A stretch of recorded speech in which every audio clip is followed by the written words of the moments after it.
Hello.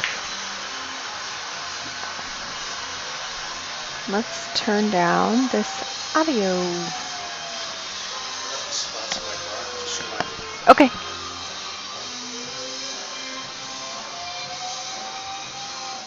Way down, way down. All right. Hello, everybody. Thank you for joining with us today. Let me go ahead and start to share away. After this rack, I will update the score.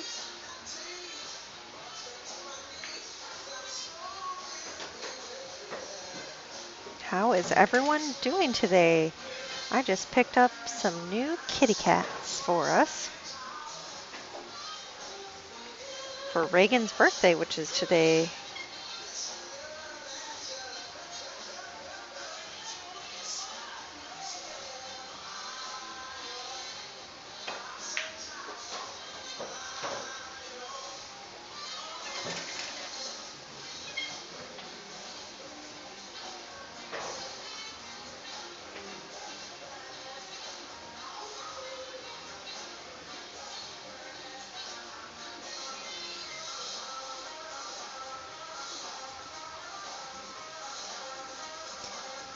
I'm just sharing the stream. All of you could also share the stream. I know it is kind of middle of the afternoon on a Monday. I know everybody wants to pretend like they're working for another hour.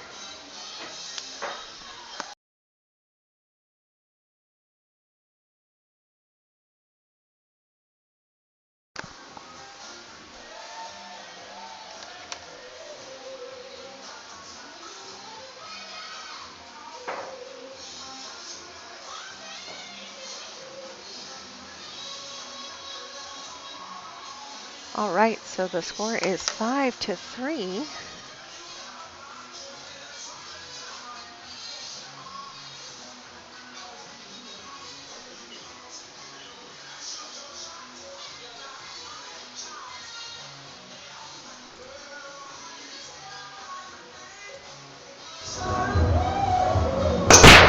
My.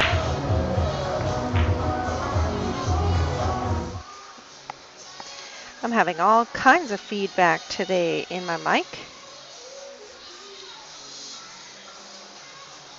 So just bear with me for a few moments after that dry break by Jack to get us back on track.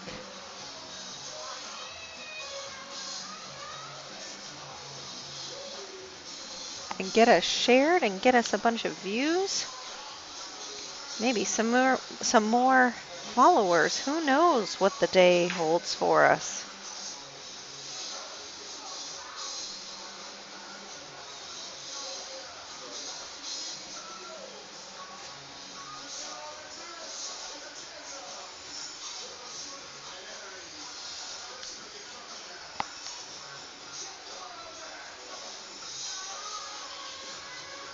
That is a tough leave. I wonder if he can cut that. Let's see.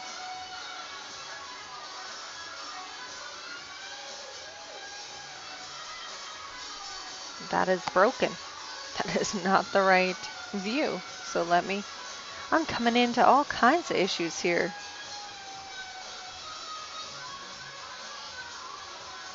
So we're just going to stick with this view, apparently, for a couple minutes while I reset the overview.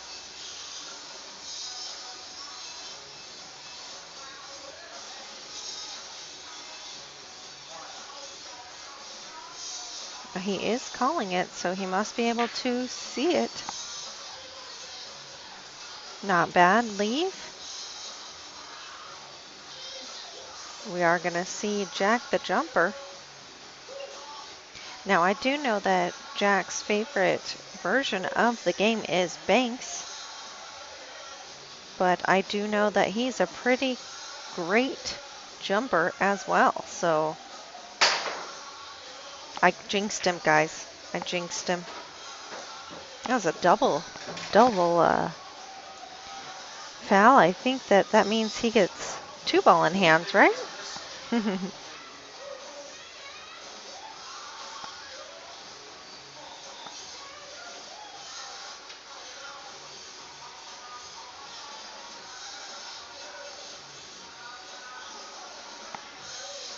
There we go. Now we can see it.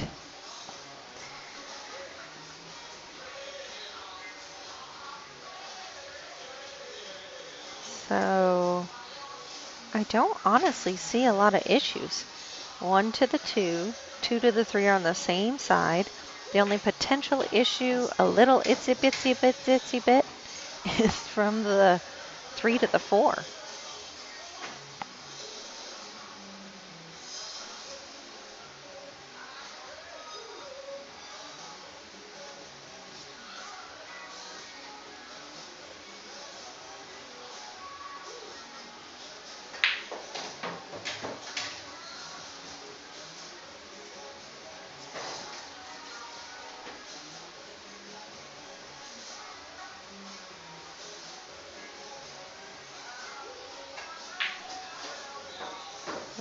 No problem for Bobby. So he said, I'll see your issue and I'm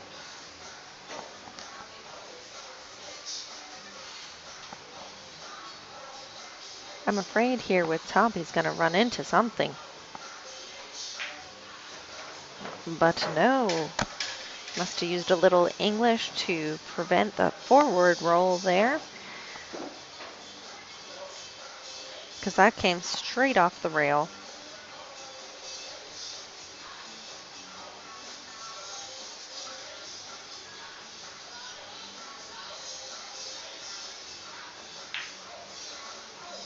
Oh, not on this table.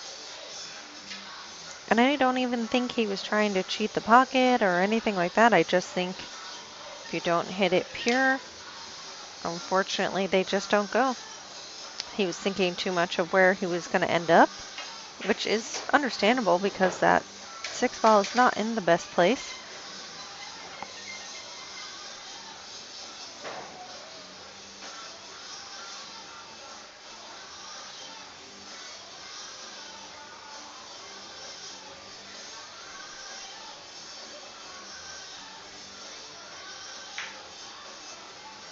Oof. I think that's what Bobby was worried about with his leave on the 6th. Having a really tough cut down the rail.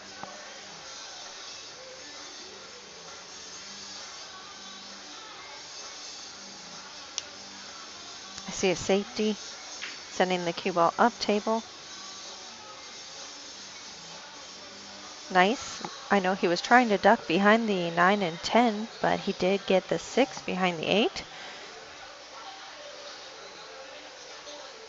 Sometimes in shots like that, you don't always have the ability to control both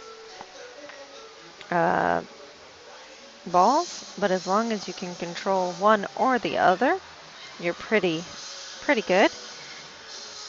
Usually you pick which one you're going to control, but I think in that one he was just trying to split the difference and ended up on the good side.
All right, so let's see if Bobby can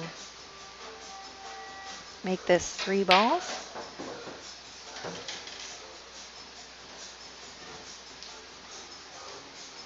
Is he straight? Nope, he's got plenty of an angle. Go 1, 2, and back around past the side pocket. 1, 2. There we go, just like that.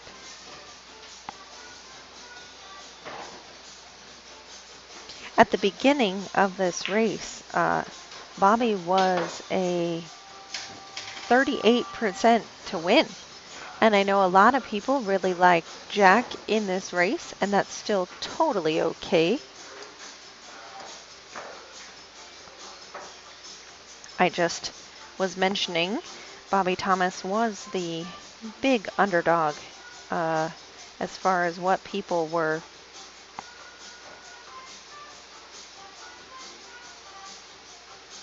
betting for and betting on. And now that Bobby is up 5-3, he's officially finally the favorite to win, just at 53%.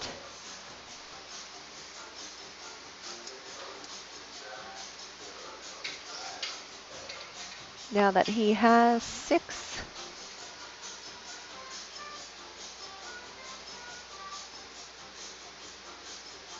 Oh, you know what? I put that he had only 5, so he's actually up to a 60% favorite now.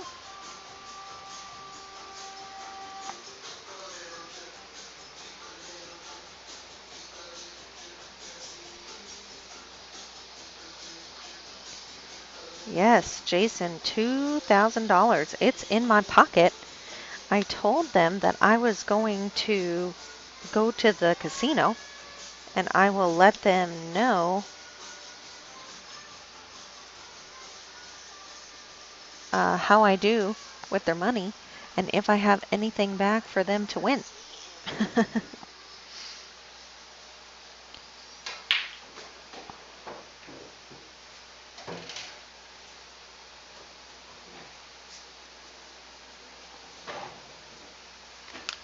I said I was going to go and bet it all on black, and I will let them know if I doubled their money or if they played for nothing.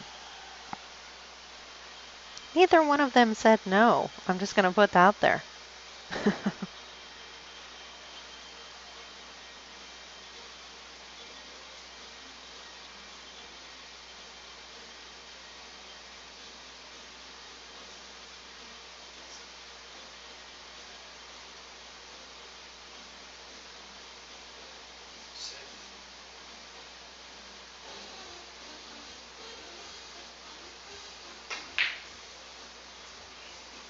He did call safe.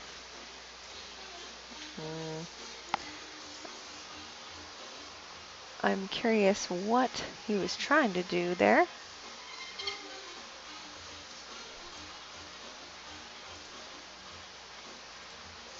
Oh, we are stuck. We're stuck on this screen again, guys. The internet is not my friend today. Nice, beautiful shot by Jack Scerca, sliding across for the 4.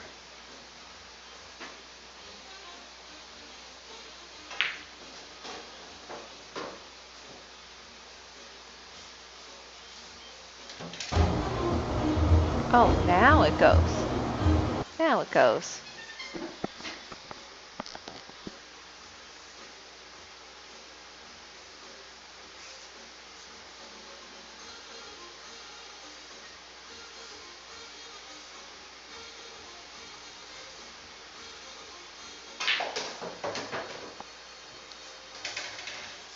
Thought he was trying to make that 8 ball. Does the 6 go past the 7? I'm looking because I can see straight down that aisle, I guess, and it goes. These are only 3 7/8 inch pockets, so you have to make this ball perfectly. And he did leave himself quite an angle to try to cut it perfectly. Now again, going back to Jack Scerca's favorite game is banks, so he chose the bank. And then you see the problem with banks on this table right there. This is a red label diamond, and the red label diamond is notorious for banking short. And you see there on any other table that probably would have gone, but he just banked about a quarter of a diamond short, which is about the red label standard.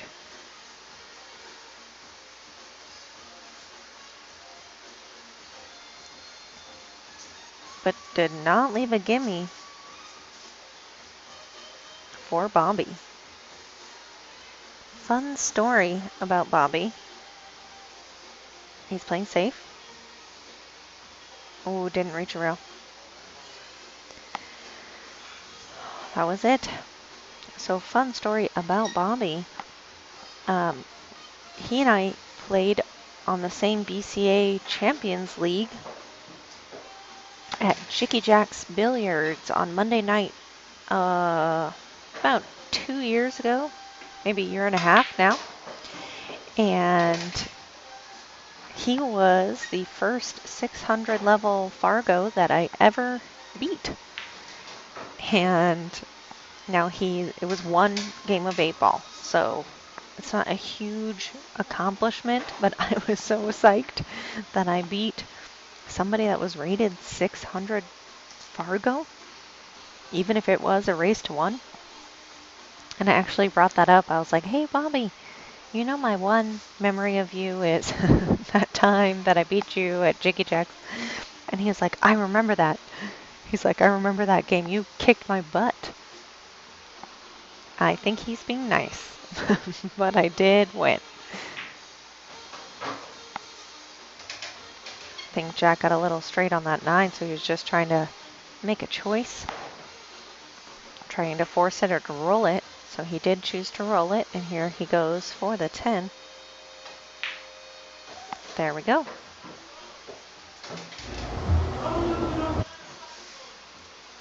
Every time I switch to this camera angle, it messes up the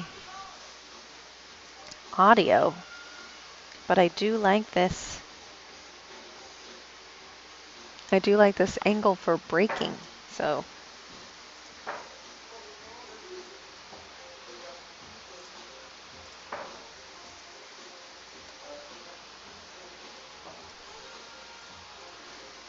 now a 6-4 advantage Bobby.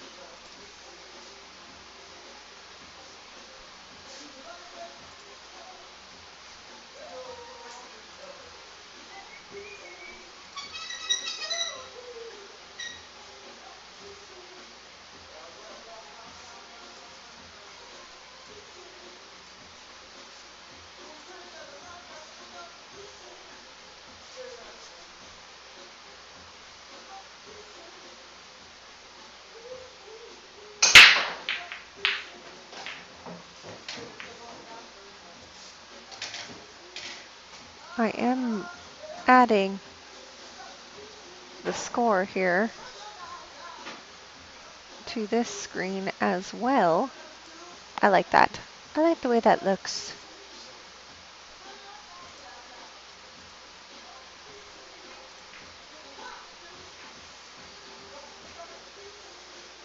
That way you can also see the score.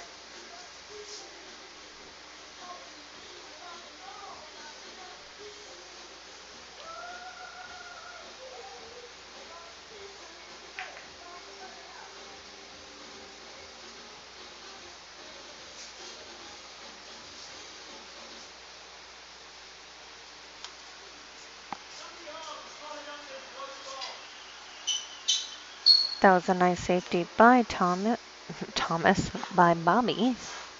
Jack is going in the air.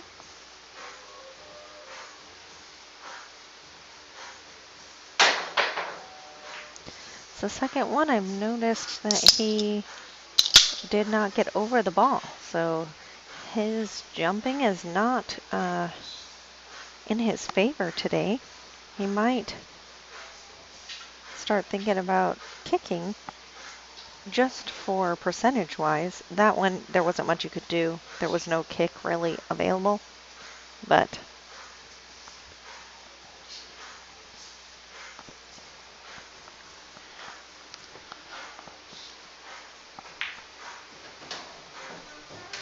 Don't scratch.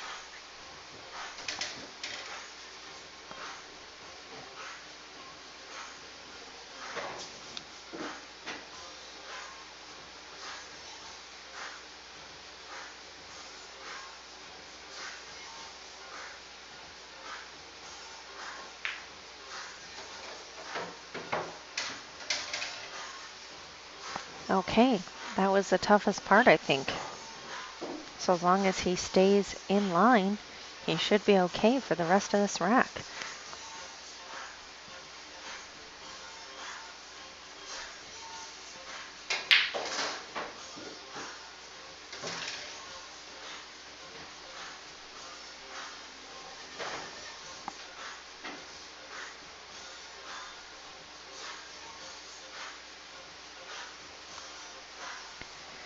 I know this is only a 7-foot table,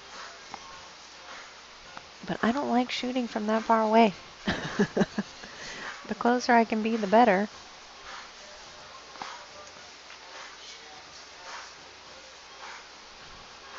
But of course, there is not much you can do. Sometimes you just have to make the ball and accept the shot, as Carlos always says.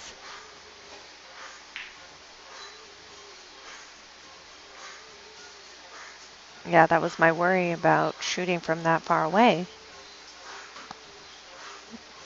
Easier to miss the balls.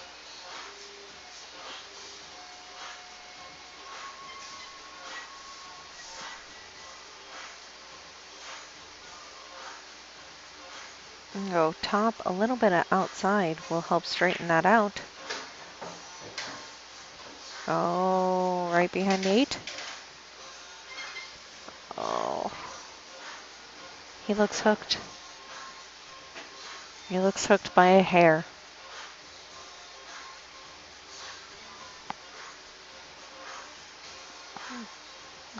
He's thinking about mini massé.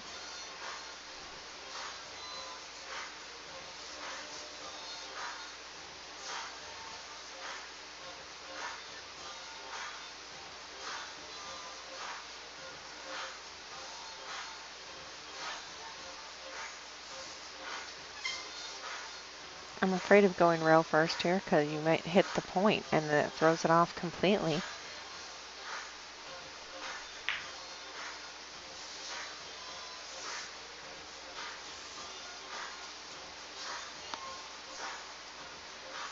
Now on this table with these pockets, this is a tough cut into the side pocket.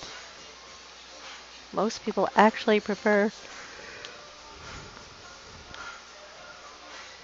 to cut it all the way down, but the 8-ball is in the way.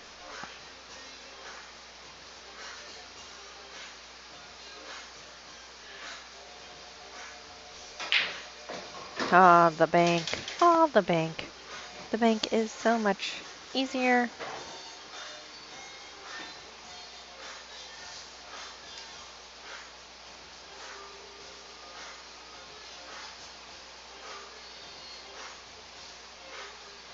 Good for shape as well. Gives you just enough angle. That was a great shot. Those always make me nervous when you're that close to the side pocket. I mean, I guess you're not that close to the side pocket, but it feels to me like you are.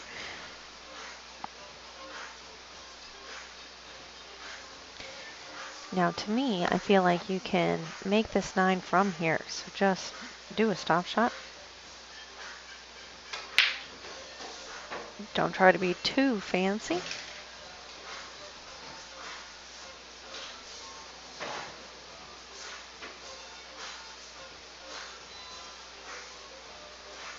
Just straight top here should be fine.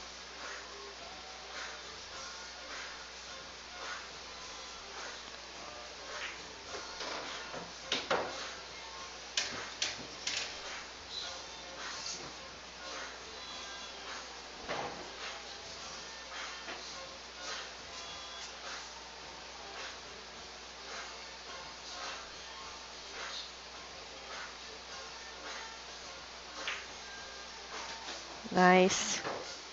Nice out there.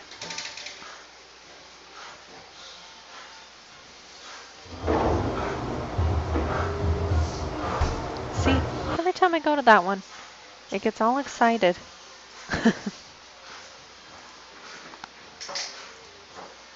Tries to pick up all the background music.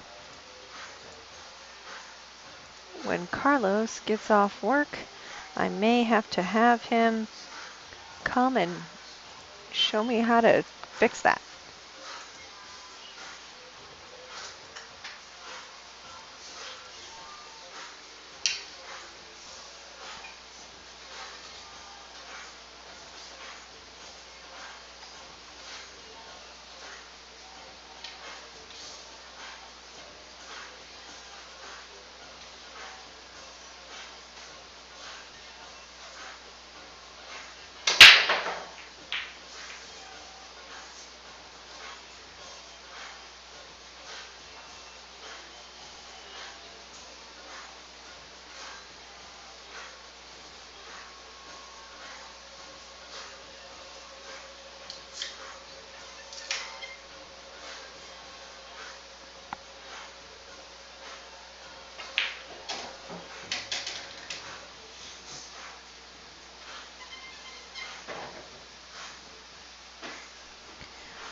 So as with all the players here,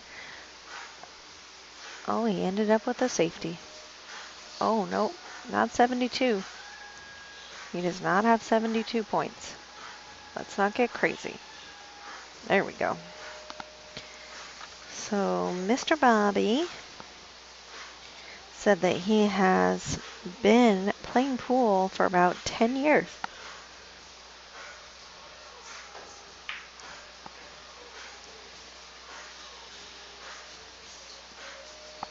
He said his dad introduced him to pool, and the infamous John Smith is his coach. That would explain how he got to be over a 600. Although I don't know how he understands the lessons from John. John is a beautiful player, amazing shot. I cannot learn from him. I don't know if anybody else has this problem, but he shows you shots and then he just shows them over and over and he goes, just do it, just do it. And I need to know like, why am I doing it and why is it doing that? You know, how is the ball spinning? What is it doing? Am I controlling my speed or my stroke or my left or my right? I need to know what I'm doing. But John's method is just trust him. And I mean, he is an amazing pool player, so you should just trust him. I just don't have that ability to get a lesson from him that way. Just doesn't work. So I'm glad that Bobby can understand John's teaching methods, because I don't get it. Maybe now that I know a little bit more, I could try again. But when I was brand new, it was rough. Bobby does play league, still on that JJ's Monday night league.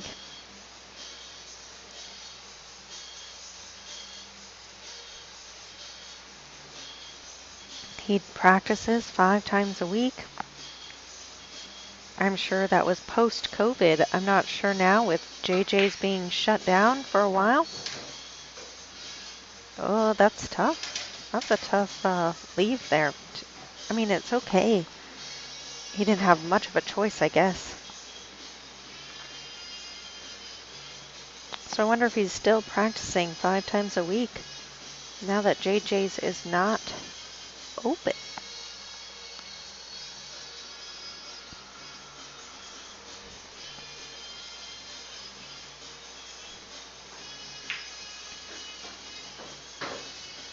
With Moscone Cup coming up, we have been talking about the Moscone teams.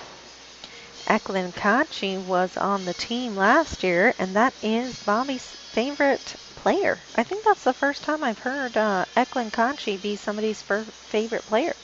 He's a dang good player, but it just doesn't come up. So that's kind of nice.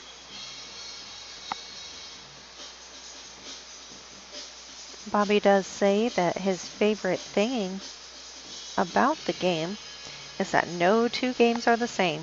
You'll never have the exact same rack. It's basically impossible. The odds are insane.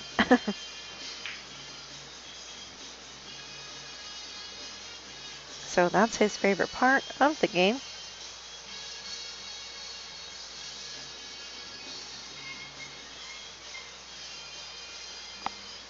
Says what frustrates him about the game is when he messes up.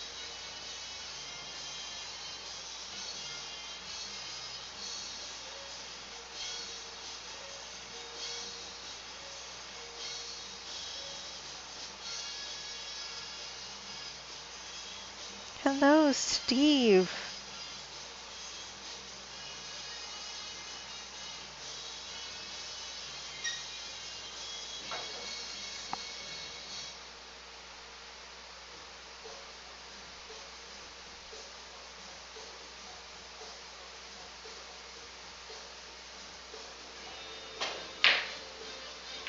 Oh, off a 10, but then a scratch. So Jack, Gentleman Jack as he's called, has been playing pool since 1991. I will not tell him that I was 4.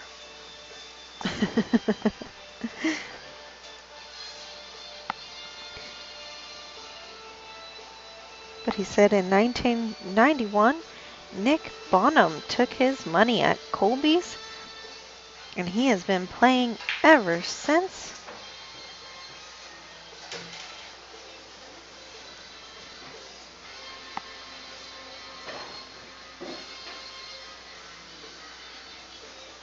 He does give a shout out on his paper to Evans Bishop and to Pancake as mentors and coaches throughout the years.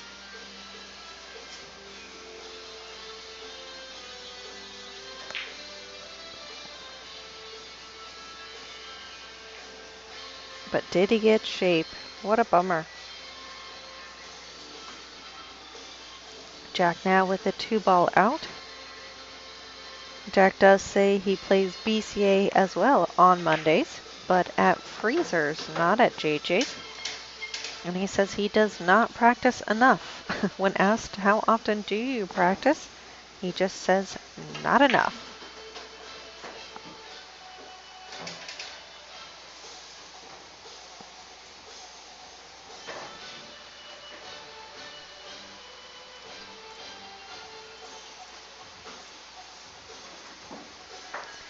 So with that win, goes to 54% favorite for Bobby to win.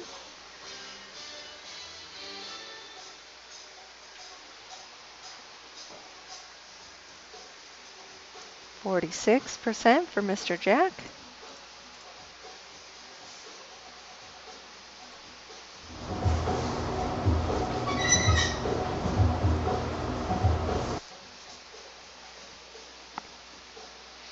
And Jack said his favorite thing about the game is that it's a constant challenge.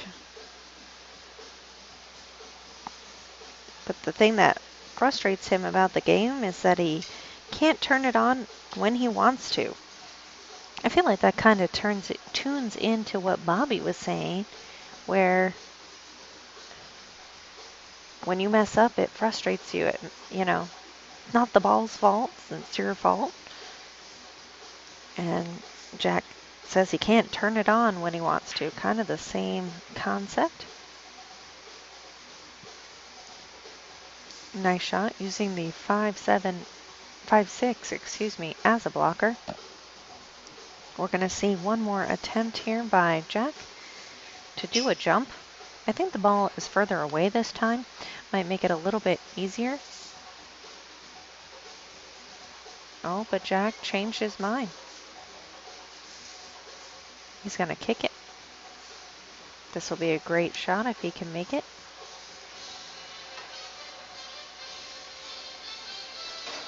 Oh, he banked it.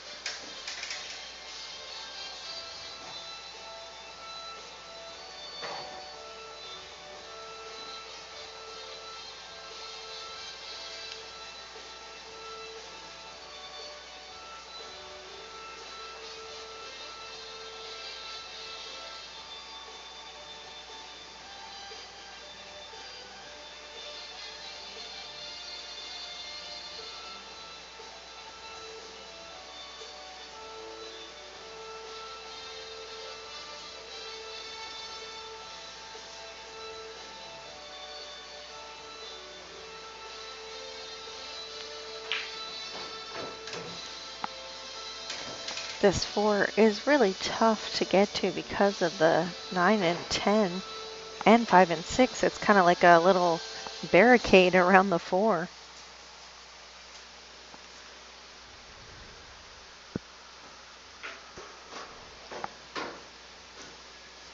They did choose to use the measle ball today, and the measle ball does tend to roll a little bit slower. Takes a little bit more to get action on that ball.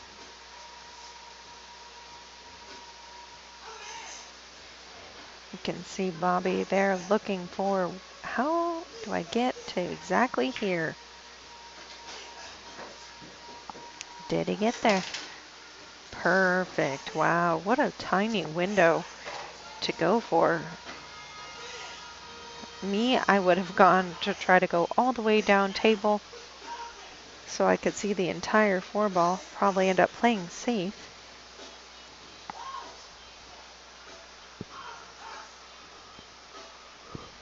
To me, it takes guts to go for a window that's 2 balls wide.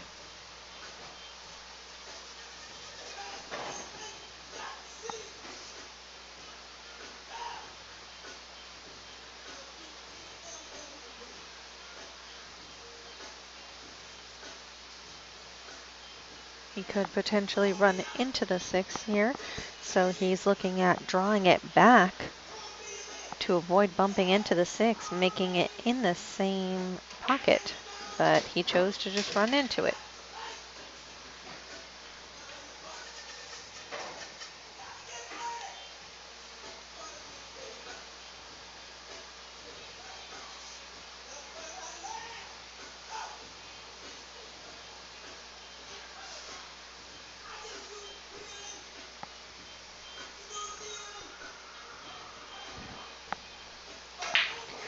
I know for myself and for Carlos, he has taught me whenever possible, do not run into balls. Don't move especially the object ball, because you don't know if you run into the 6 ball, for instance, and that's your next ball. If you don't get shape, it can be really dangerous to run into the ball. Pushes it into some sort of weird position.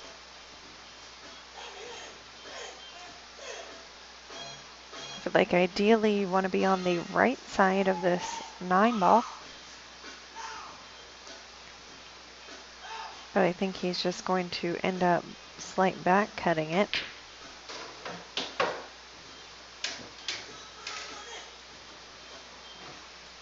He's going to draw this here and shoot the 10 ball in the side as well.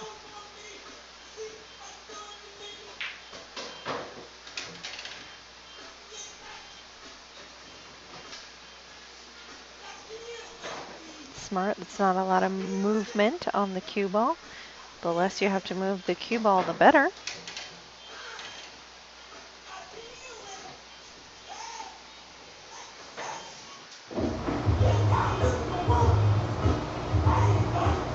Oh boy. Oh boy. Sorry about that. I have to remember to be on that screen there.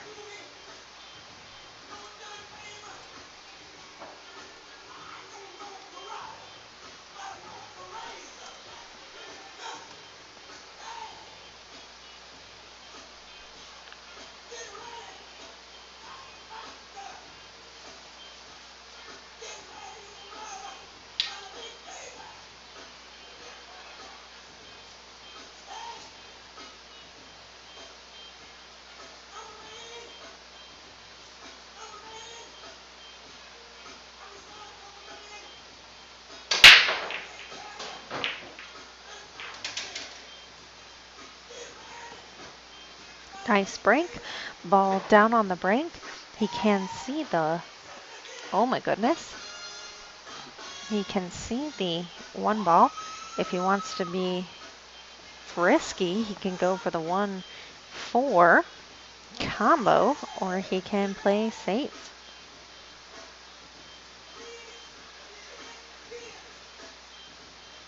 Bobby's wearing an America Furniture Warehouse cap and shirt. Carlos and I ordered a couch from them like 3 months ago and still haven't got it. And they keep just being like, oh, 2 more weeks. Oh, 2 more weeks. So I should be like, Bobby, what the heck, man? So to me, I don't have enough lead at this point if I'm Bobby to go for the combo. So I would have played safe. I would have probably scratched. But I'm sure that was not the intention. But that's definitely the smarter shot there to go for the safety, because you are only ahead by 2 games, 3 games. The only way I'm going to go for that combo is if I'm ahead by like 5 or more games. Well, me, being combo Kaylin, probably would have gone for it anyway, but I'm at the smart part of my brain would not have gone for it.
Right, I don't think I will ever bump balls for shape. I don't think that's a big part of my game. It has not negatively affect me in any way. I know you have to bump balls to break out balls, but I've never been like, okay, I'm just going to go off of the 4, which will give me shape. That just doesn't, I don't like it. And I mean, if you see professionals play, such as Moscone Cup, they don't run into balls. They go around balls and they, you know, move around the table like ice skaters at the Olympics, but they don't really run into balls unless they absolutely have to.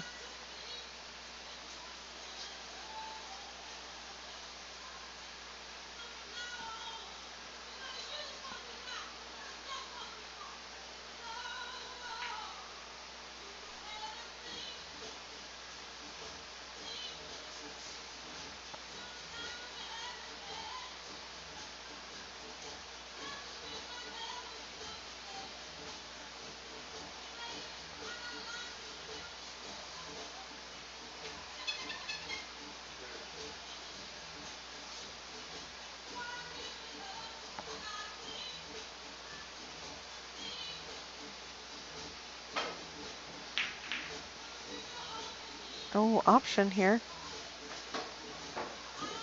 But I think since Bobby can see the 4 ball, that he'll probably go for it. It does not go past the 6. Just a quick overview again. Oh, maybe. It might.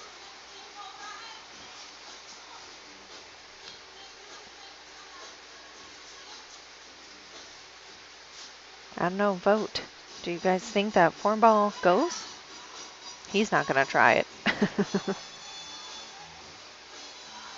See, that is one thing I appreciate about watching 600 level and higher Fargos play, is that unless they're going to make the ball, they don't make the ball. They're going to play a safety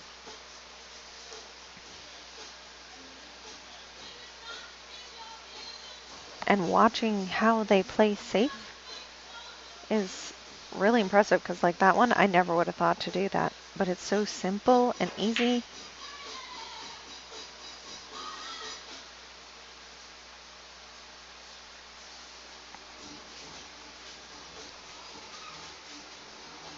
He can see the 4, but I do not think that he can make that 4.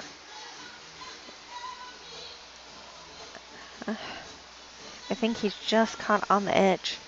Here it honestly looks like he has it, but you can see he doesn't because he's getting his jump. He has just the edge of the 6 is in his way.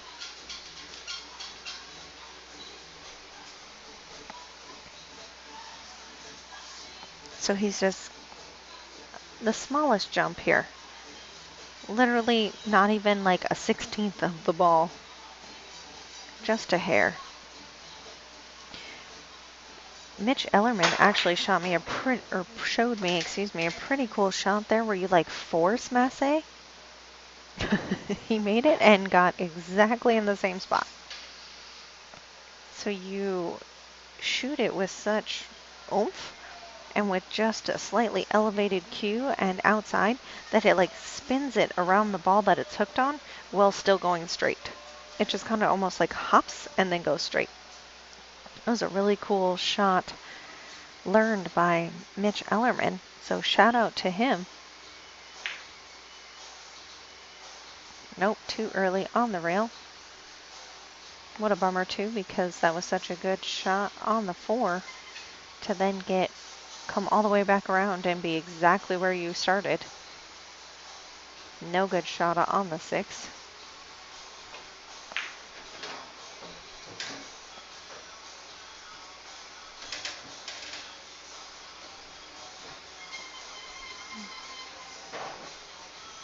Jack just rolled slightly more than he wanted to. He's looking, I think he might be afraid of the scratch coming off of it and scratching, but I don't see a scratch there.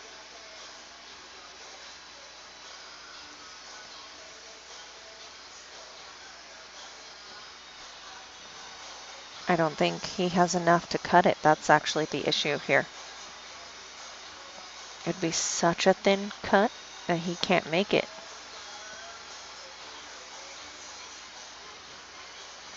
So you have to play safe.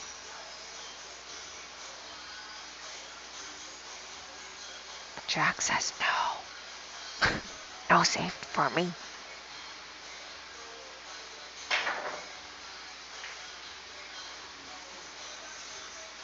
Because he was cutting it so thin, he hit it with speed to try to put it in. But you saw it rattled.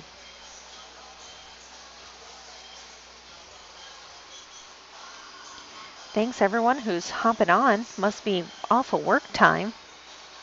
Just gained about 30 viewers. So thank you everyone who's joining us here at K2 Productionz. Maybe a bank here for the 9.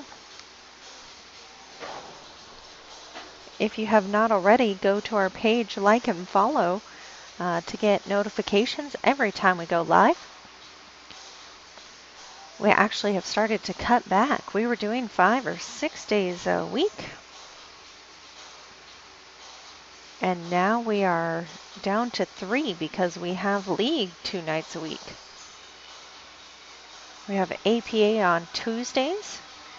And then we have BCA at Bullshooters on Wednesdays. So we are only available to do this 3 days a week now. We are booked out to Thanksgiving.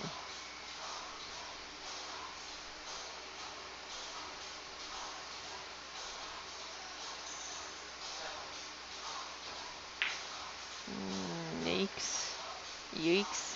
And the only reason I say yikes is because our side pockets, especially coming at it from an angle, it's only a 4-inch pocket as it is.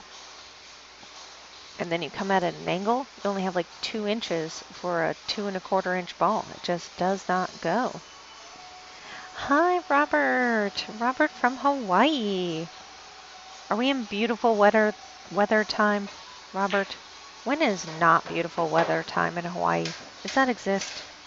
Great shot there by Jack.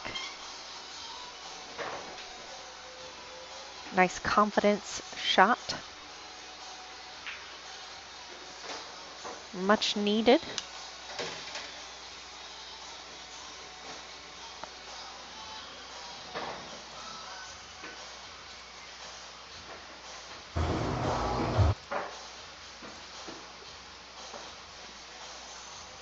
This is a long race, one race to 21.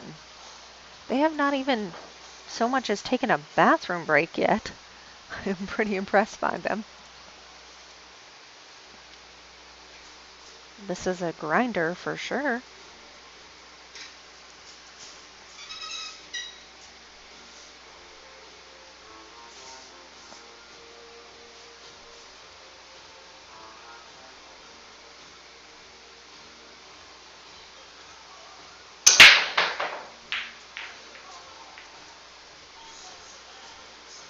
Well, talk about a safety. That 1, 2, 3 are all up here. All up here, tied up. But I think that the 1 is slightly off more than the 2, so he can just thin the 1.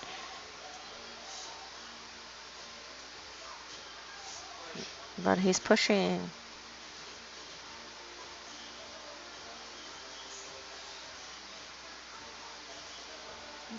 I actually pushed the other day.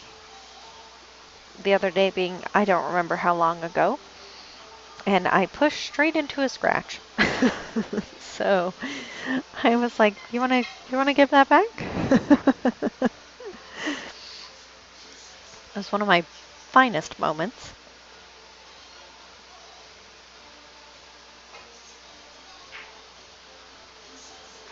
Nice shot. He did not call that though, so it is option to Bobby. He's gonna play safe. I'm assuming he's gonna tuck the the cue ball behind the 4, 5, 7 area.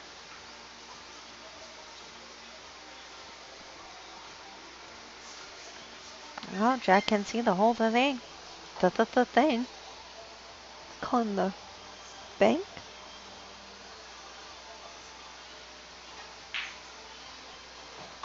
Beautiful shot.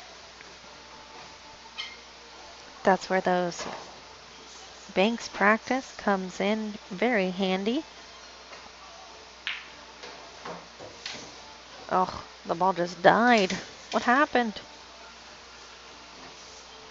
Kind of a rule of thumb for banks is if when you are aiming at the cue ball, at the object ball with the cue ball, and you are almost aiming at a pocket, like you're going to hit the ball, but if you were to go straight through it, go to a pocket, it does not go. The angle's not there.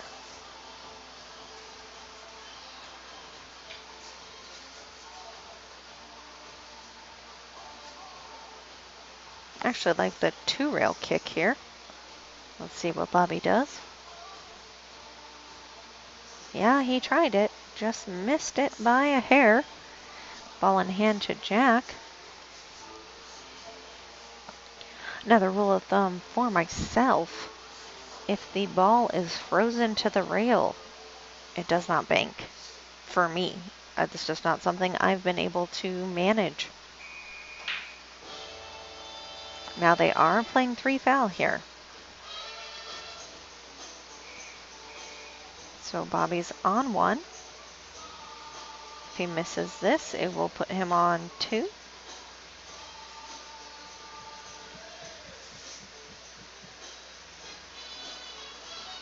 I actually 3-fouled someone for the... All right, he's on 2. Now Jack needs to tell him before he goes back to the table, or he does not count for a 3 foul. So he needs to make sure if he's going to try to 3 foul. Now he does remind Bobby that he's on too.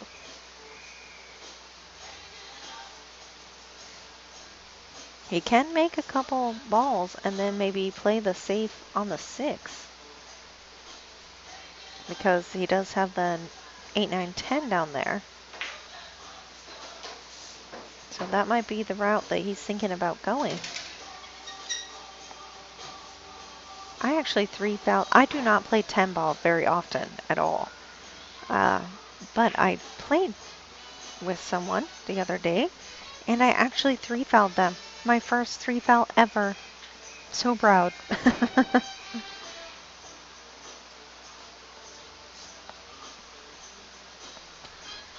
It's a bummer he got out of shape with the first ball after ball in hand. I think he drew it back more than he intended with that 4-ball.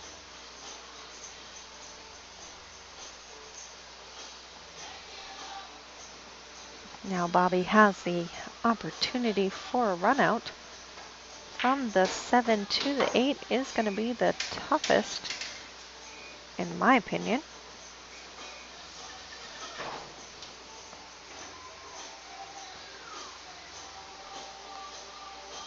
He has an angle here too that no matter low, he's going to hit the 9, top he's going to hit the 8, middle he's going to hit the, top he's going to hit the 10, middle he's going to hit the 8.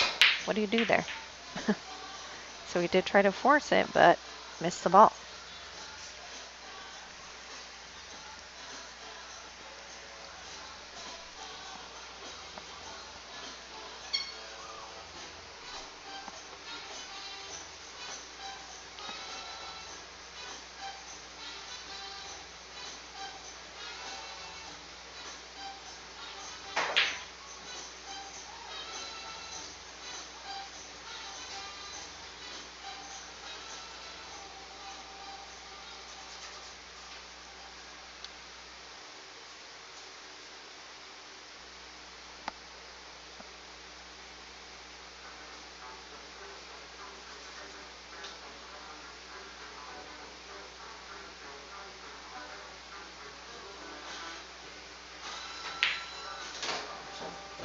Oops.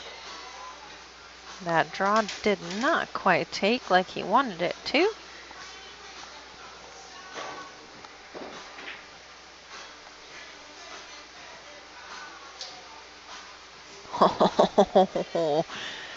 Nice speed on that.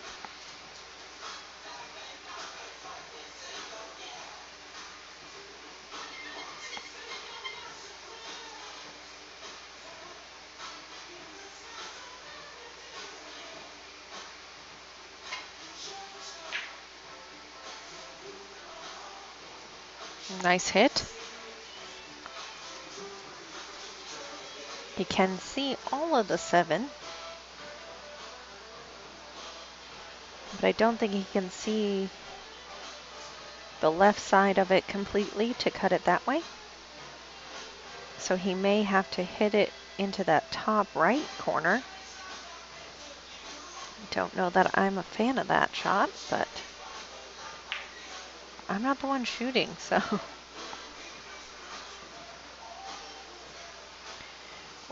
We've entered into a bit of a safety battle.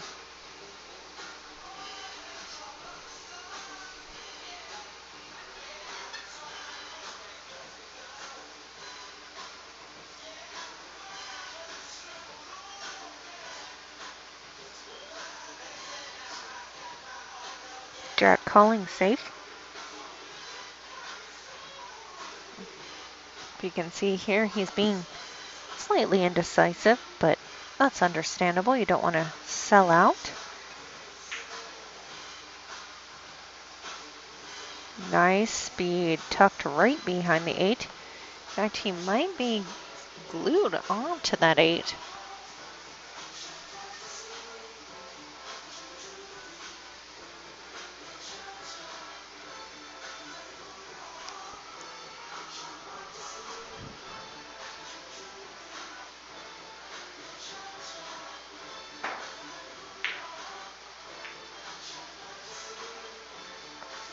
Well, no one gave up ball in hand during that whole thing, so that to me is impressive.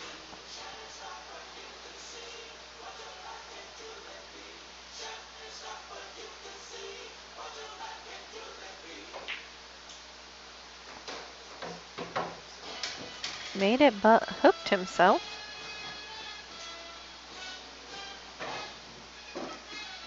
Starting to cook a kick. Potentially, I would kick off the right side of the screen here.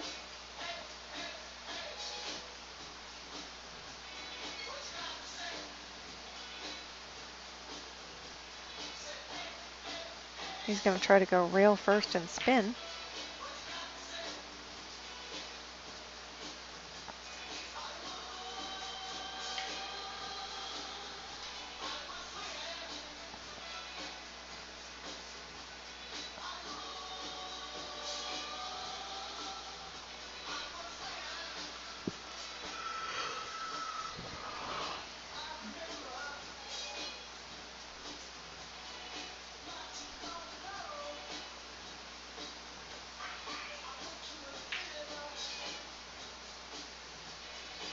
Split the balls, plus using the 10 as a buffer. Very smart shot.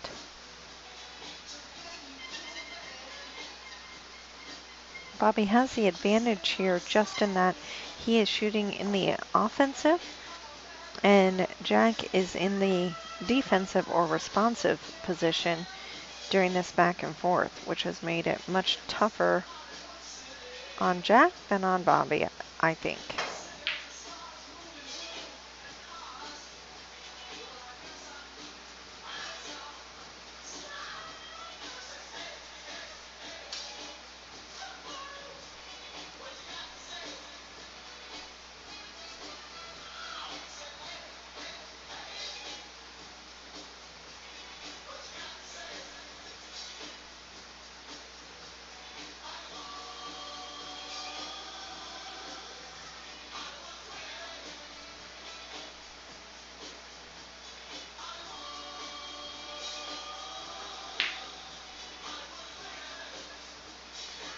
Ouch.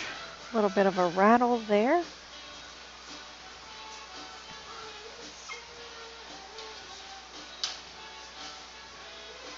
So Jack with a 3-ball out.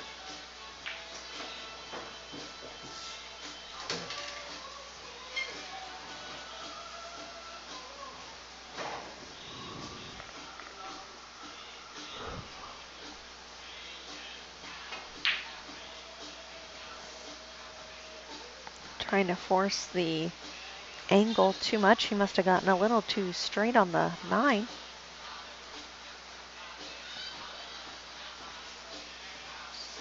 This is not an easy shot, though, for Bobby, because he could potentially scratch in that top right corner. So he does have to be careful with how he hits this 9, how thick he hits it into the pocket.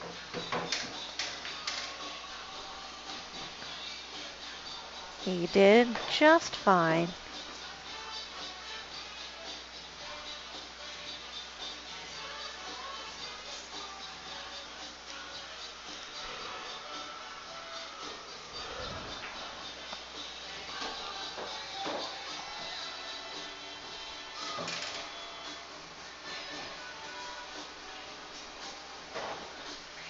Bobby's about halfway there, getting closer. I should say really both of them about halfway there.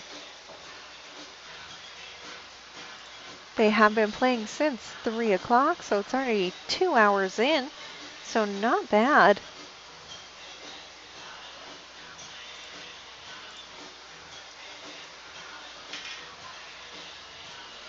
They are going pretty quick.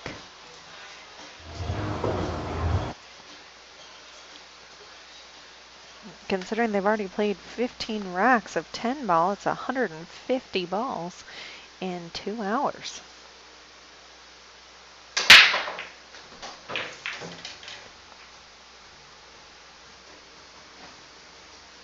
I see an early 10. See an early 10 in someone's future.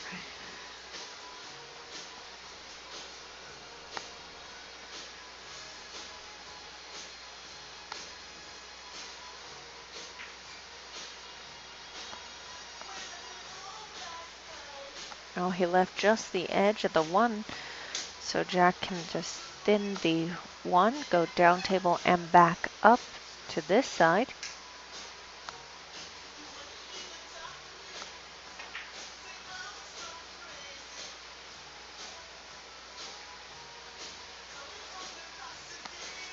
I think he hit that a little bit thicker than I was thinking, but it worked out, so.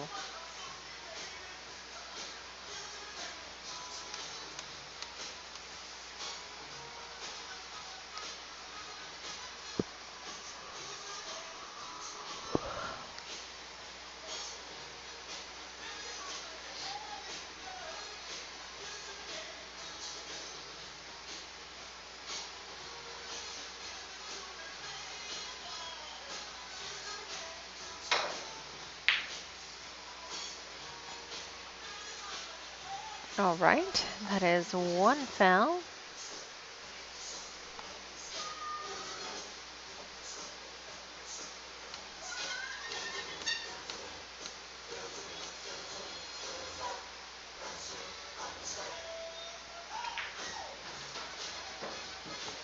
Oh, he's going to land right behind the 3.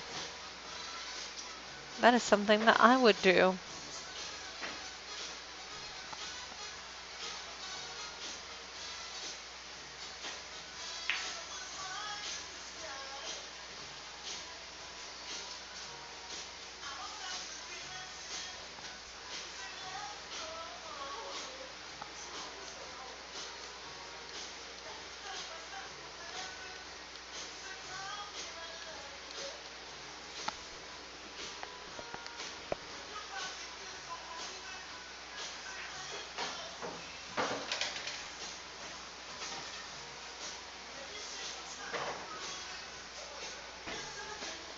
Robert from Hawaii, are you still there? So the reason I ask is because Carlos and I are getting married in February. We did have a 12-day honeymoon going through Europe planned, but it is November almost, and there are still a ton of restrictions due to COVID. We don't think that they will be lifted in time for our trip. So we were thinking about maybe doing something smaller and doing that on our 1-year anniversary. So we were discussing potentially going to Hawaii, but we don't want to go to Hawaii if in February, at the end of February, if it's freezing cold in the water. But we do want to go beaching, I think is what Carlos had mentioned.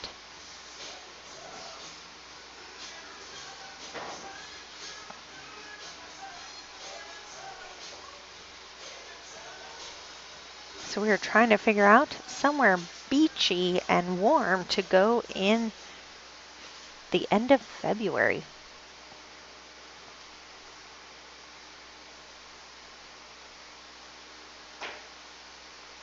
Oh, looks like it's going to the pocket. Oh, no.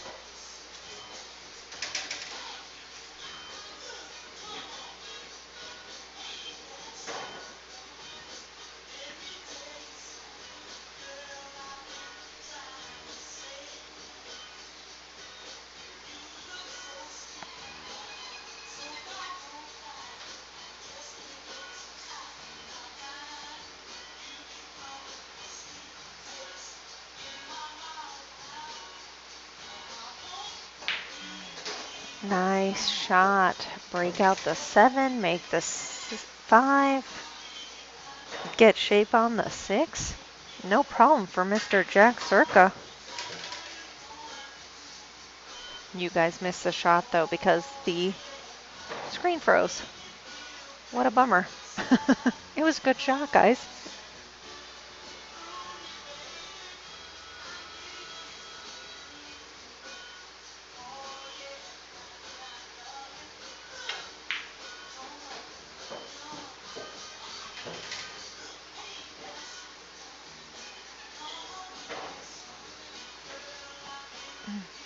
Well, Craig, Carlos had been to Hawaii one time in the past, actually right before we met, I think in February or March, and he said that the water was freezing.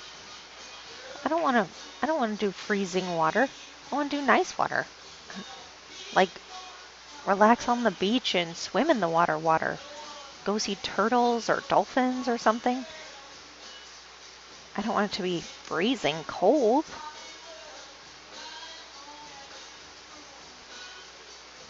It's a bummer that Jack did all that work to break out the 7, and then he, never mind.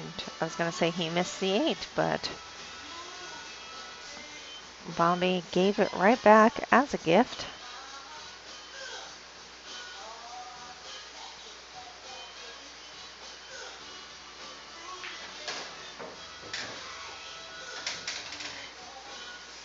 Nice speed on that one, basically straight in. Can't really leave yourself much better than that.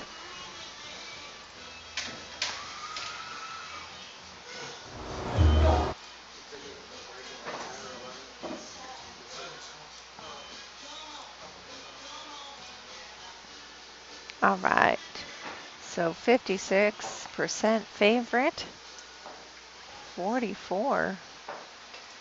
What is interesting is, I don't know if you guys heard me earlier, but when I first looked up this race, when it was just a straight race to 21, before anybody had made any balls, Bobby Thomas was only 38% to win, even though they're only 14 Fargo points a split.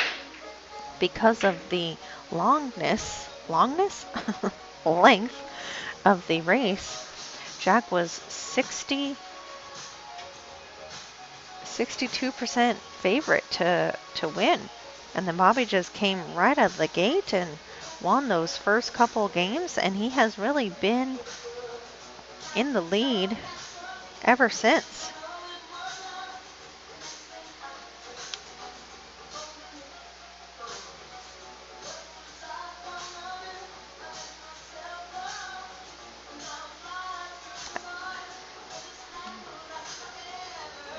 Carlos is the one that's controlling the music, and he has it quite loud. So if he happens to be listening, I also messaged him, can you please turn down the music? It is insanely loud in here.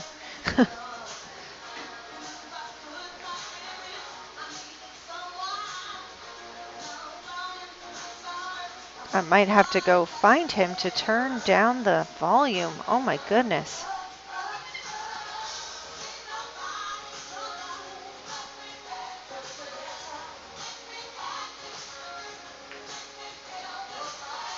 Nice shot. Going back and forth, the safeties on the 2.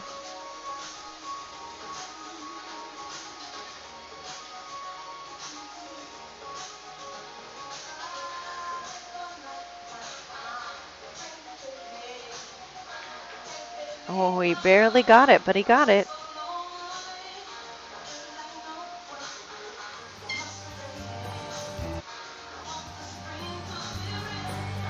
Oh gosh. Now I'm pushing buttons. Are you experiencing trouble with your vehicle? Hold on. Is it time for repairs? Yep, that's happening. Don't know what happened, guys. Sorry. I think I'm distracted by the volume here.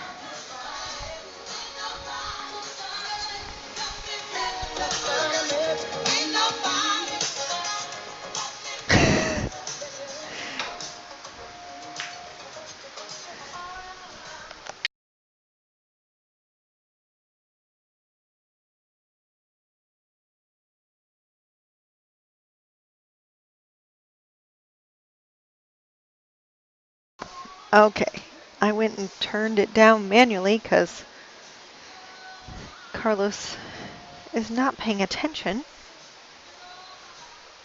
My goodness, that was loud.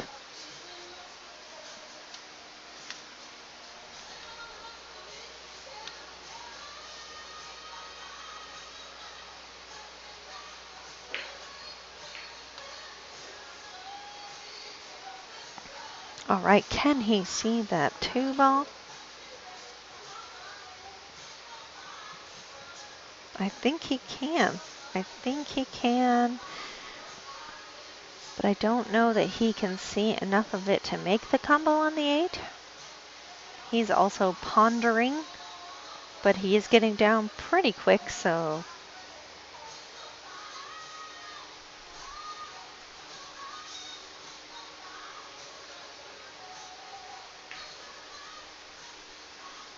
Very nice safety. Although I think he get 1 rail kick off of the right rail. Exactly how he's looking right now.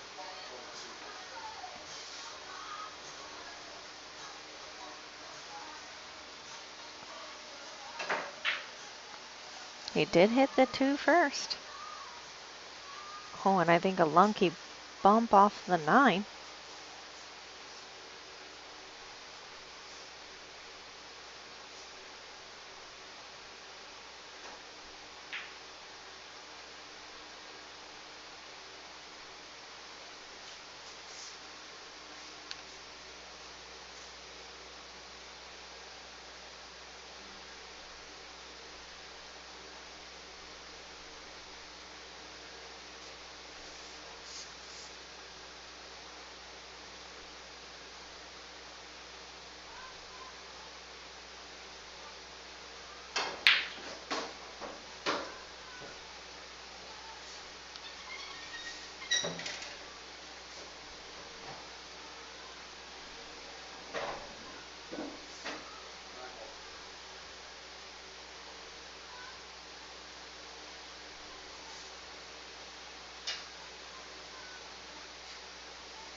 Nice shot. He did call that. And perfect shape on the 3. Really tough though to get onto that 4 ball.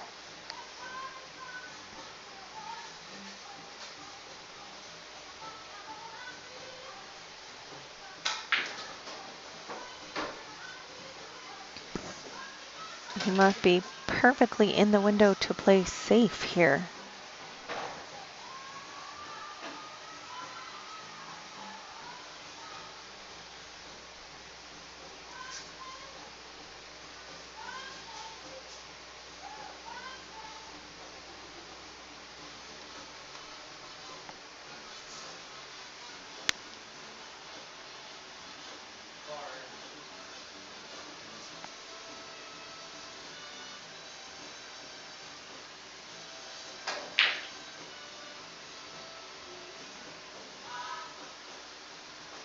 All right.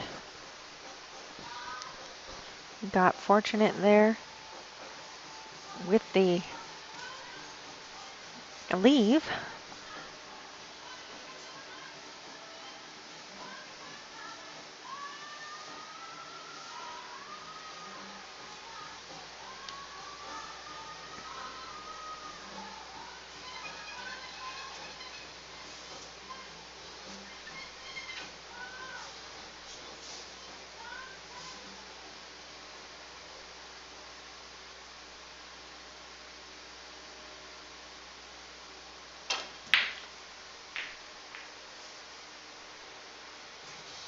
I feel like we're just going into a little bit of a smasheroo.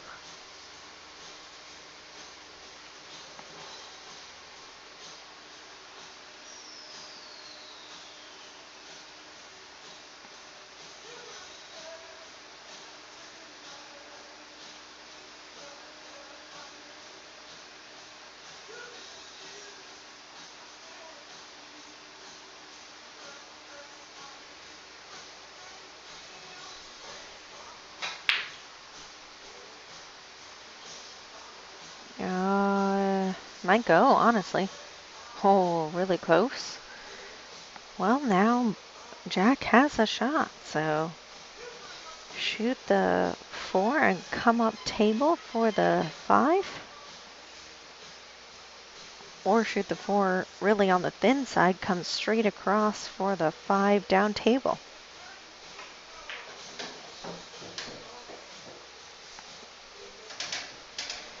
Or that one.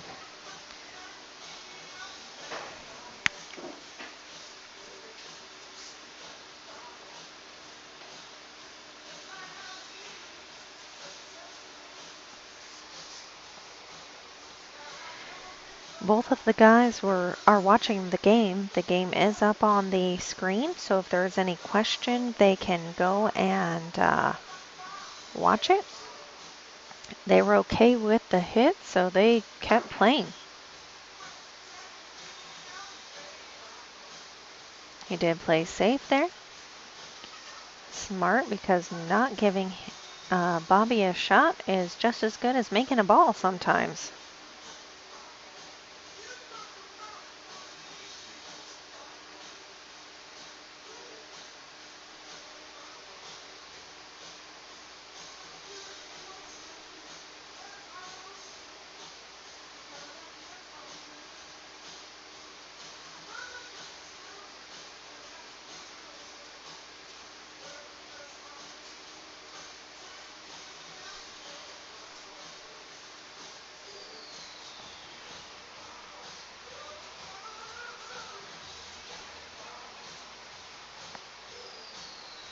Let's see if I can fix the echo with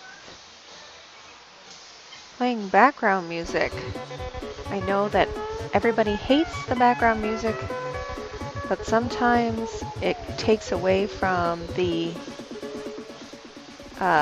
echo just a tad, just enough so that you can't hear their music. So we'll try the background music a little bit and we will see how that goes, if that helps with the echo.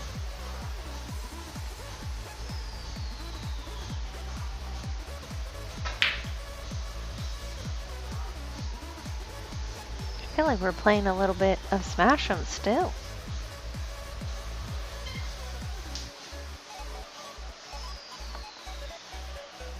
I know that the 6 is really tough to get shape on though, so maybe that's why they're hitting it as hard as they are. He left Jack in a really tough spot here as far as making the ball and not scratching.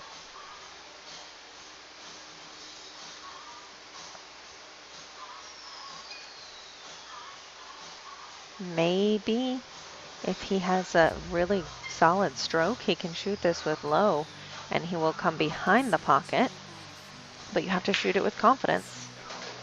Oh, he didn't have as much angle nearly as I thought. I actually thought he had a lot more angle than that, but he really almost just stopped the ball. Now he's gonna go for the back bank. Let's see if Gentleman Jack here can go by his bank's history, and yes, he does, and perfect shape on the 7.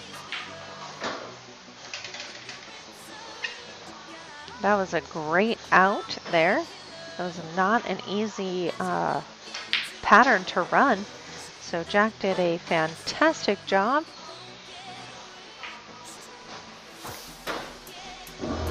So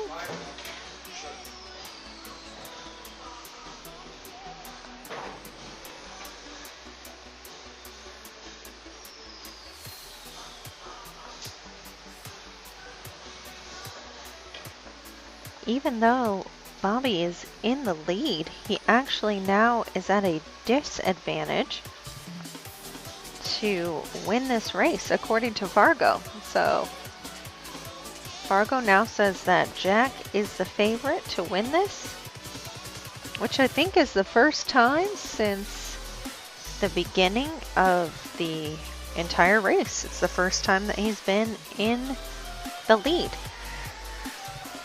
So the guys did decide to take a quick break, considering that it is in the middle of the They're about halfway to their race to 21.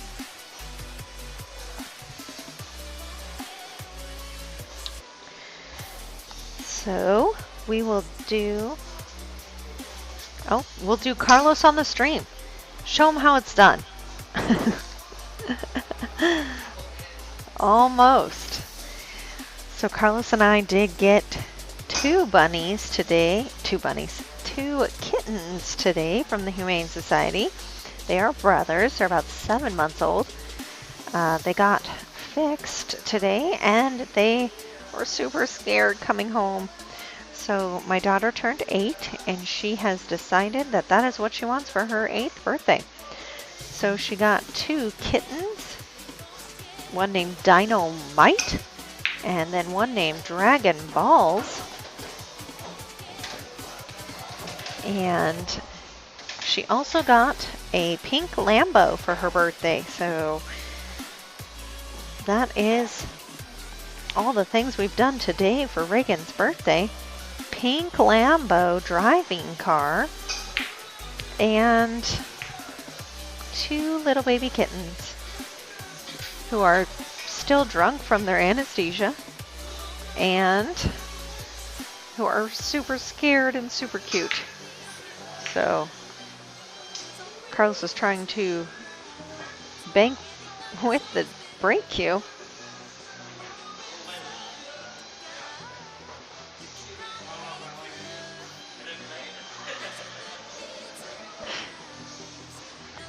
So Bobby is back, waiting for Jack. Jack has started to get his momentum, so for myself, if I was Jack, I wouldn't want to take much of a break because now I have the momentum. I'm going to keep going.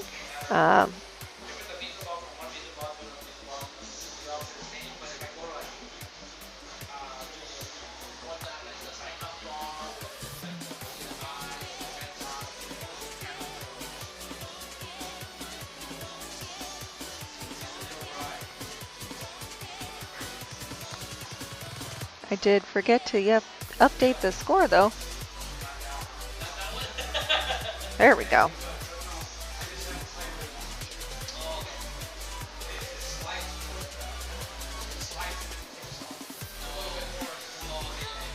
So Carlos and Bobby are over there talking about the measle ball that they're using. And they didn't know if Bobby said, I'm not sure that I like this ball so much. I think I might like the other ball better. But I don't think they can switch straight in the middle of their match, so Bobby's got to make sure that he likes it. But what's funny is that he does like it when he was at the beginning and he was way in the lead. Just not sure that he likes it now that he's losing his momentum. Momentum. There we go.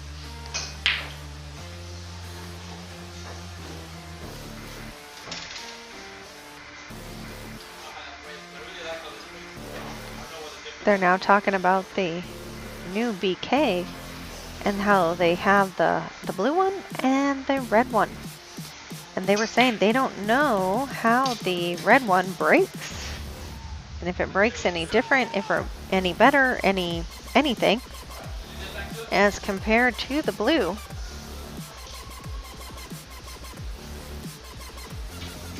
All right, Jack is back. Jack is back and only down by 1, which actually makes him the favorite to win this race. Just by a hair.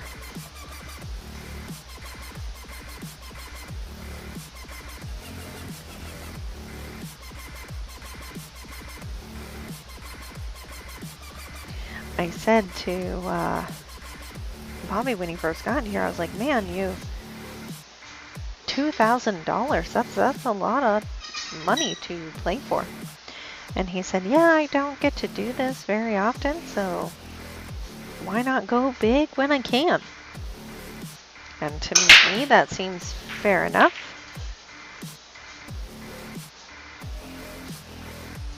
All right, dry break to Bobby.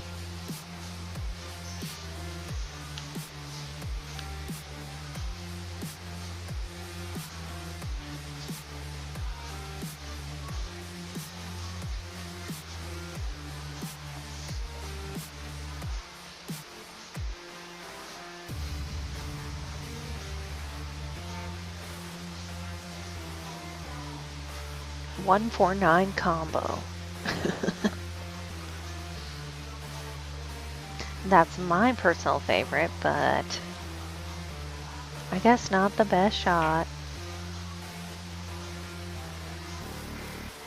And he shows us there exactly what the best shot is.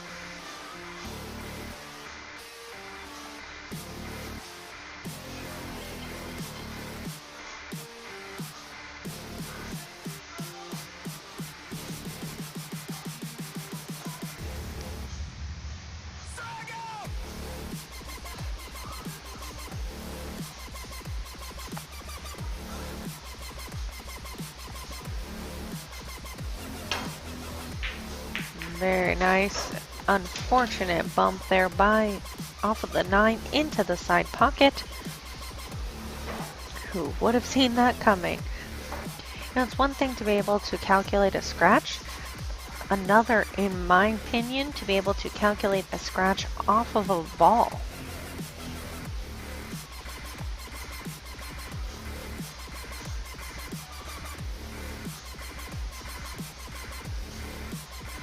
Bobby really contemplating that 2 ball. It is toughly tucked in there with the 8.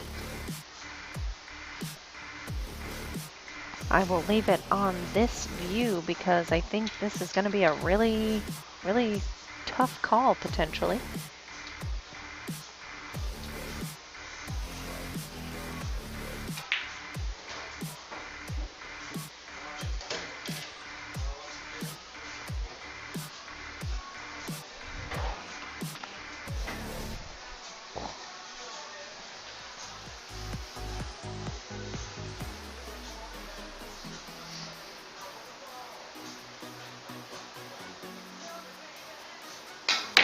That was good. Oh, he really slammed that in there. Dang. That was a great shot on that 2 ball.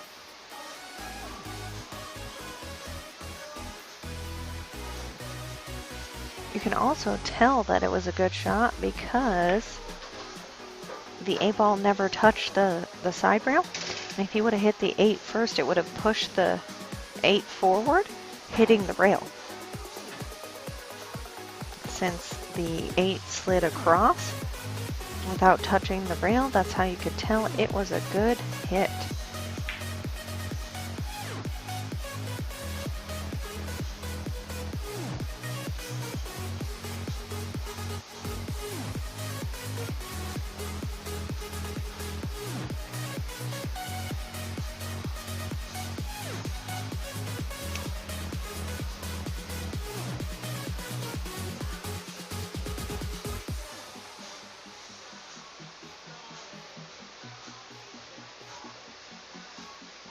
I think that Bobby's going to win. I think Bobby's going to pull it out.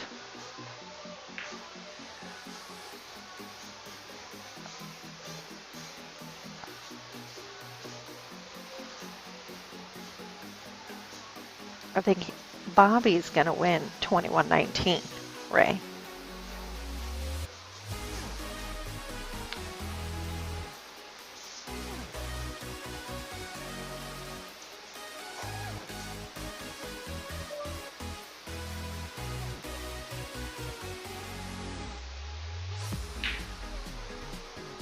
Oh, almost.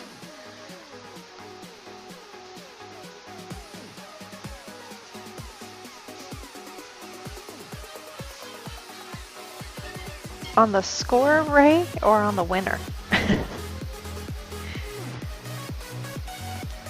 I will take Bobby for $10, but I do not confirm the score.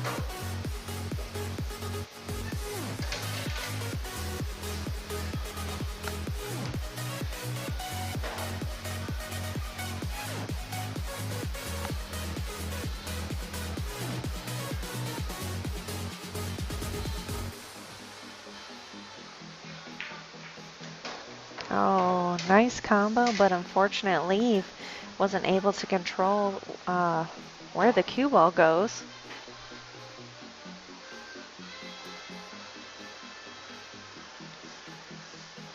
So now you have to potentially play safe. You could really thin the 5, go up table.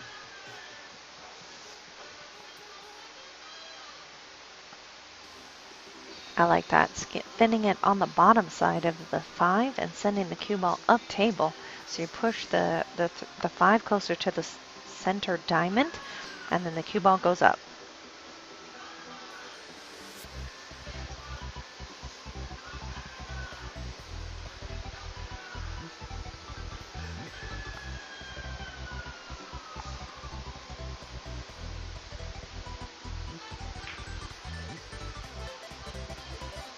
That works too, that works too. There are 2 ways to skin a cat, as they say. I probably shouldn't say that any more than I have kittens. Skin a horse, beat a horse. Too many animal references.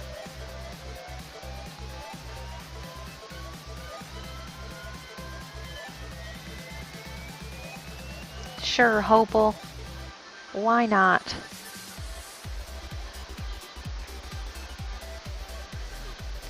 Friendly 10. I like that. Friendly 10. Friendly 10. I'm all about the friendly 10s.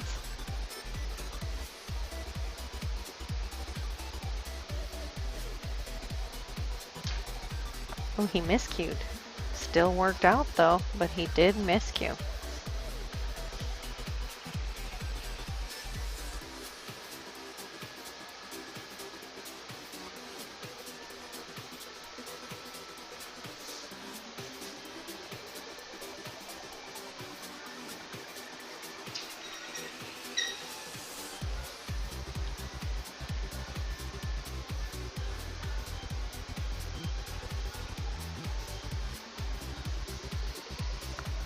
Jim, I think all the roads lead to Rome.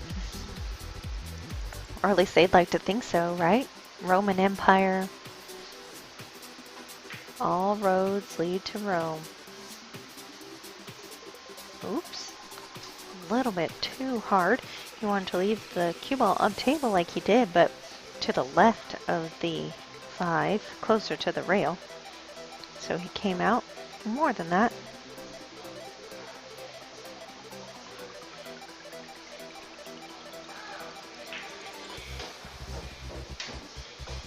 Oh, Sophia, you've been to Rome? It was one of the places we were going to go on our 12-day European honeymoon that we're not going to go on anymore. Wow, what a nice shot. Anybody who has played here knows that on these pockets, hitting them really solid like that can make it tough. But he's hitting it no problem. He took his 5 minutes and came back ready to play.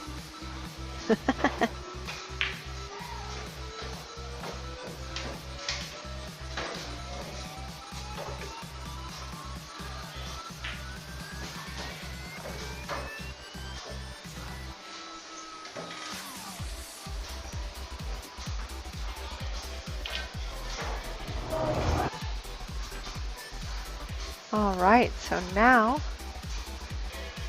Bobby goes back to the favorite. I think he saw on the screen that he wasn't the favorite anymore, and he was like, oh, hell no. I'm gonna fix that.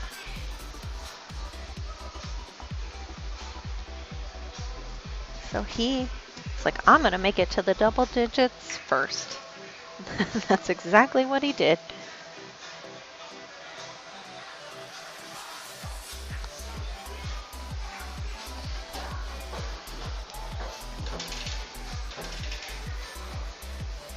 Yeah, Sophia, we were gonna do 3 days in Spain, 3 days in France, and 3 days in Italy.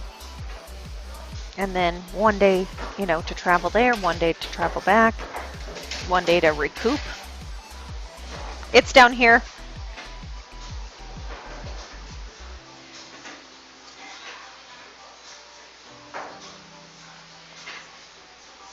the 9-ball got stuck. But now with COVID, and we thought by February it would surely be done. It's been a year and a half, but it doesn't look that way, or it might be too close for comfort as far as restrictions go.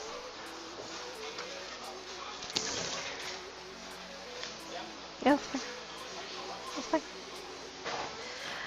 So we are now looking at different destinations for our honeymoon, and we will do our 12-day European vacation once all this crazy COVID stuff is done.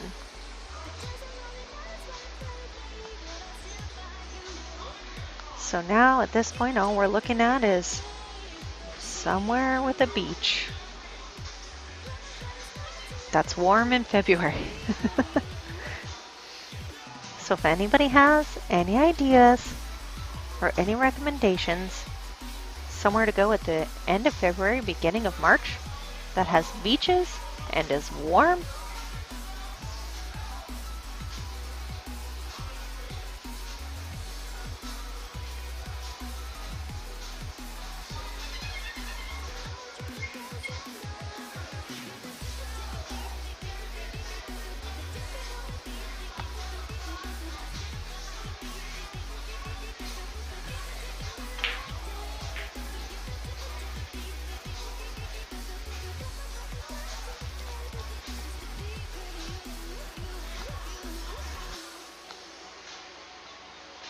see, people keep saying Hawaii, and I hear you, Sophia, but Carlos said right before we met, which we met in April, so sometime like February or March, said that the water was super cold.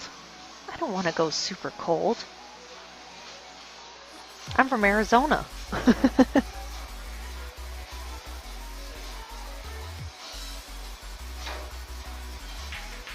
Oh, nice hit by Bobby.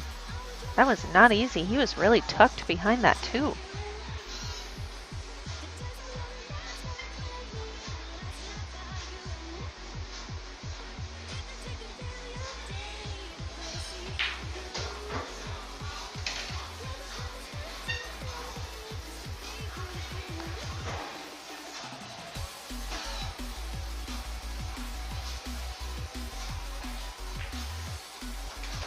And the other trick is finding somewhere that's not super travel restricted.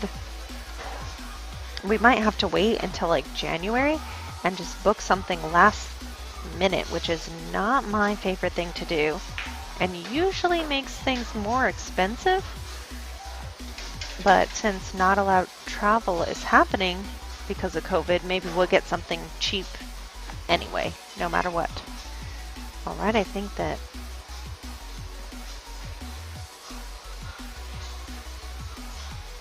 we might be out of the woods as far as this rat goes.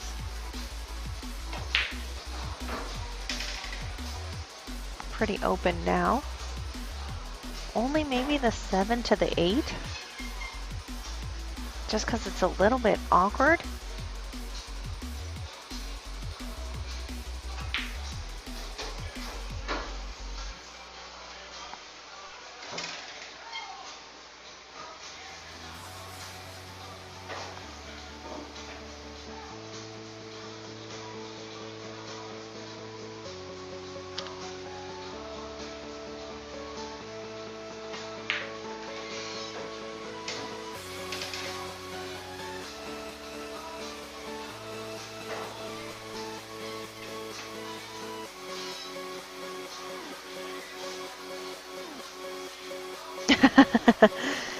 That is a great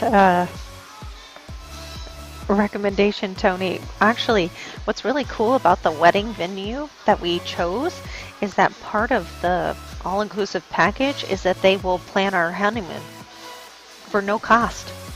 It's like just included in the price. So I just want to go to them though with an idea of where we want to go or what we want to do. So I agree with you, Tony. definitely going to use them as our travel agent.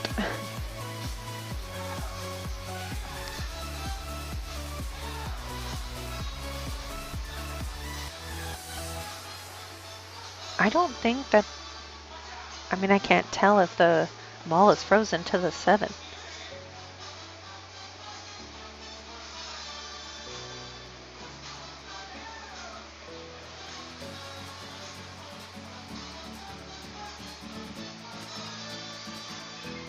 Hopeful, I agree. That does sound pretty good.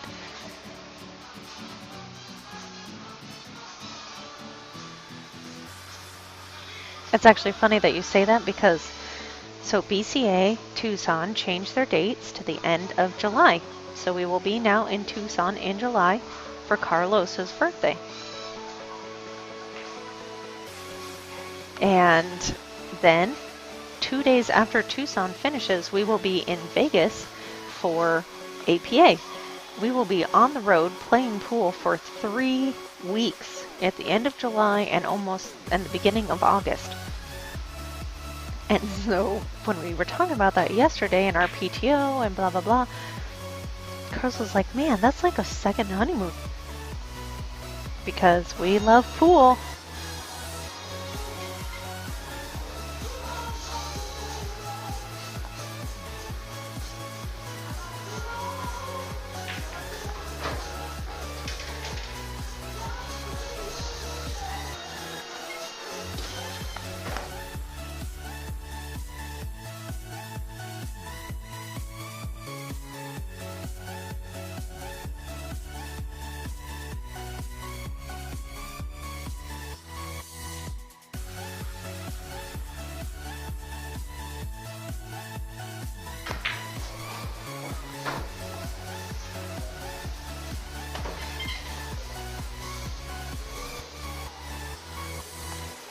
So we have, hopeful, we are kind of already doing a vacation for pool for 3 weeks in July and August.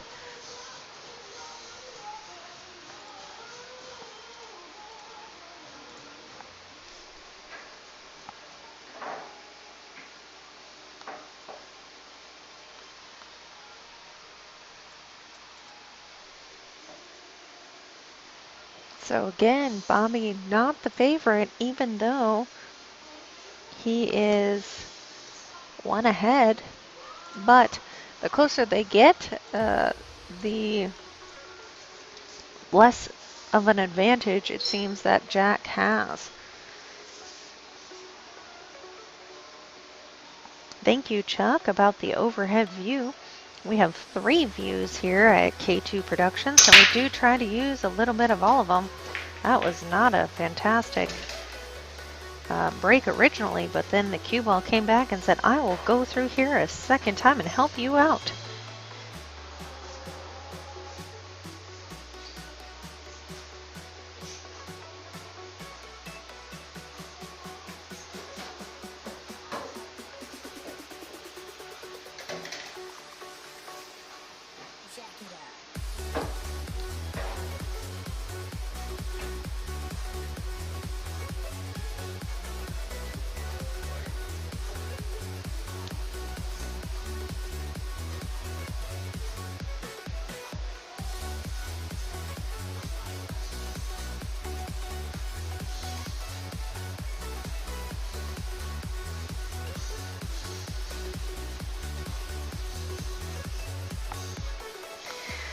No hopeful, no beach, but pool and pool, because there will be, you know, cabanas and such. Although for the 16 times I've been to Vegas to play APA pool, I only went to the pool 1 time, and that's the 1 time I took Reagan with me.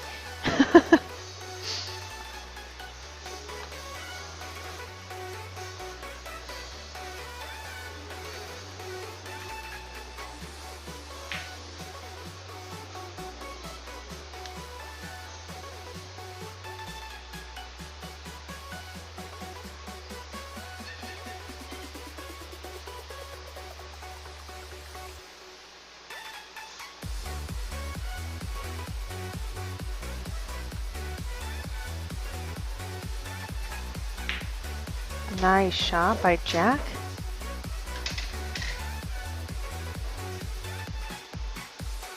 This definitely looks like a 3-foul rack to me.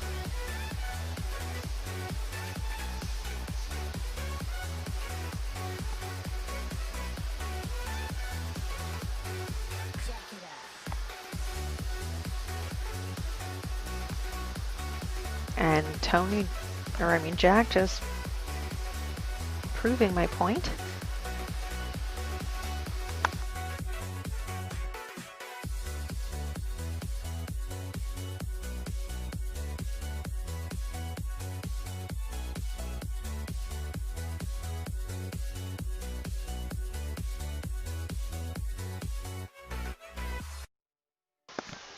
I thought he was gonna make it.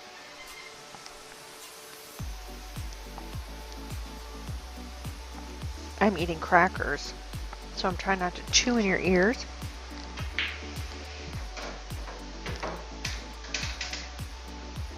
Nice comeback for the 3.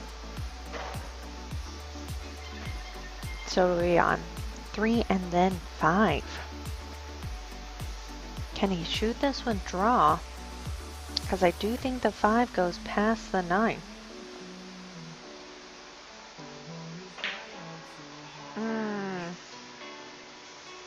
That was tough.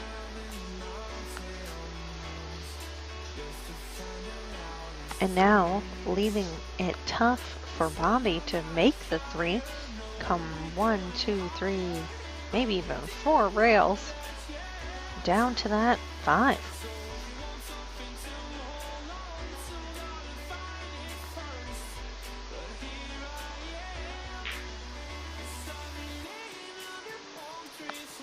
Oh, he went the easy way. So much smarter than my idea. Sometimes the angles can also be deceiving, so...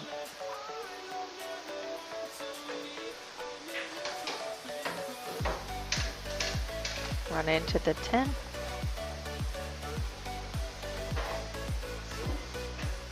The 5 does go past the 7. Jack is so tall.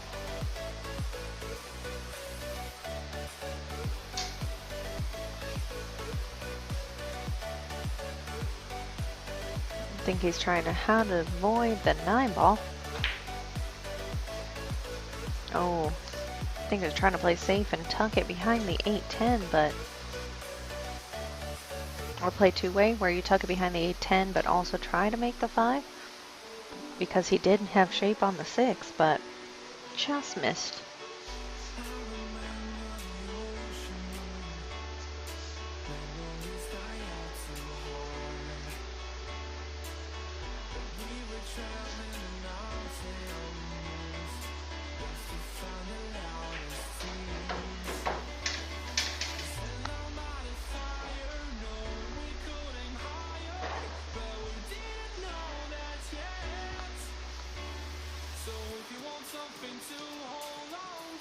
All right. I think he's going to use the 8-10. Oh, I was going to say use the 8-10 to stop it, but he went with top.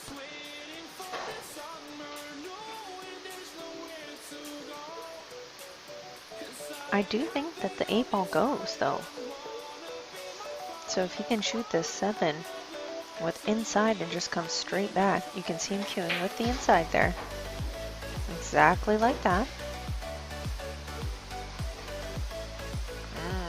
He is going to run into the 10, though. There's no avoiding it. So how do you run into it without making it mess up your shot? Top. Oh, wow. Apparently you do not have to run into the 10. Bobby teaching me something new every day.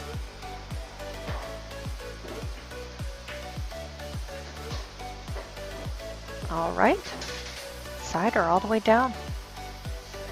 He's going all the way down. He's shooting it straight at my face, so I'm not moving. All right.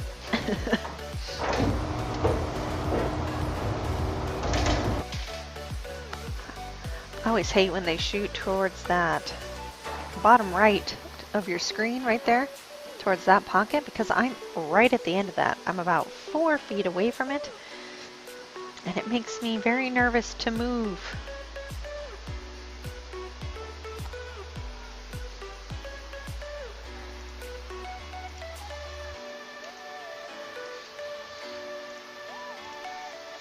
All right, 10 left for Bobby, 12 left for Jack.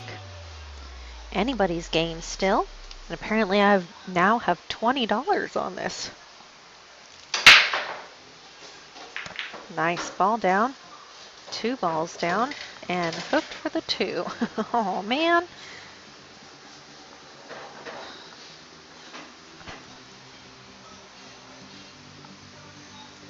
Look at that.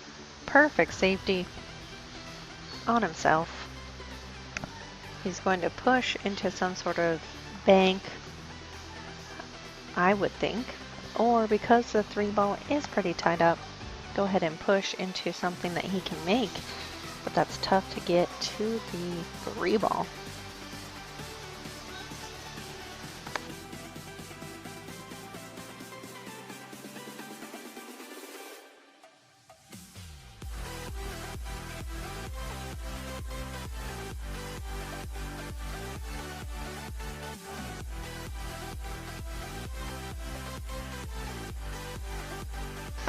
Jack is going to take the shot.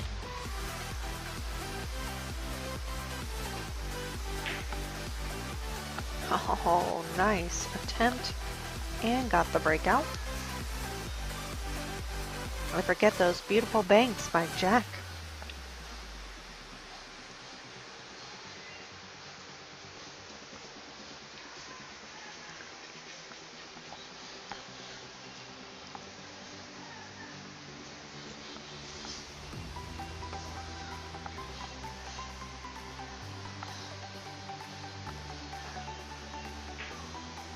Nice shot. Now just, is he getting view on the 3? View on the 3. Looks like he can see it.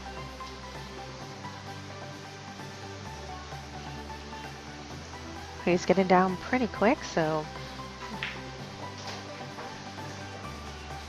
get out of there, 6 ball.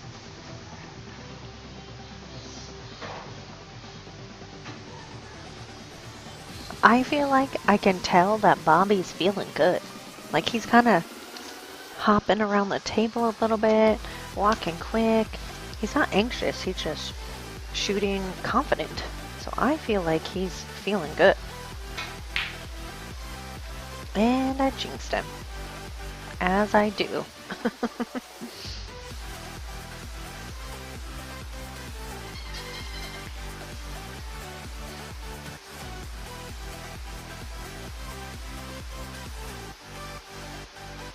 Did you guys know, fun fact about Jack, he makes cues? I feel like I want to buy a Jack Scerca cue. Wow, what a shot. He used a lot of spin to spin that ball in. He is on the wrong side of the 6 though.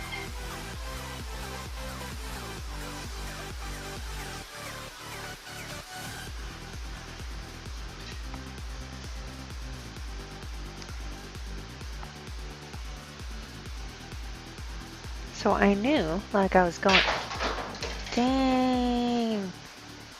I was thinking he has to go 1, 2, 3, but apparently you go 1, 2, so much spin you don't even hit the 3rd. Holy moly. I'm gonna have to learn that. That was an amazing shot that's really going to probably be rewarded with this.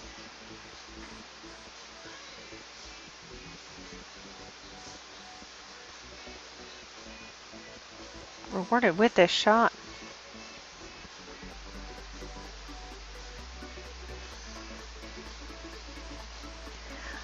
No, Ray, you can tell. I mean, I know Bobby. And you can tell when he walks with a little bit of confidence, a little bit of a strut, versus if you're like down on yourself and man, I'm just not shooting well or whatever it might be.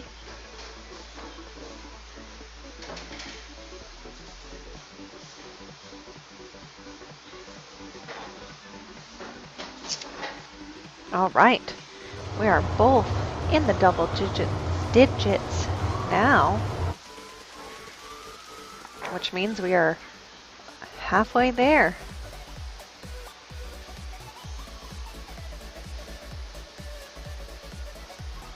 And sorry guys that I'm not saying much towards your comments because the comments are not popping up until way after the fact. So I am responding to things and seeing things way beyond when you guys actually discussed them.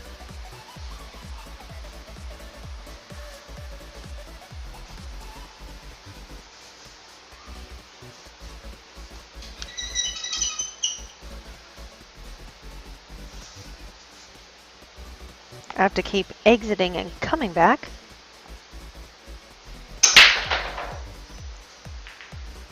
I think Bobby did go to the bathroom, maybe take a little moment to wash his face, whatever it might be. Getting ready to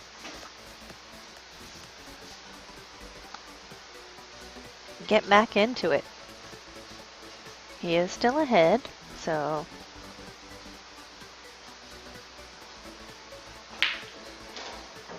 just have to take it one rack at a time.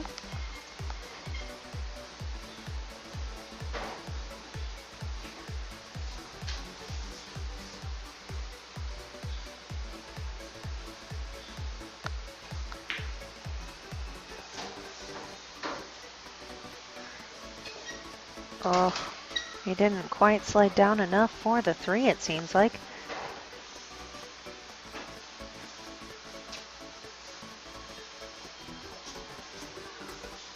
So Tony, on that last shot where he went 1-2 and then so much spin that it came out, did you teach him that, or did he teach you that? And will one of you teach me?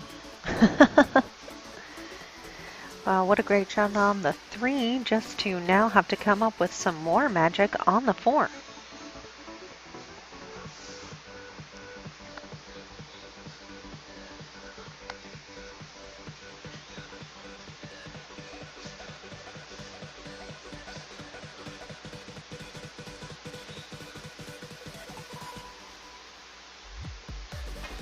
Old school basement spin, that's funny.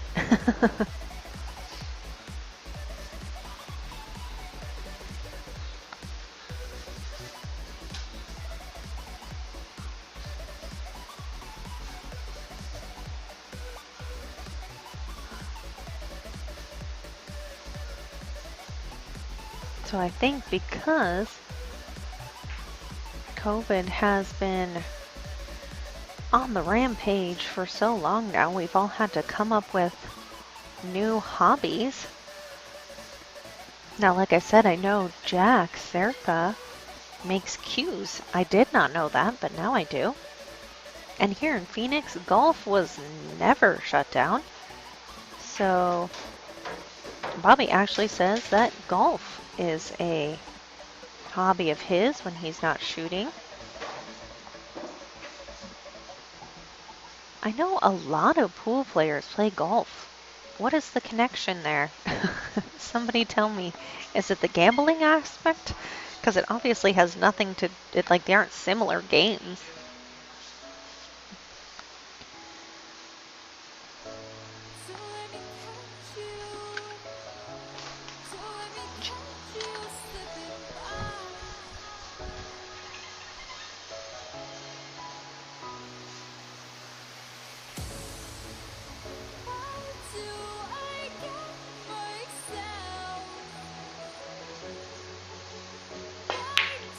It was good. And you'll see it up there.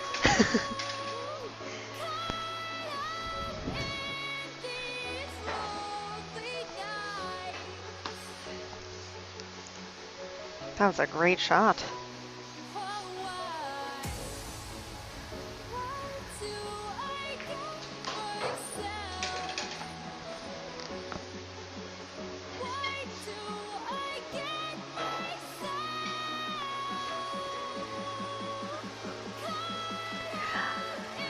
Well, I guess they are very similar in that I'm bad at both of them.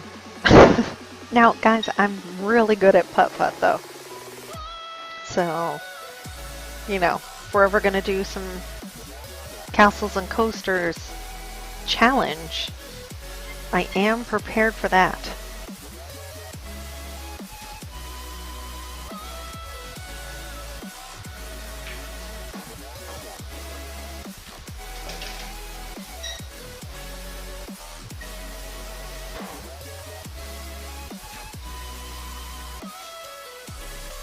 So if anybody ever wants to put a 20 down for some putt-putt, I'll take your money.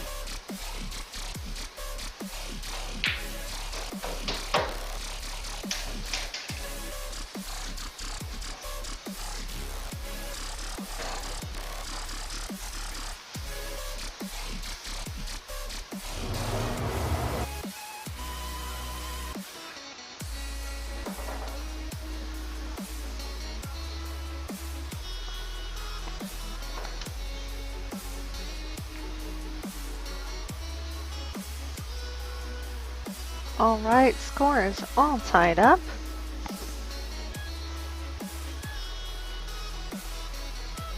A race to 10.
Oh, Junior, it's on.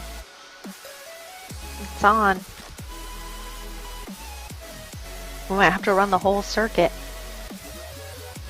You know, castles and coasters, Golfland, Cracker Jacks. There's a lot of putt-putt out there.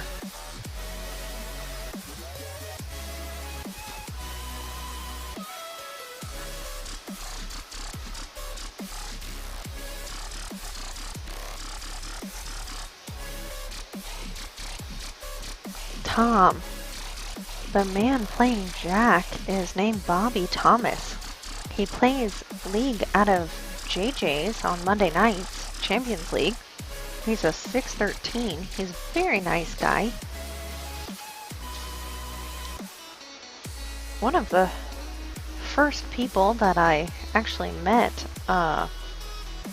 playing pool.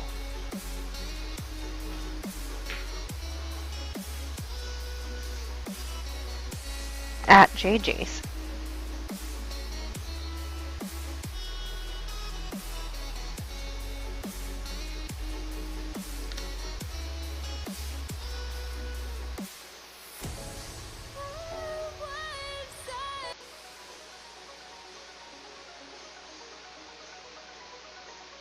He also shoots out a Deli sports bar. I don't know where that is.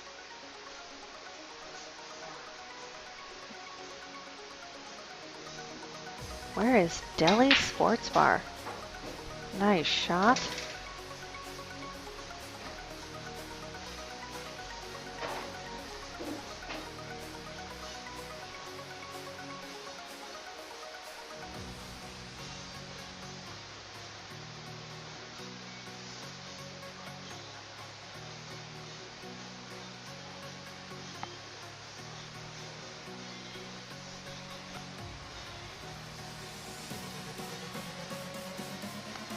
It's actually funny. Bobby, and I'm sure a lot of you heard this earlier when I was talking, but the one thing I'll always remember about Bobby is he was the first over 600 that I beat playing pool. Now, we only played one rack of 8-ball during Champions League.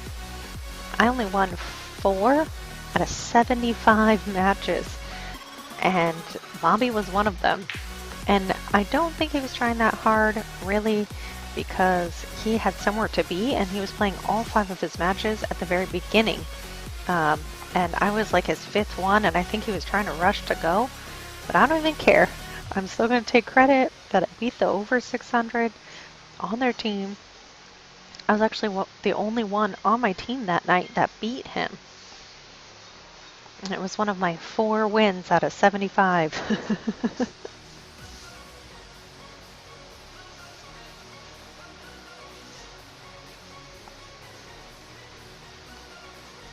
He's very, very nice, though. Jack is also super nice. This morning, I actually messaged him.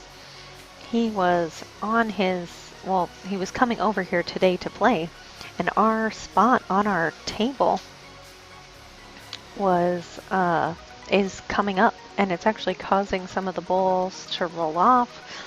And if you go over the spot in a shot, it's actually starting to change the outcome of the shot. And I know that Jack does pools. He's leveled our pool table. He helped us move our pool table from our living room to the garage. So I asked him if he could please, I think he was coming at the 5-9 and missed the breakout there. I asked Jack if he could please bring us a new spot. So he was kind enough to bring us a new spot. We are going to put it on after the game.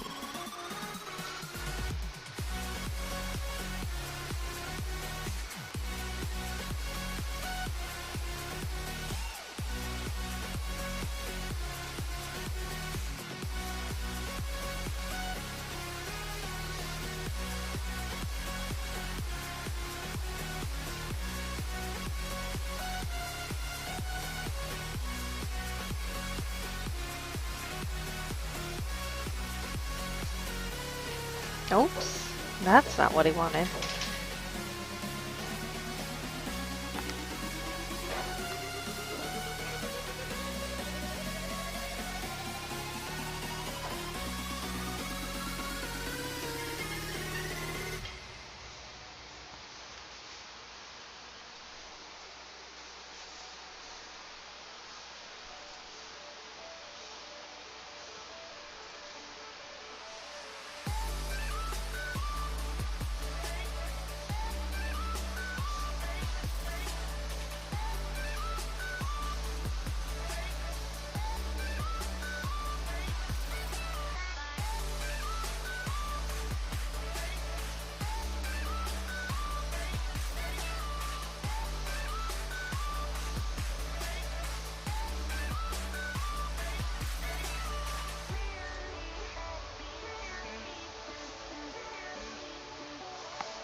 This is a really weird on the 3-ball. Doesn't go on the side, but then he's queuing over the 7. Nice shot, but I don't think he meant to come directly at the 4.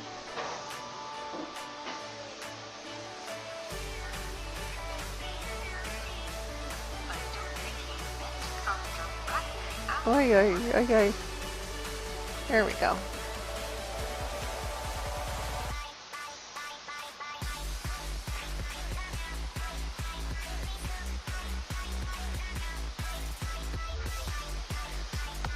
I am trying to fix the audio here because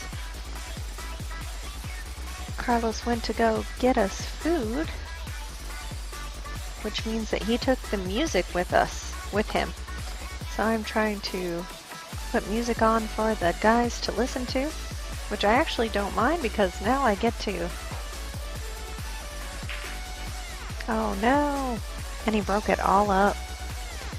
Honestly, don't know that I would have even gone at that. I would have like pushed the 6 to the 8, giving him ball in hand, which you were probably going to do anyway.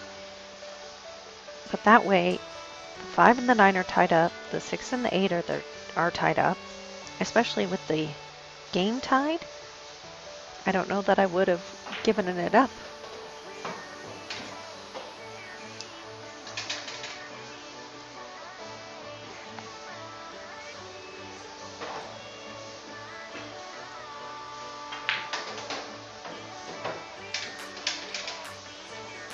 All right, open table here.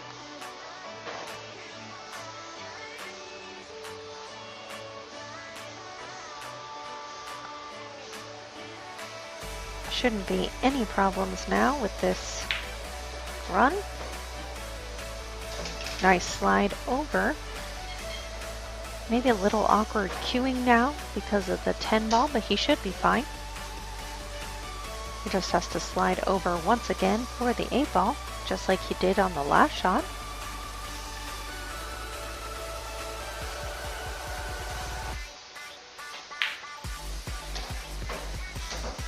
Lost a little momentum there, but he has the angle, and it's a makeable shot just with top here. Or even center, really. The 9 ball's pretty close to the pocket, so he can do anything.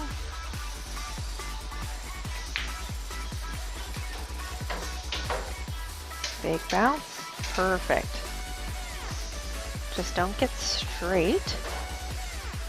He is a little straight, but he should be okay.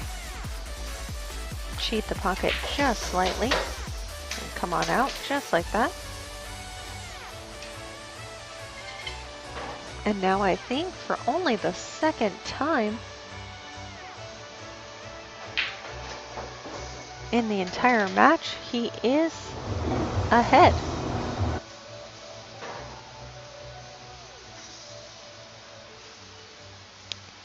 Well, Lou, I'm sorry that the quality is bad for you. I'm watching on my phone and on my laptop, and the stream looks good to me. So I don't know why for you it may not be going well.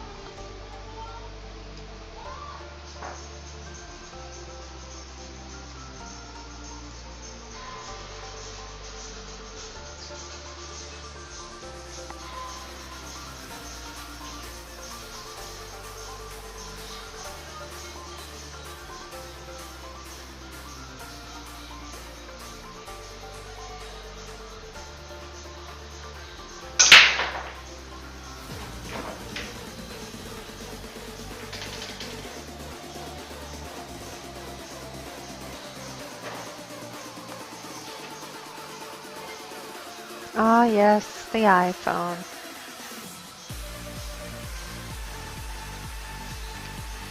Sophia, Bobby and Jack have not played each other here before.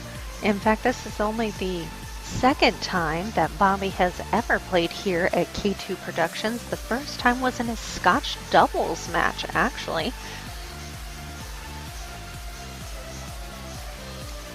Jack has played singles here a few times as well as doubles. He likes to play here, at least, with Emilio, and his team name with Emilio is Peanut Butter Falcons. He also has played singles here, and he has both won and lost here, so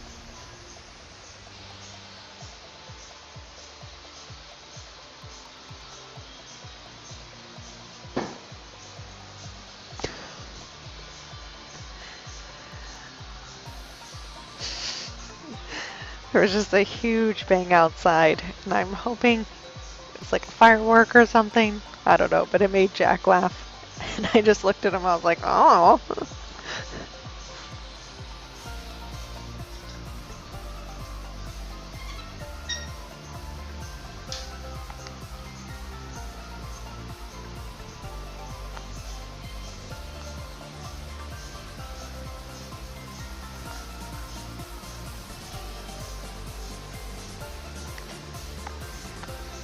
I think the one time, though, that Jack lost here, he showed up, I would like to say about 30 minutes late by just work or whatever was slowing him down. And he did not hit one ball before he started. He was like, no, I feel bad that I'm late. I'm just going to go ahead and shoot and play.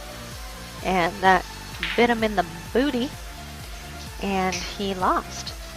Now, today he did show about 15 minutes early, and he did get about 2 racks of practice in, so he's not cold. So we will see how that affects and changes the outcome today. Hello, Corby. Welcome.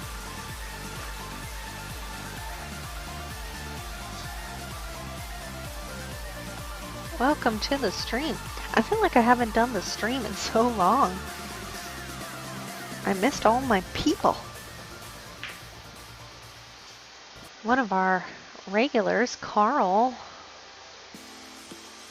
had surgery. He's actually in the hospital right now. He gets to go home tomorrow. I've checked in with him every single day to make sure he's doing good. But for those of you who know myself or Carlos, if you're a regular on our stream or if you're part of our teams, you guys are family to us, and we really appreciate you and care about you. It was Kit's birthday on Friday, so I see he's on. Happy birthday, Kit. It is my daughter's birthday today. She's at Great Wolf Lodge with her dad.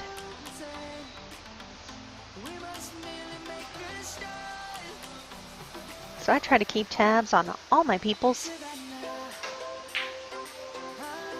Oh, he did call that 10. He almost made it.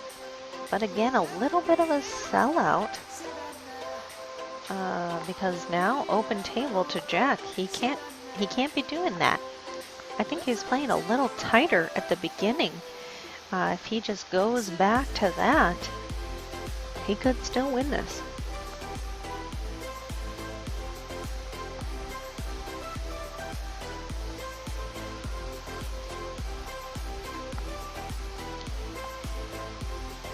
Yes, I did hear you say you're moving. You can still come down and visit. Flagstaff is not that far away, or Prescott's even closer, so I don't know where up north you are moving, but ask Jay Suko. She comes down like every week to play pool here, and she lives in Flagstaff now.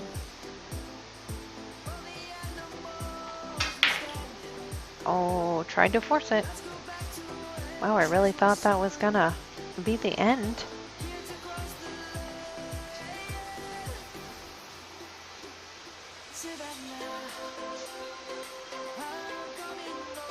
Thank you guys for the happy birthdays to Reagan. She's now 8 going on 18. It has been a very fun experience.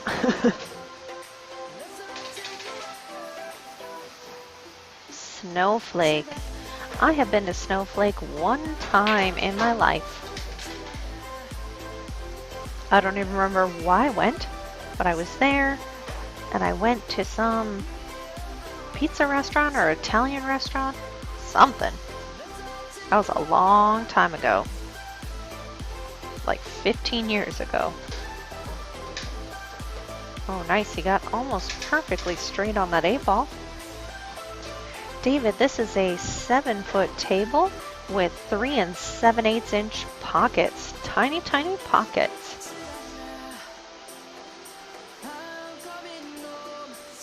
I saw something for sale the other day. It was a 9-foot, so it was like 9 foot with 5.5 inch pockets. I started laughing so hard. I was like, that's almost double our pocket size. That's crazy.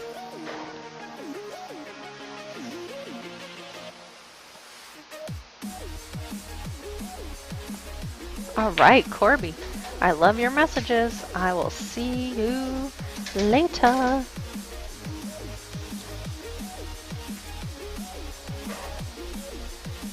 Bobby's doing really smart. He's walking around the table. He's not taking any shot for granted. Even though it was the 10 ball, he still took his time. He still went and looked, made sure he's not going to scratch anywhere.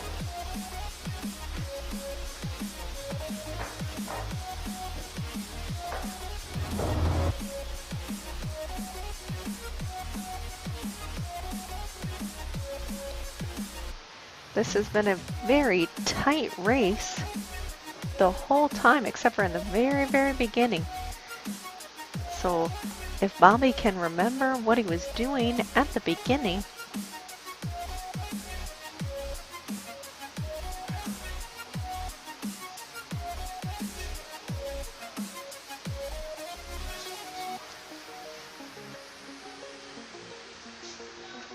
see, good thing I'm keeping track because these boys are not keeping track of their games very well.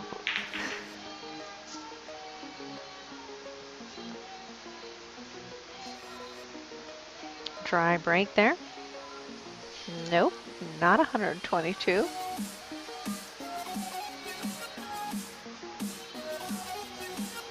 Well, kid, it was a 9-foot table, so... But I just thought that was funny. I was like, 5.5? What the heck? Actually, I think it was Jack. I think it was Jack that posted it. It's not his table. He's just helping someone to sell it / move it. But I was like, dang, 5.5. I want to shoot on a table with 5.5-inch pockets. Tired of these 3-inch pockets. 3 7/8-inch pockets.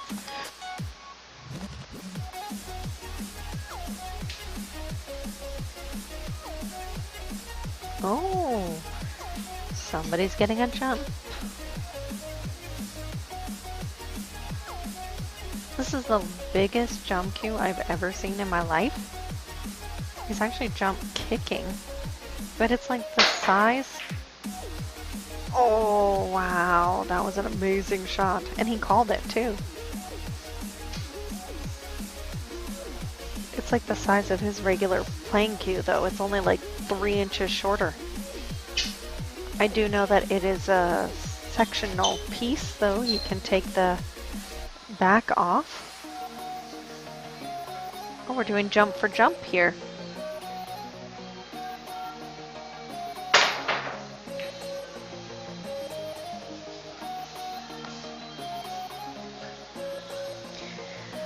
That's the 3rd time that he has jumped and the 3rd time he has missed jumping. So that does put him on 1. Thin, thin, thin. The side of the 1 that's closest to the pocket. Send the cue ball up table.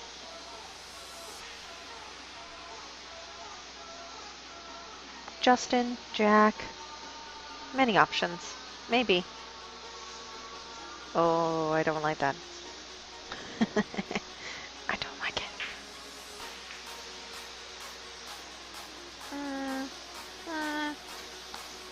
That's okay. That's okay. Maybe being on that side of the table was the wrong side.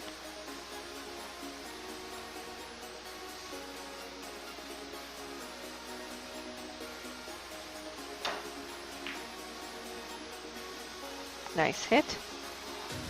Oh, that's dirty. That's dirty. And I like it.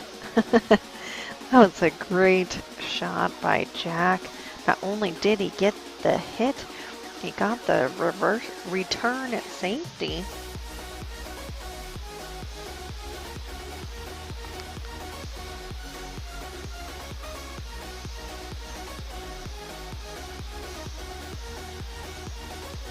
See, those are the types of hits and safeties that I want to be able to see when I'm playing and to execute.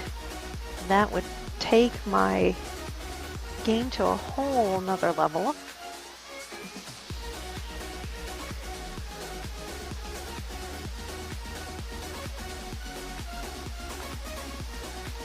I think safeties is a huge part of the game that a lot of people neglect. it is a tough thing to practice.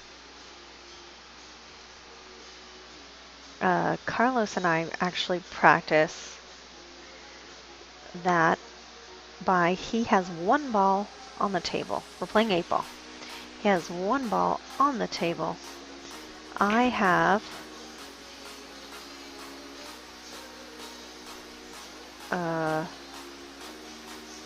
all my balls on the table and the 8, and I have to never let him have a shot on his one ball left.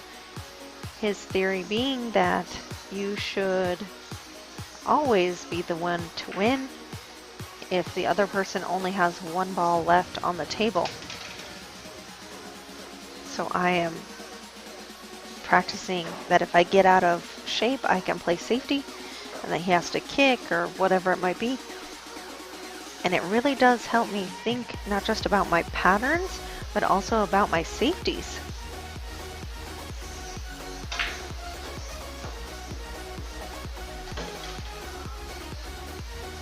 He is a pretty good coach. Don't tell him I said that, though. I'm just kidding.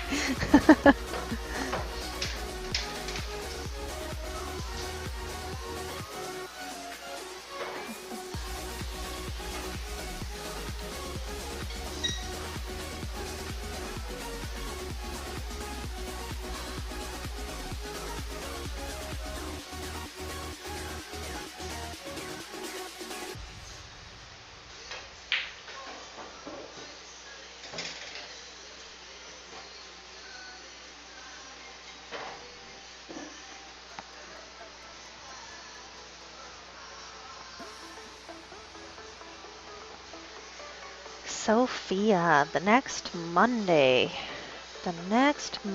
Let's look. I know, I think we're actually booked until Thanksgiving. But let's see. Monday. You could always, Sophia, talk to George. He does have Monday, November 2nd, but he doesn't have an opponent. So maybe he would give you his spot.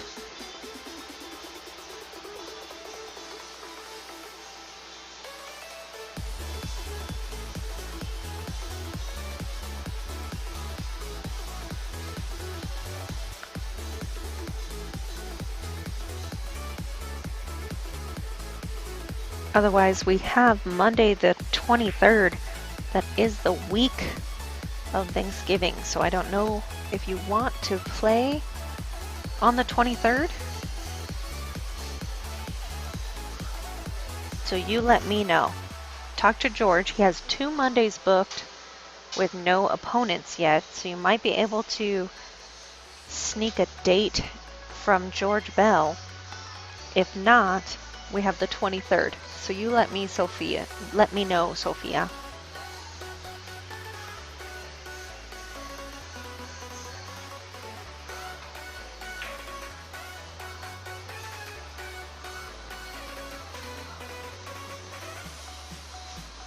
Yeah, he has the 2nd and the 16th, neither of which he has a partner for yet. But the 23rd is available.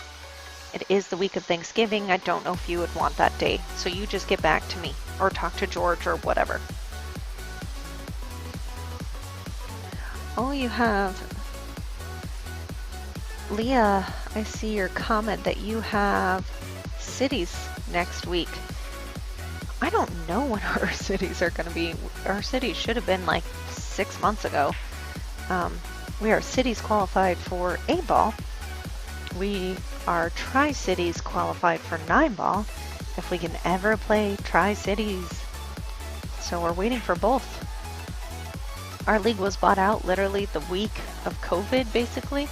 So the guy never really got to get into it, and then everything got shut down. So he is still trying to figure out what the heck to do. All right, 1 rail kick here. I like. Just going to the left, short rail and back.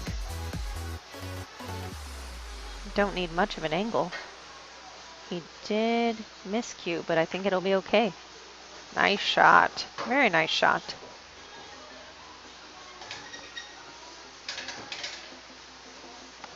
Hey, this 5-8, I don't like it. I actually like shooting the 5. Yep, right there. The 5-8 is too funky.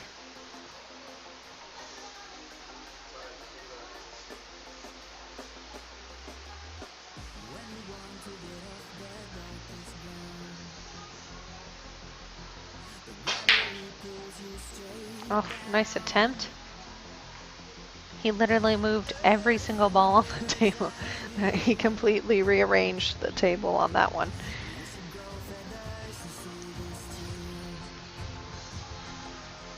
Nope, that is... Sorry guys for the background noise, but the camera I tried to go to was frozen, so... Well, he made contact.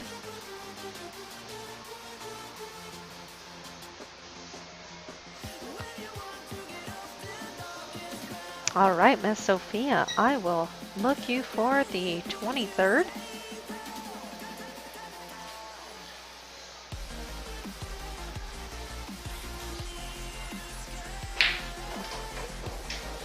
Am I using killer bees or action hounds?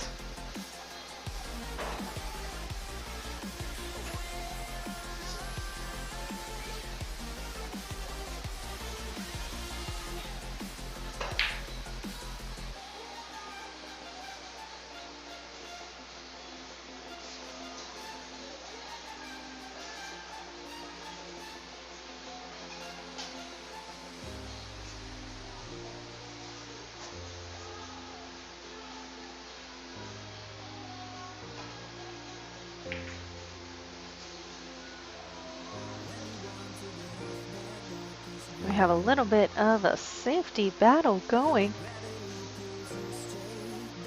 I don't think that he can quite make the 6 though. It's very tight. You can see he is getting down to see if he can do it, but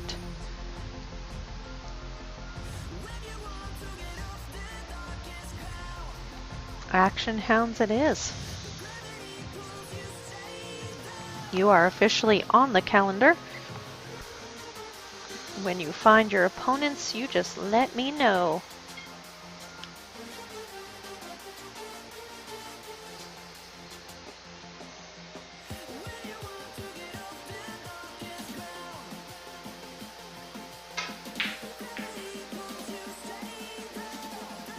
Oh, this might be it. I heard Bobby, he goes, please stay up. And he got his wish.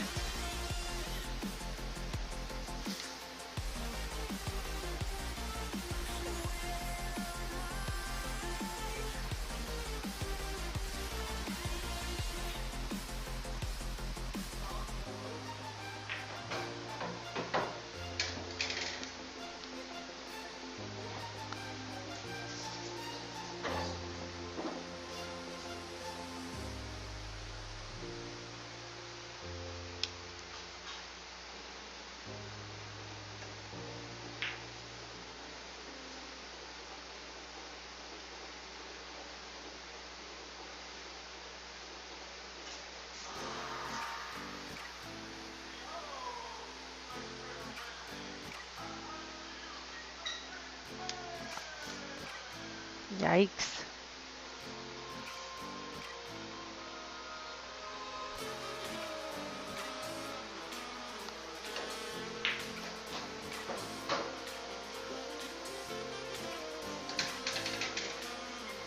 He can just go down and back, or up and back down, however way you want to say it, for the 9.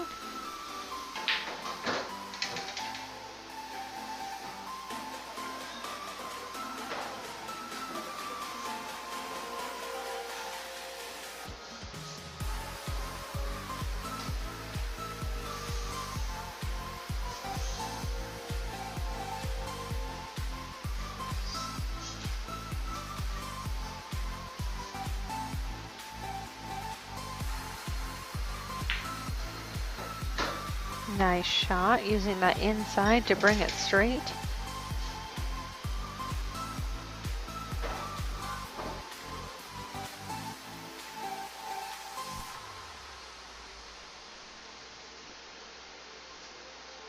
I don't want to move.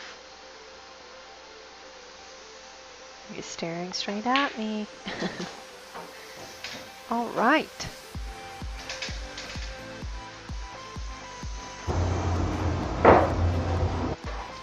Bobby, one more time, just going out and taking a breath.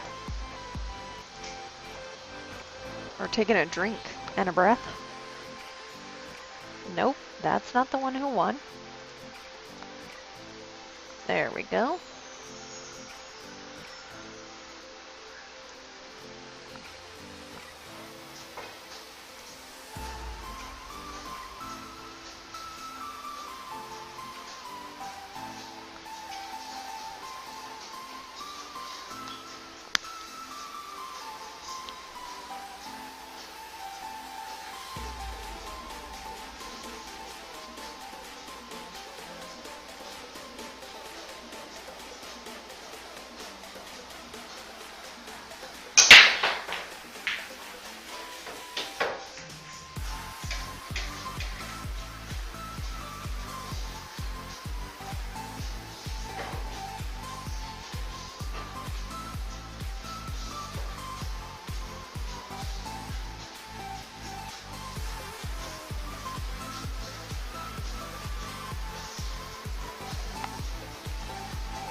I have been delivered food.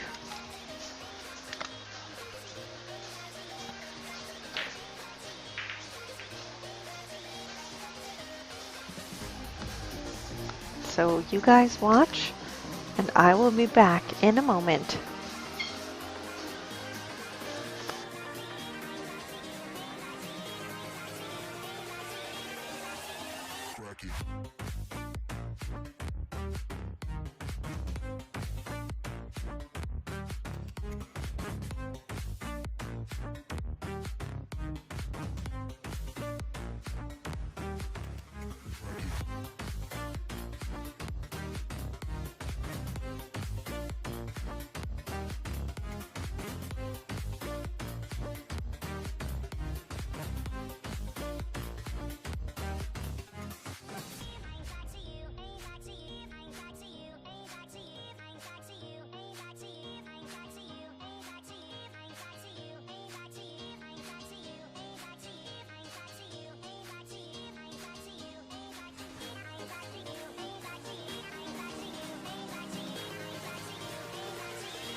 suffocating.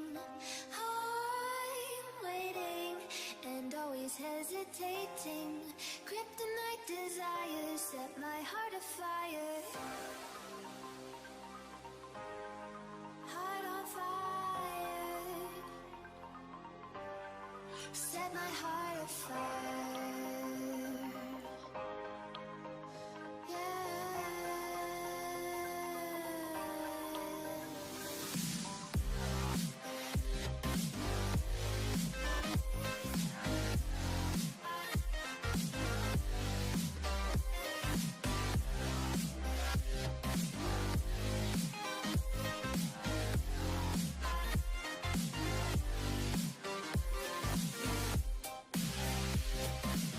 Sorry, there was a spill on the dance floor.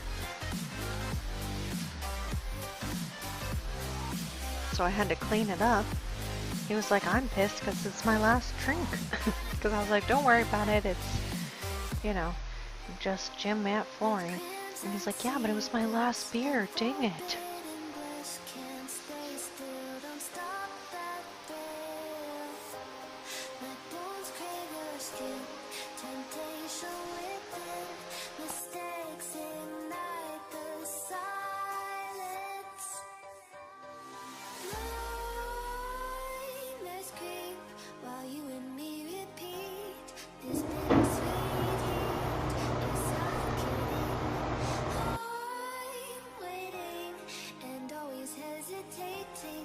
Kryptonite desires set my heart afire.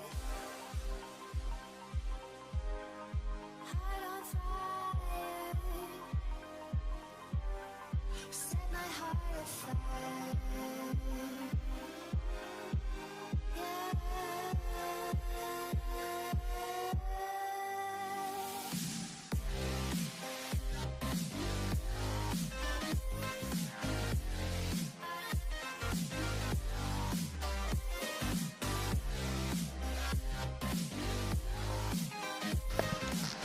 Alright guys, I officially smell like beer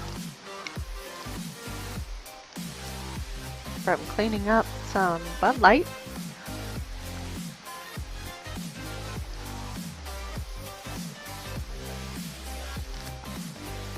I think Jack can see the edge of the one.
I know, Sam, I told him it was a party foul that he spilled his beer.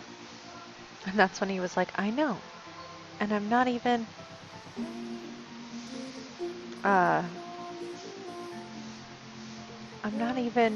or it was my last one.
All right.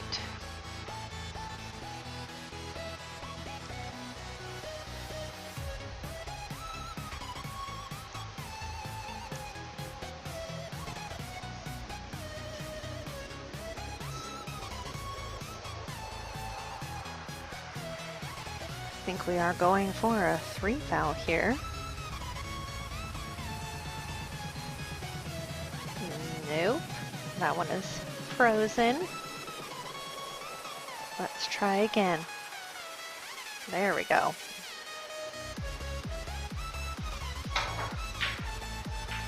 Eight ball first. That does put him on 3. So that was it. I thought that was only 2, but it was 3.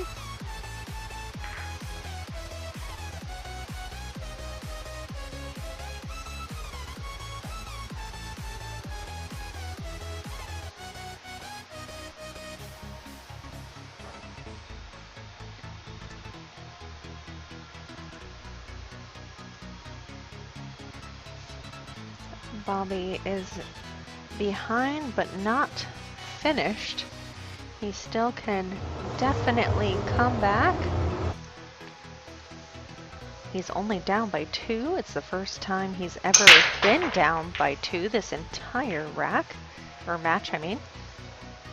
This is a nice open table that Jack had a dry break on. So let's see what Bobby can do. Oops, trying too hard. He probably could have even just done a stop shot there and would have made it.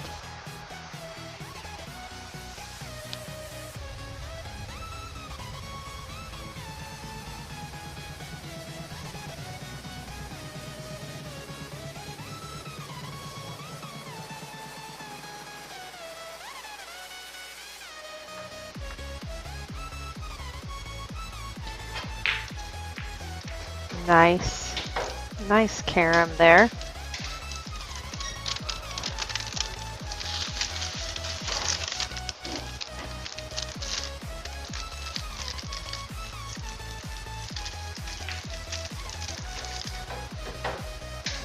No, no. That's what I say every time someone scratches. It's like the slow motion, like, no.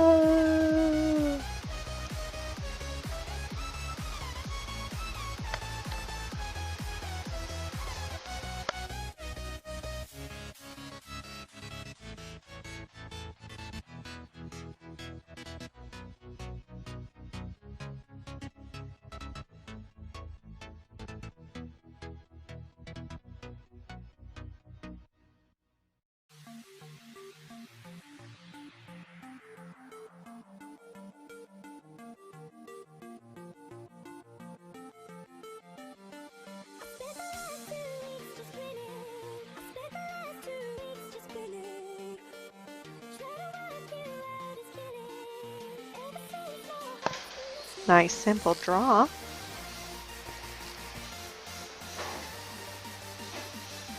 I actually really like Jack's mentality right now. You can't see him, but he's sitting in his chair. He's not even watching the rack. He's got his eyes down, just focused, waiting for his turn. No, I got into Taco Bell, actually, Kit.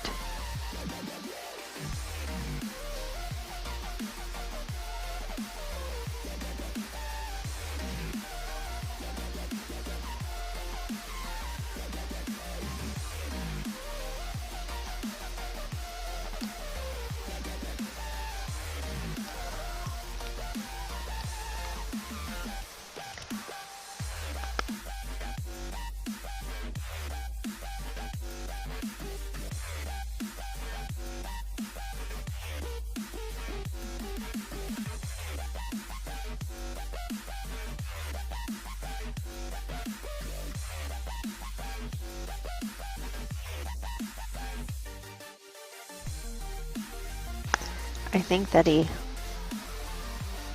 hooked him.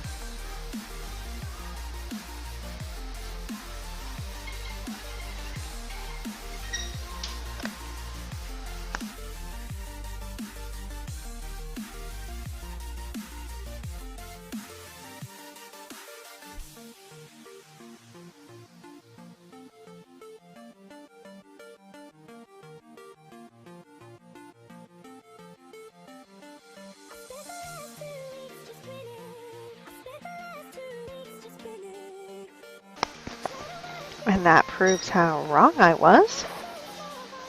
And yet, Kid Taco Bell, it's one of Carlos's favorites.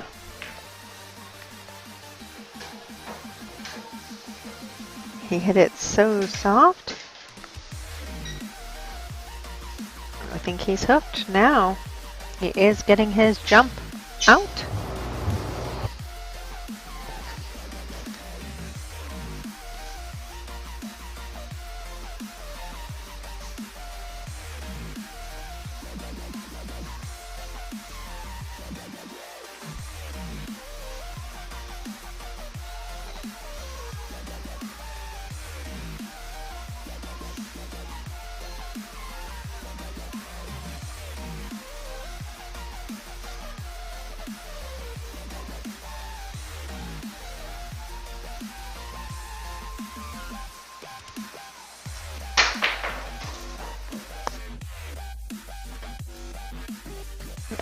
What a beautiful shot there.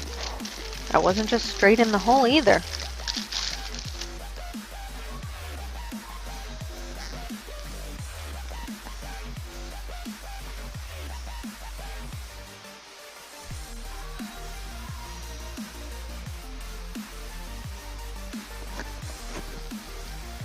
It's tough, but I think he can cut the 8-ball all the way down.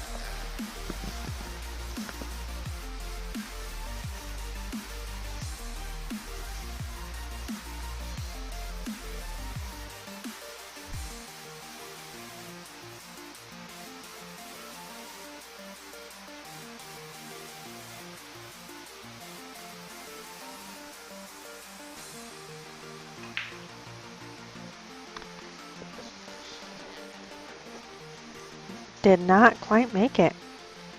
Hopefully for Bobby, he can run these 3 balls out. It would be a much needed win for him. Make it a 1-ball game instead of, or 1-rack game instead of a 3-rack game.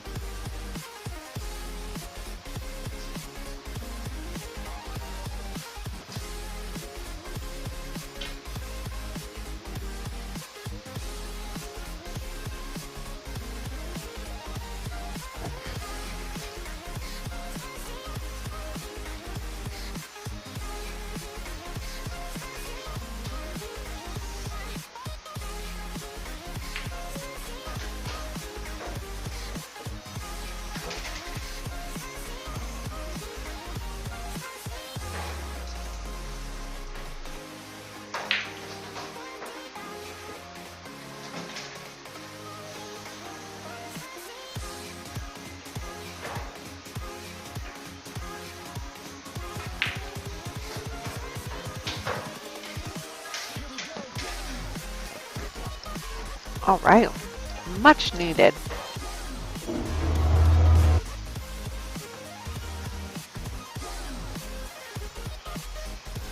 And Kit, that's silly because I see Asian people in Panda Express and Panda is not Asian.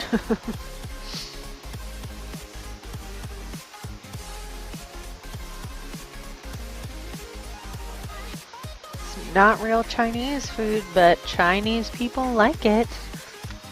So just because Taco Bell's not real Mexican doesn't mean that Mexicans cannot enjoy it. Don't be silly.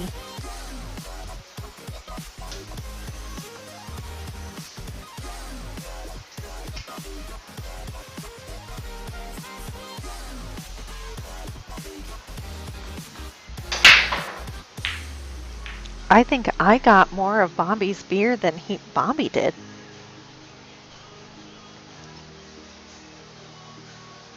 got it on my arms, on my hands, on my knees. All right, dry break. Jack did have to go to the bathroom, so we're just waiting for him to come back.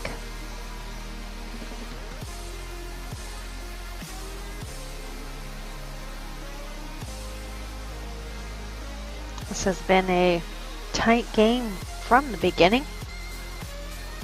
I think the most lead he did have was about 5-3.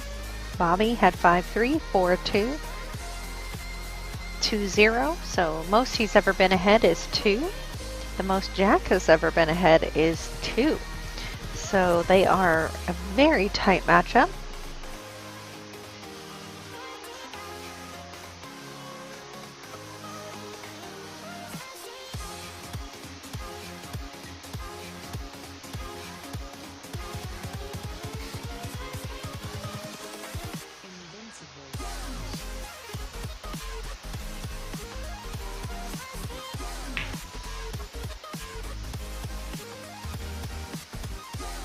All right. Safety executed.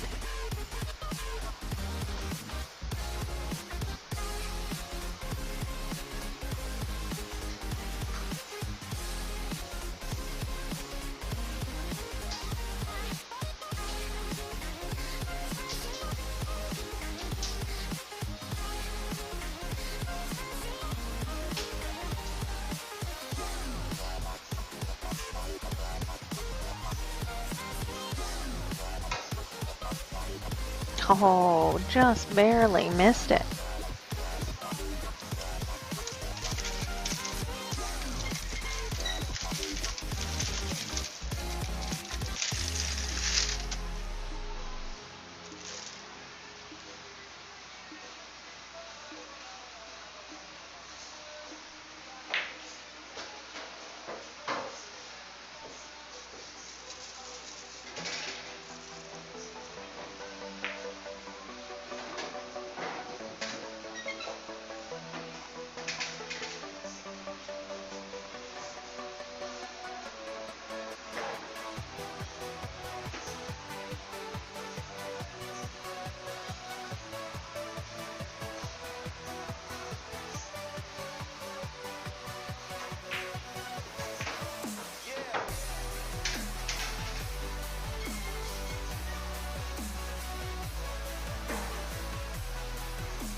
Hopefully you do know that you and I have $10, right? $10 on this.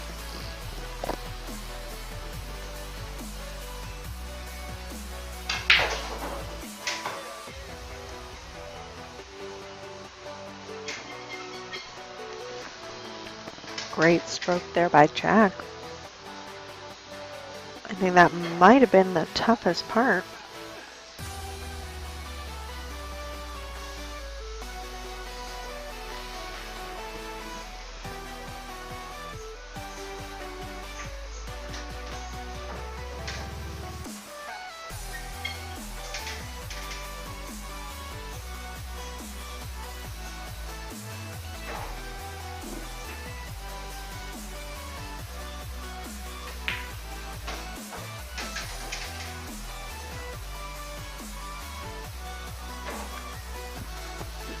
Well, this makes it interesting.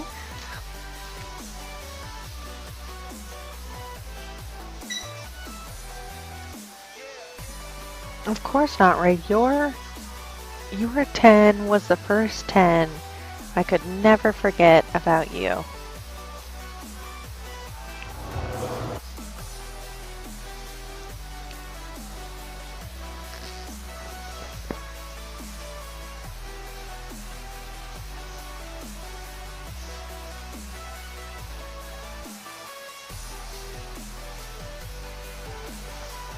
I think I heard him say safe, but safe 7? No.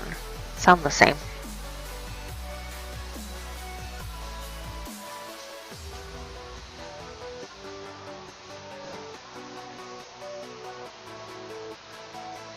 No, I have a wedding to pay for. $20 is my max. I'm already over budget on the wedding, so I don't have any money left. $20 is about as much as I can afford to lose.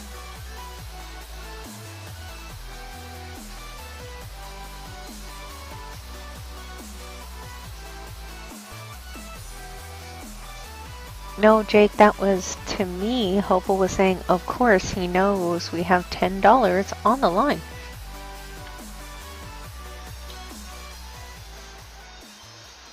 I think that he can cut this. It just could it.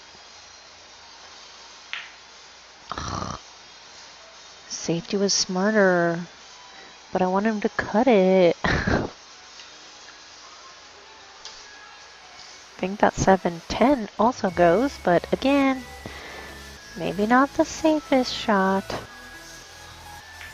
Sliding. See, I don't even see those as options. I'm like, offense, offense.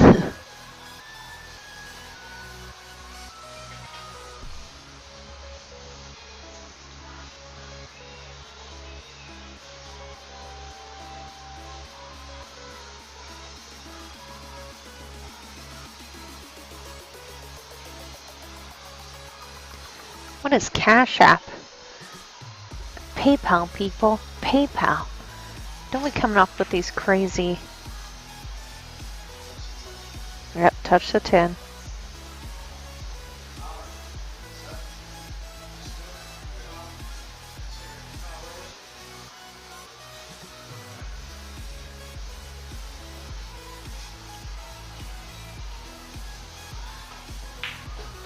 Oh, Zelle. See, Zelle? I like Zelle. Zelle, PayPal. That's all I have. Facebook wants my driver's license number, and I won't give it to him.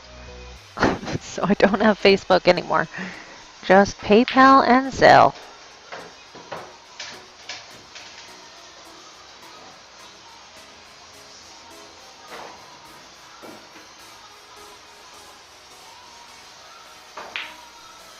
I don't think that was a foul. I know that he moved the 10 after shooting, but the cue ball didn't go anywhere in the vicinity of the 10 that it would have affected the cue ball and the outcome of the shot. So I do not think that it was a foul.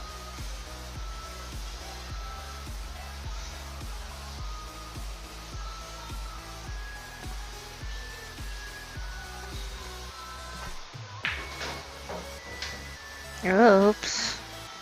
I don't think that's what he wanted. What he wanted.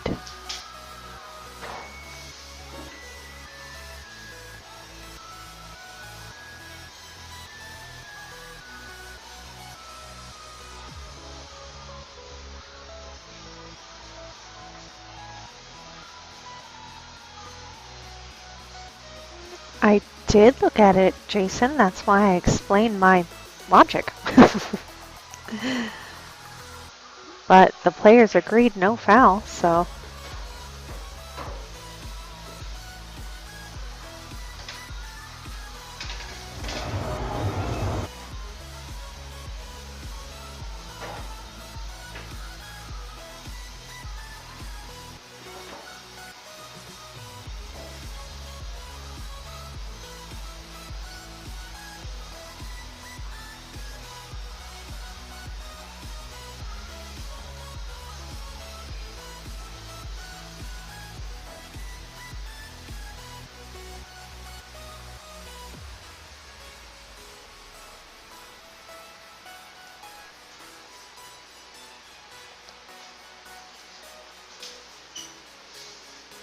All right.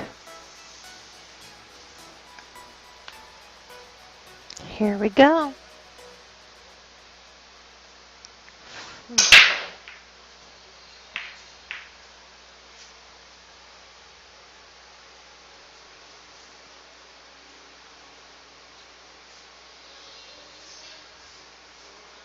Oh, my numbers are off. I don't know what happened, but I'm fixing it. It's just the percentage to win, so.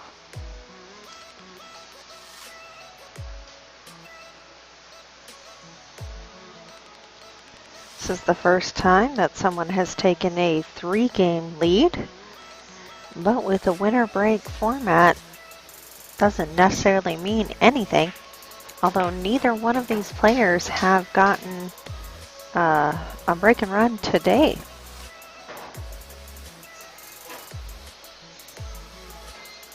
Missed the 6. Oh, he did call the 4 and it almost went.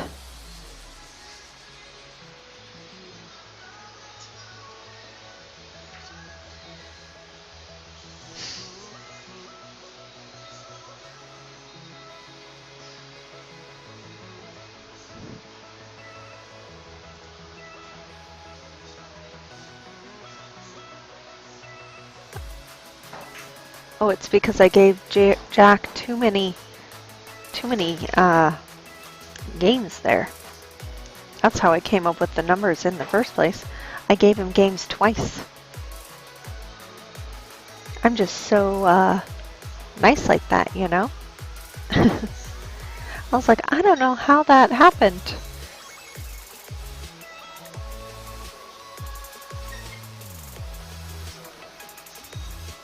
I got excited.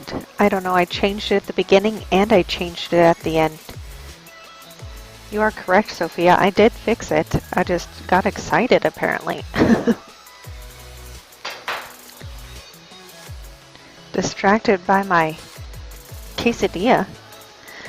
I think that Jack hit every single rail.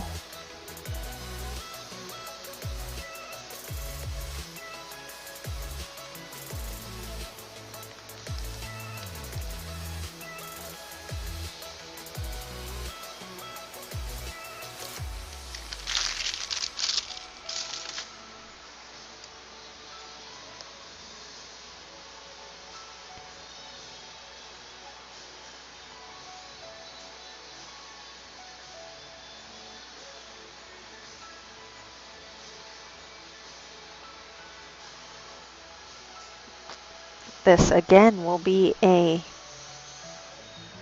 instrumental win if Bobby's able to put this together. Instead of being 3 apart, they would be 1 apart. He has done that before. I don't know if he was trying to make that or not. He didn't really get down on the ball. He didn't really like stroke it. I don't really know what happened there.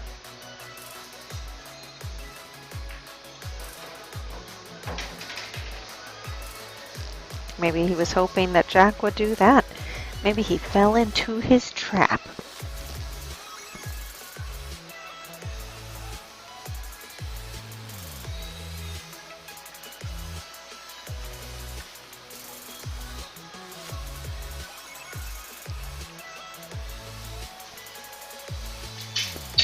Jack can only do this because he's so tall. I don't think I'd be able to reach that.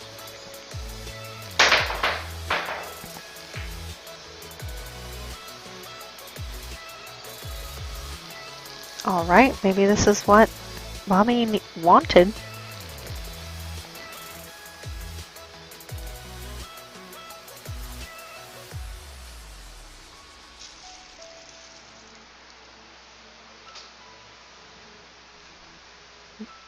Toughest shot being right here. And he does have ball in hand, so a little harder than he wanted.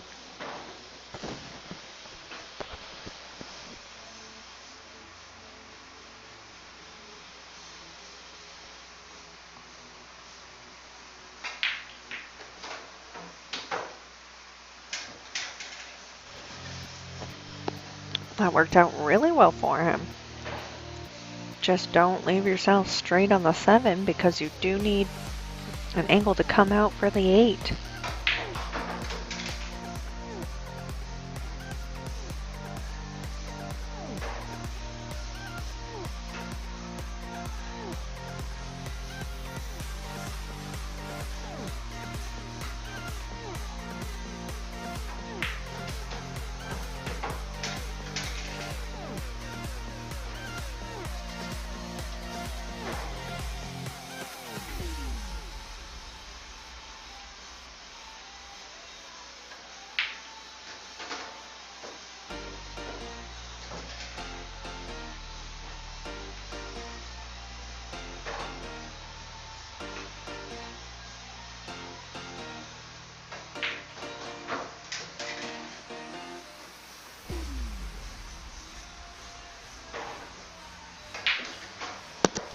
All right.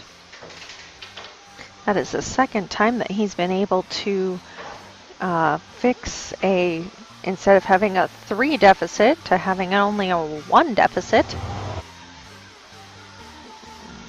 So Bobby is still keeping up. He just needs to regain that lead if he wants to win this, which he can definitely do.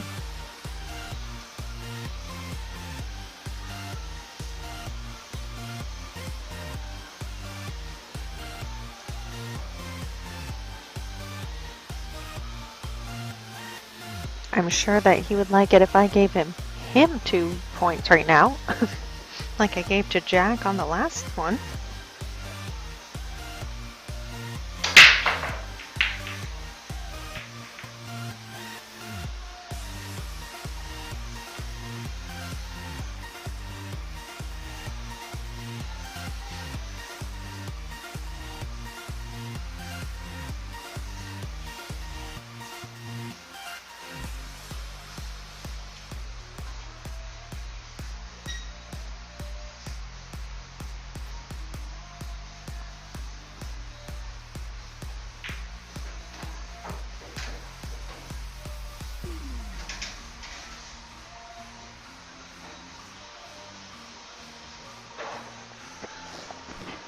I don't know if you can squeeze that.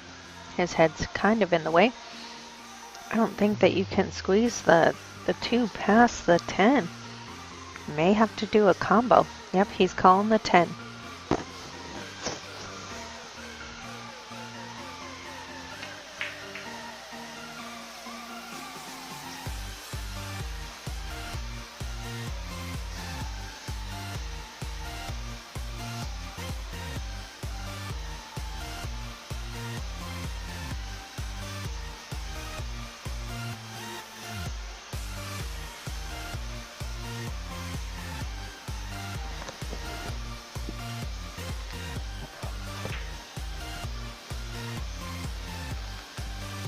I think that was a 2-way shot. If he makes it, then great. If not, he plays safe.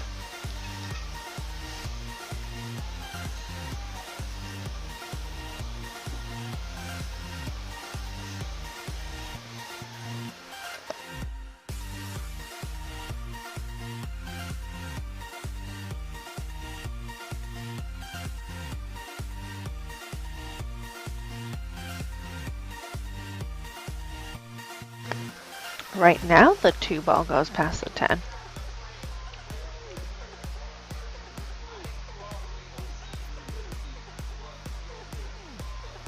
I don't know which hit that you were referring to, Jason, but I watched 2 hits this game for them, and both of them were good. So, and if there is a foul, I don't even say anything. That's not my job. My job is to score keep and commentate, tell you kind of what's going on in the match.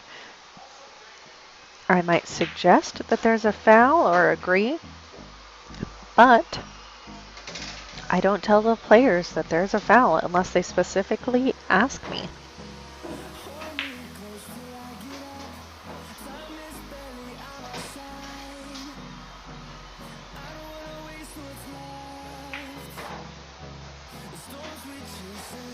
Oh, he's running. Bobby's running. He needs to slow down. See, because he's on the wrong side of the 6. He got so excited.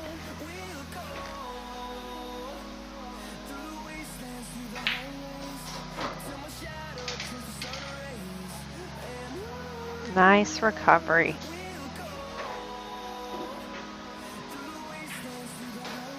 It's funny because I feel like Bobby hits these gears where he's like, oh hell no, you're not gonna tell me I'm down, you're gonna tell me I'm only up 20% to win or whatever it might be.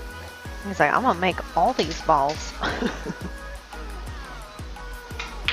There's no sets, Rob. This is 1 race to 21. So the score is now tied 15-15 in a race to 21.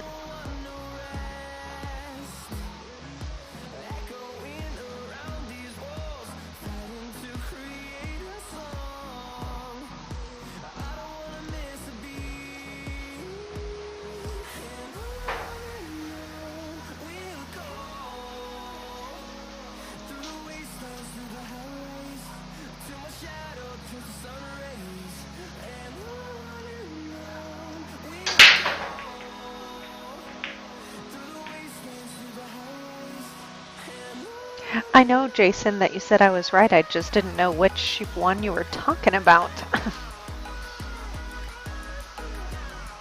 I tend not to actually watch even the balls, the cue ball hit the balls. I watch the reaction of the balls after the fact. For instance, on that 2-8 that you were talking, or that we were talking about earlier, if he would have hit the 8 first, it would have pushed into the bottom rail. But because he hit the 2 ball first and then came into the 8 ball went sideways and never even hit the bottom rail.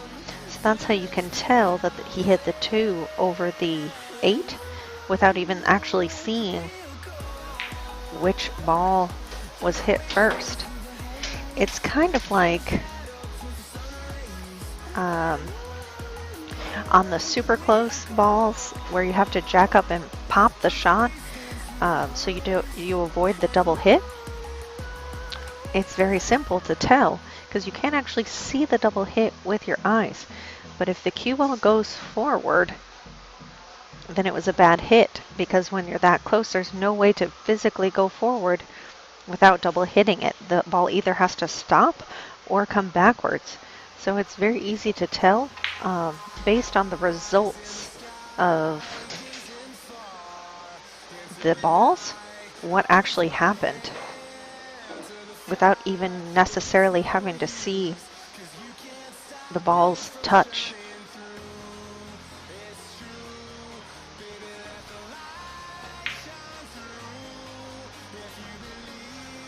Something I have learned early in the career of playing pool. I don't know if that's the right way to say it, but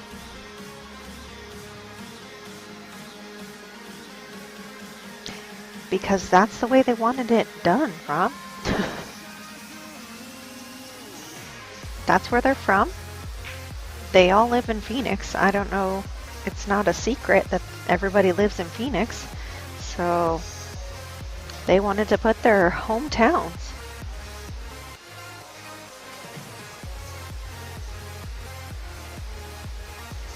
Their current hometown, everybody who plays here is really Phoenix. Gilbert, Peoria, it's all Phoenix. But to know where they came from, I think is kind of neat. Oh, bad bump by the 9, but he got okay. He got around the 7.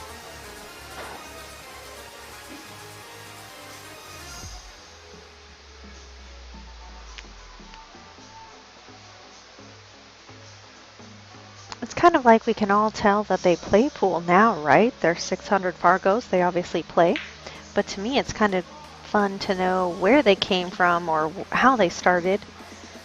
So as I had said earlier in the stream, Bobby actually started playing about only 10 years ago. He's a relatively new player compared to a lot of the players out there in the Phoenix area. But he did also play when he was very, very young with his dad. And his dad's actually the one that introduced him into the pool world. And then Jack, he's been playing since 91. So, I mean, if you think about it, as far as Bobby's been playing only for 10 years, Jack's been playing for almost 30. I was 4 when Jack started playing pool. So that is really neat to learn about these players, how they've been playing, how long they've been playing.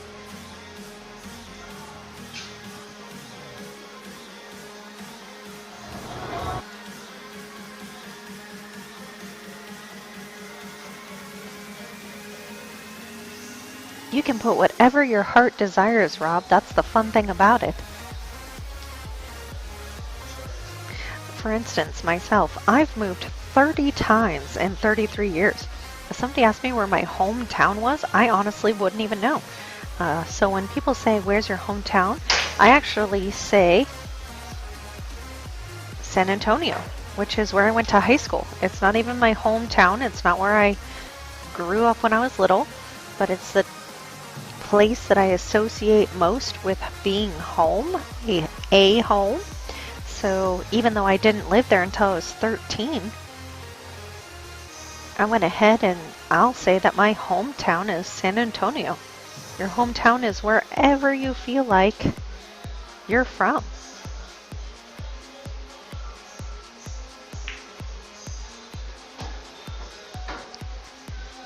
Okay, Rob. Whatever you, if you start a streaming company and you start streaming out of your garage and have 3,000 followers and 3 cameras, and then you can put whatever you like. But this is the way that we like to do it.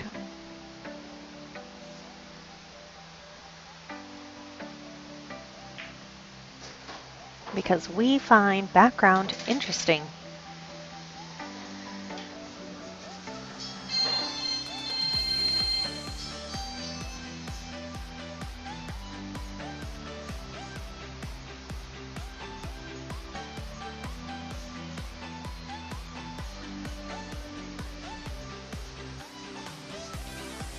So you just have to draw this back basically to where you are now. Since you're so straight, you really don't have much of another option to then shoot the... Oh, actually, he had more of an angle than I thought. I thought he was super straight.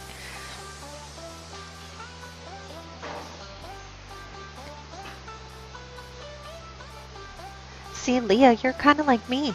You're a gypsy of the pool world.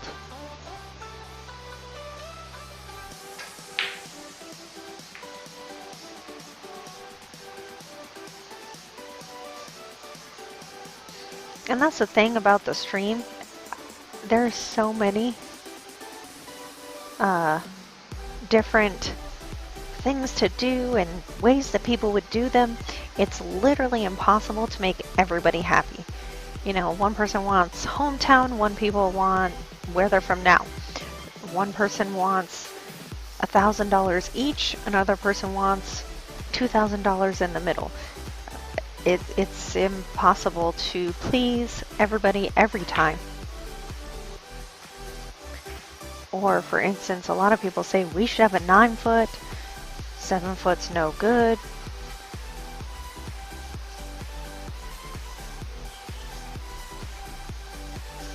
So we try to do as much as possible for as many people as possible.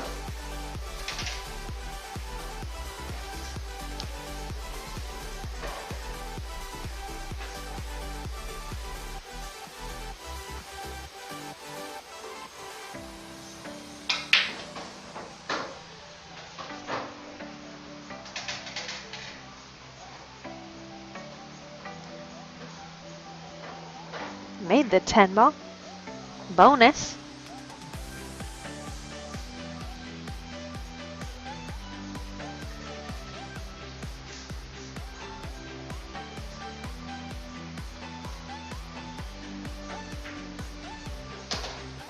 Ho ho ho ho. Oh, I don't like this.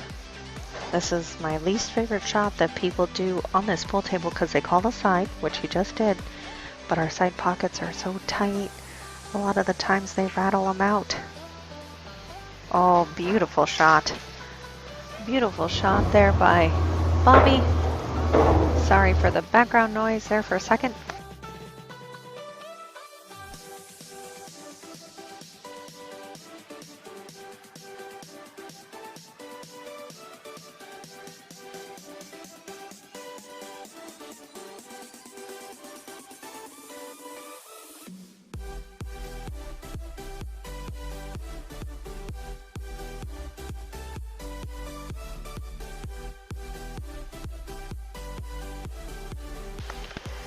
All right.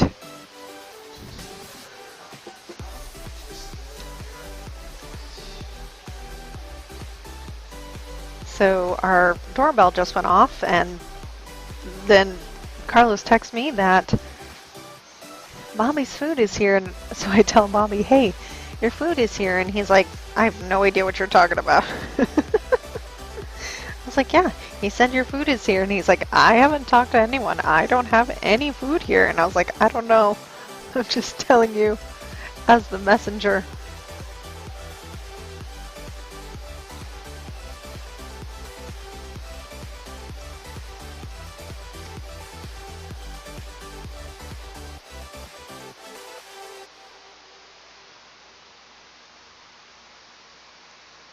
So we got secret delivery. Depending on what it is, I will eat it. If it's cookies, cakes, ice cream, I have a sweet tooth right now. I'll go for any of those things. Speaking of deliveries, Casey, I will give you a shout out. One time I was working at the hospital, and it happened to be the one close to his house, and he did bring me Indian food to the hospital in the middle of the night just because I said, that sounds good, I'd like some Indian food, and so he brought it just because he's awesome. So food delivery is always exciting, especially if you're not expecting it.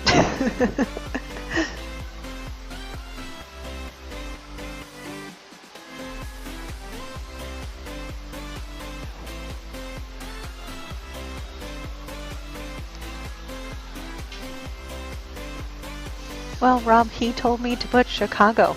I literally asked them where they would like to be put. Well, what they would like me to put down as their hometown. And Bobby said Buffalo, and Jack said Chicago. So that's what's up there. I did not make these up. I just data entry.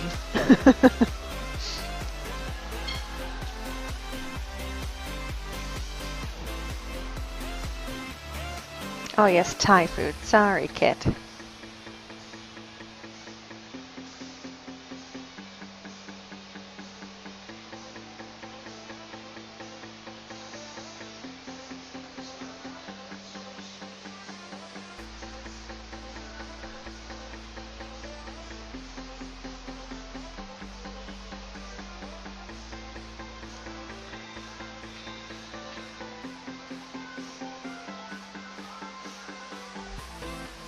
Trying to figure out how to 3-foul because he is already on 1 because of the scratch on the break. So how do you 3-foul is what I think he's trying to go for.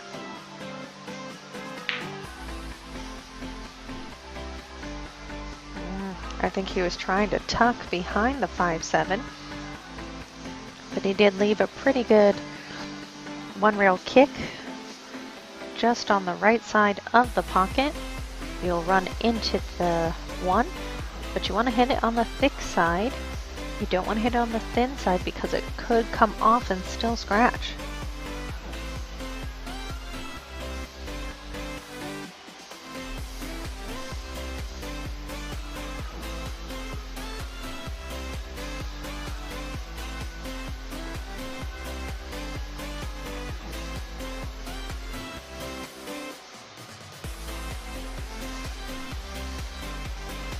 See, thin side and scratch. I would have personally gone for the 1 rail kick. He's now on 2.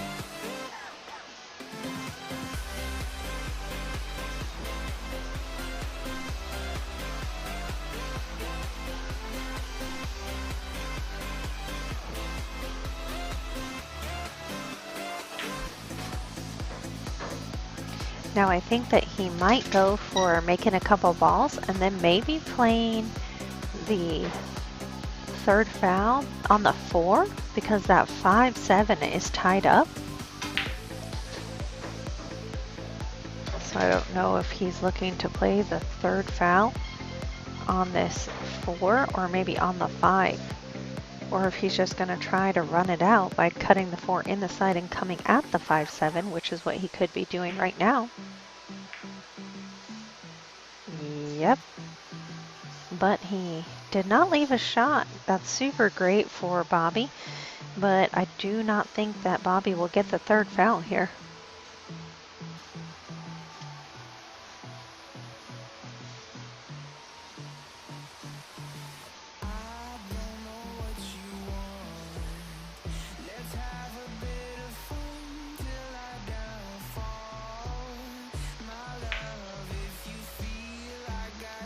All right. Pressure's off Bobby in a way because now he's back to 0. He's not under threat of the 3rd foul.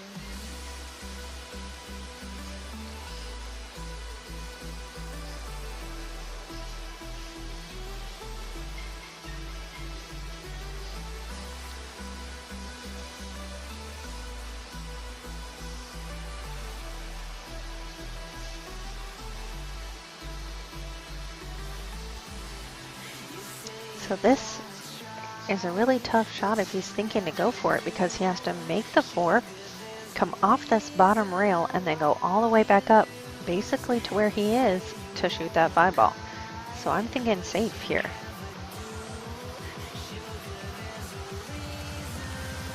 Very nice.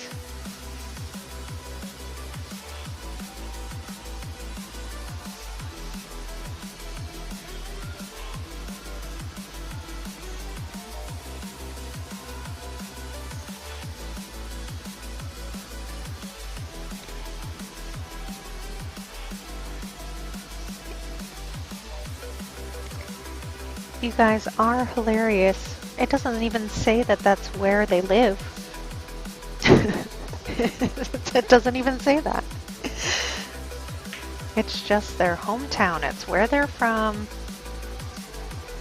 I didn't put that's where they are playing from. So everybody just needs to calm down. Everybody calm down. It's okay. We'll all be okay at the end of this, I promise.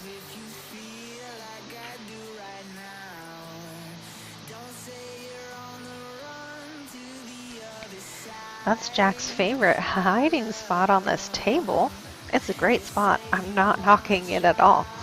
To be able to control the cue ball every single time, to like get it behind the 5, this time get it behind the 7, that's great cue ball control.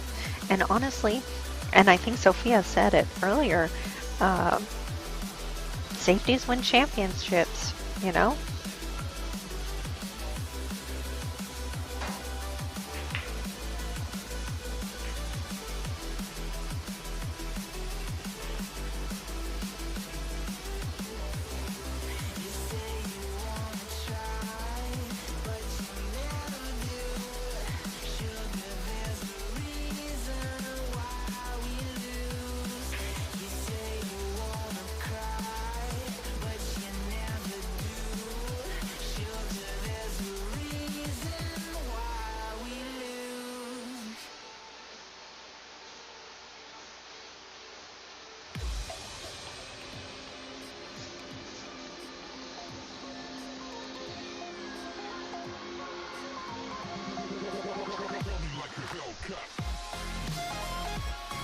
Dang, Jack is being brutal. I'm proud of him. Oh.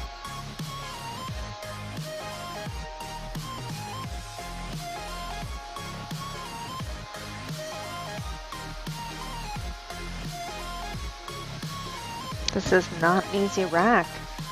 And neither one of them, being this close to the end, wants to give up any possible shot, really.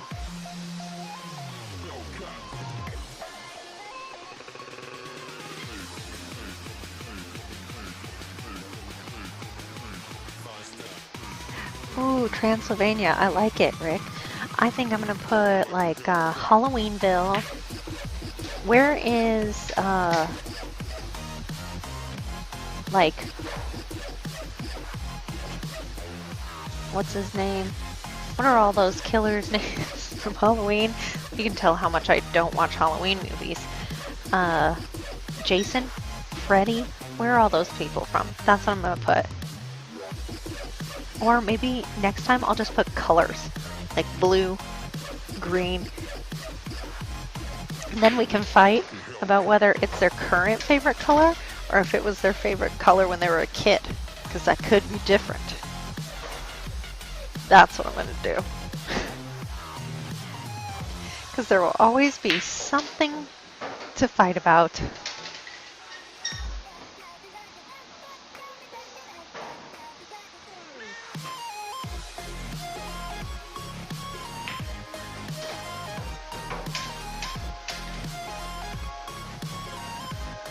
Oh, just enough. He should be okay.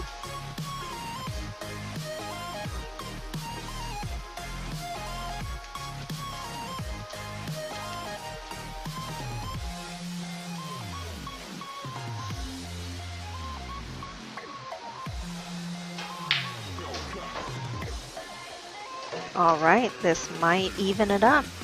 Race to 5.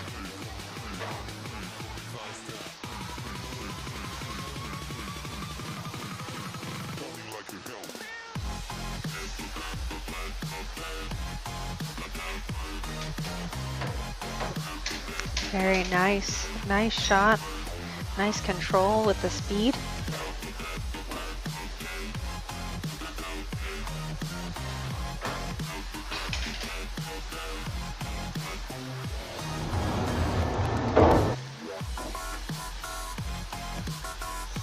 All right, so even though they are even, Bobby still being said to have the disadvantage.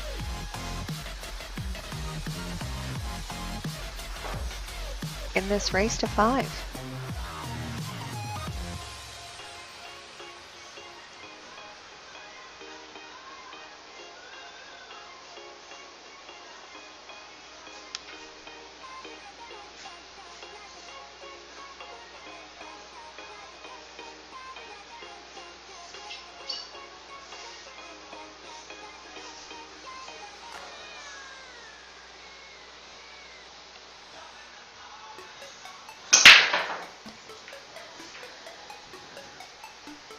I have noticed that both of these guys are getting really good spread on their break in general, but not a lot is going down. They're having a real trouble dropping a ball.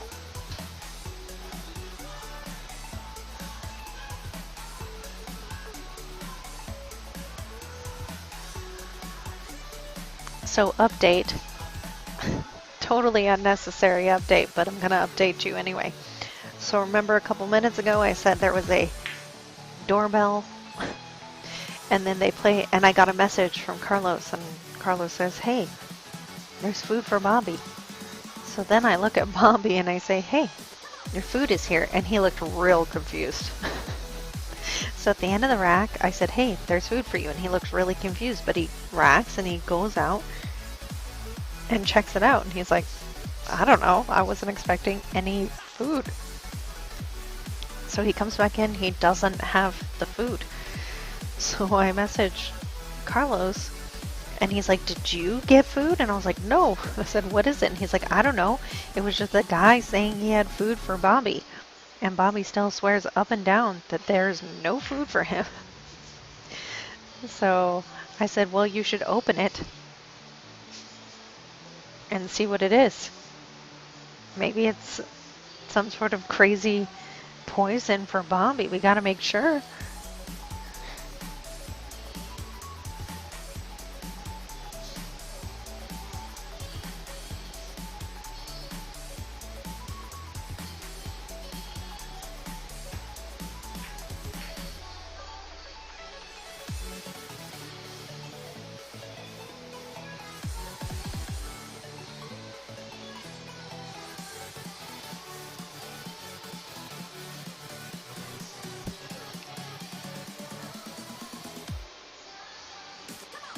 So we have mystery food here, guys. I don't know how it got here or who brought it. Maybe it was Kyle, since he just joined.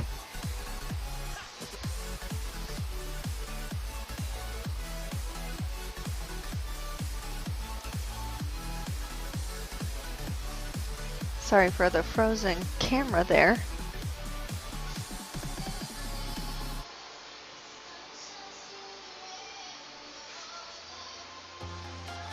It wasn't beer. That's the thing, it wasn't even beer.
All right, I think he got there for the 2. Just draw it back a little bit for the 3 ball. Perfect.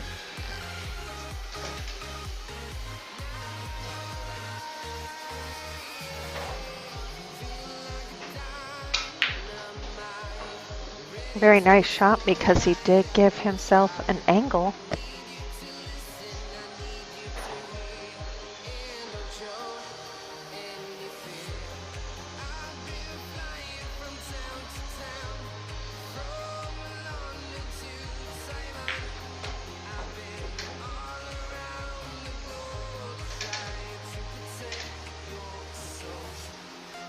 Perfect, he got there for the 5. I think he's going to use a little bit of inside to hold this for the 6.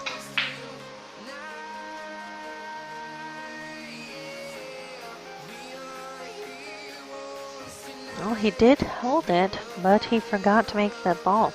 And that's really tough on these pockets to use English. Unless the ball's really close to the pocket. The pockets are so small that you have to be so precise and so true to the shot that you will miss using English to throw the ball.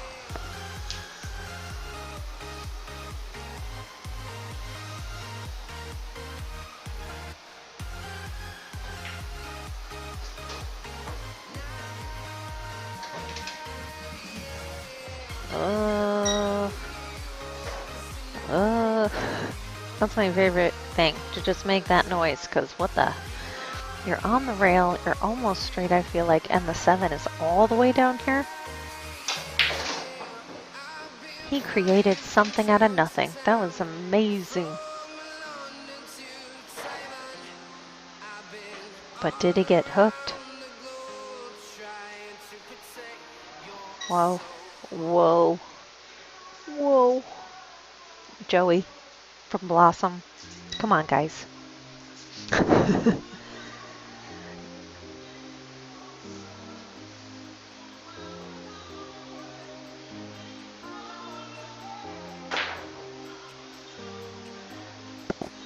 So I don't know if he was slightly hooked, if he was trying to create an angle there, or if he wasn't sure it passed the 9, but he did shoot that and it bubbled out.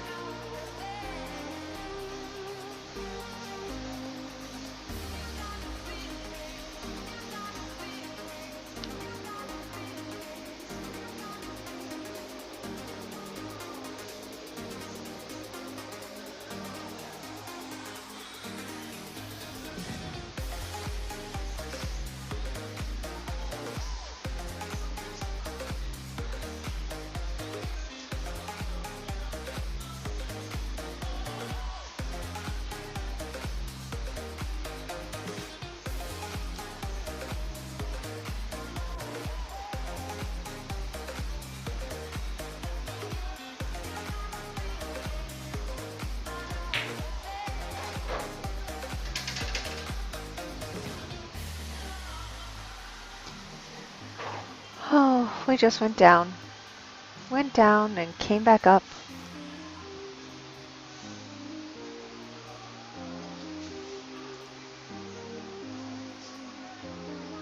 All right, we're back. Oopsie doodles, I don't know what went down. I think so much fighting, it just crashed the entire thing. Little more, little more, little more, little more, little more. Okay, that's still tough, but it's doable.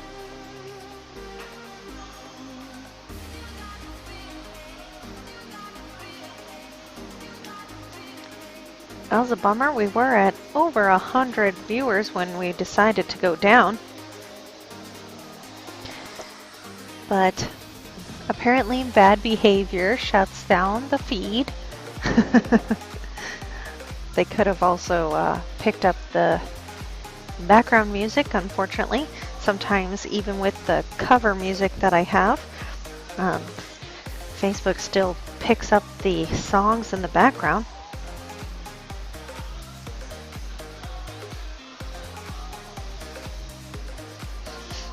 Bobby is pacing. He's pacing because he does not like this shot.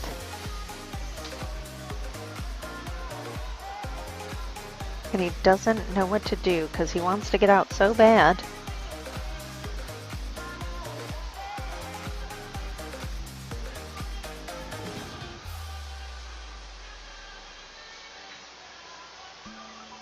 Is it going to get there? It's not going to get there.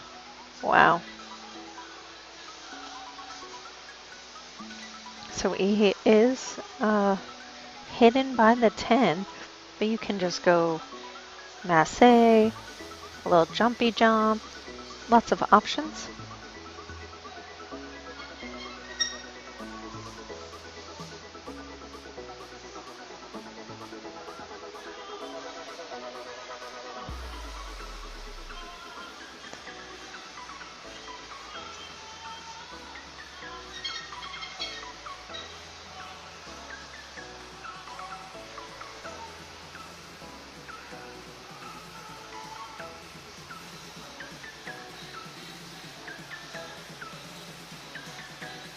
So he is going to the left of the 10 ball to masse around it. There it is.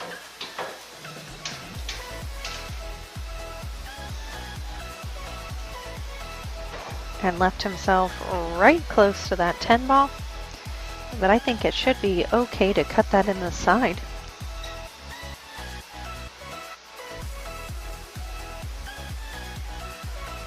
Because he's not coming directly at it, so he will be shooting away at an angle, so there's no concern about a double hit.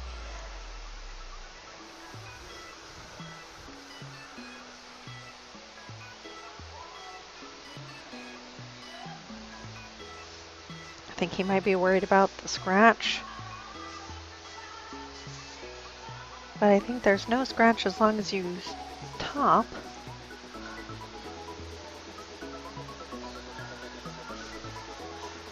But he's doing the opposite. He's popping it with low. Popping it like it's hot. Overcut it. Wow. Overcut it. Honestly, did not leave a super easy shot, though.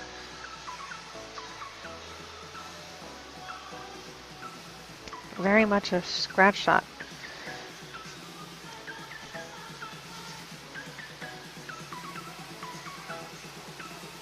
Can't cut it in the side.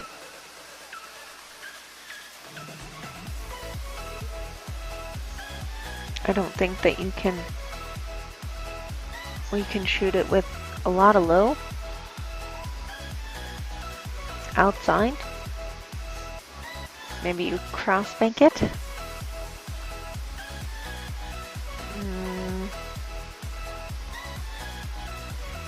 I think it's crazy, but I would maybe kick it.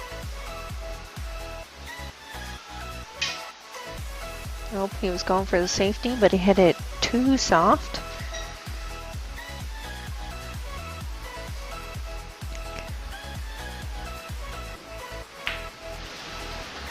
That's really, really tough. That's a tough lost to take right there because he was trying the right thing, and unfortunately,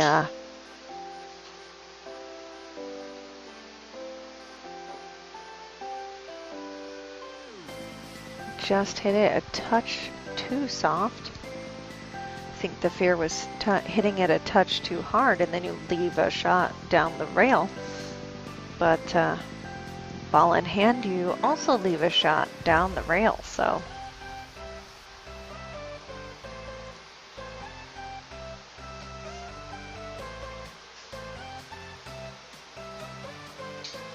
Thank you guys all for hopping back on. I don't know exactly what happened with the stream. Sometimes the Facebook gods like to shut us down.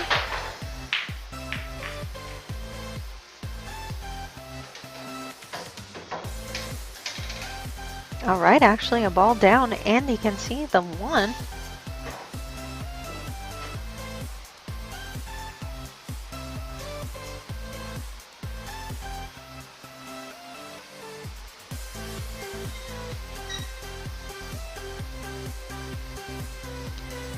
Well, for my pocketbook's sake, Ray, I do hope he comes back from it.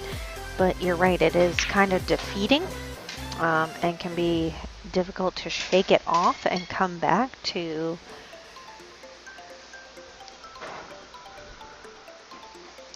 shooting strong, but it is possible.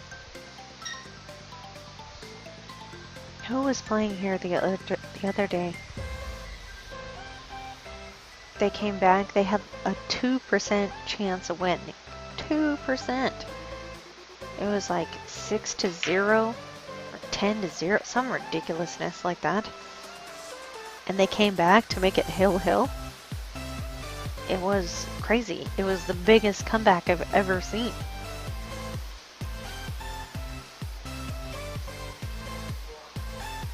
Cutting the 2 down into the 4. Nice shot. Does come off to the rail, but that's okay. He does have a little bit of an angle. And he needs to be back up table to shoot the 5 anyway, so it will naturally give him shape.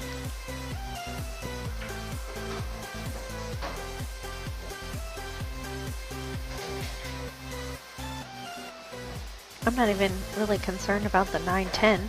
Just combo it, spot up the 10, shoot the 9 to get shape on the 10. So that's not even a worry. The 6 passes the 9-10.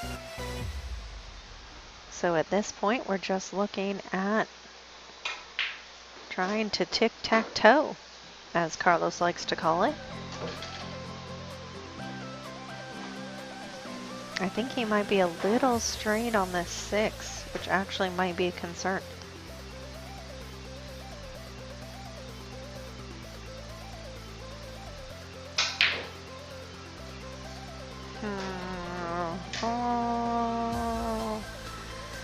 I was gonna say it's an option because he did not call that, but he actually saved himself a little bit because the 6 came off the 9-10 and made it weird.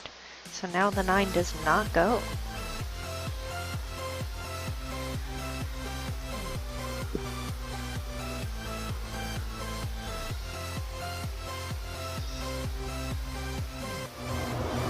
So now you can see that. Sorry, I always hate that feedback from that angle. The Jack. I don't know why I said the first. Jack is just looking at that 9-10. I was going to say I think he's going for the breakout, but he's actually going to use the 8 for the breakout. A little bit dangerous, only because if you don't get the breakout, then you're kind of forced to play safe, which could be okay. But if you do get the breakout and then you don't get a good shot,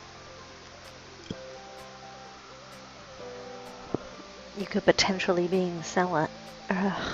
My words. You could potentially be selling out, and you're so close to the end.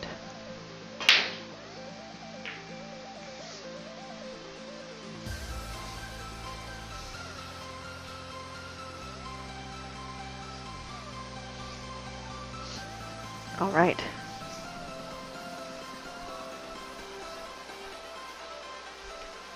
Bank safe. But if you make it, that would suck if you make it.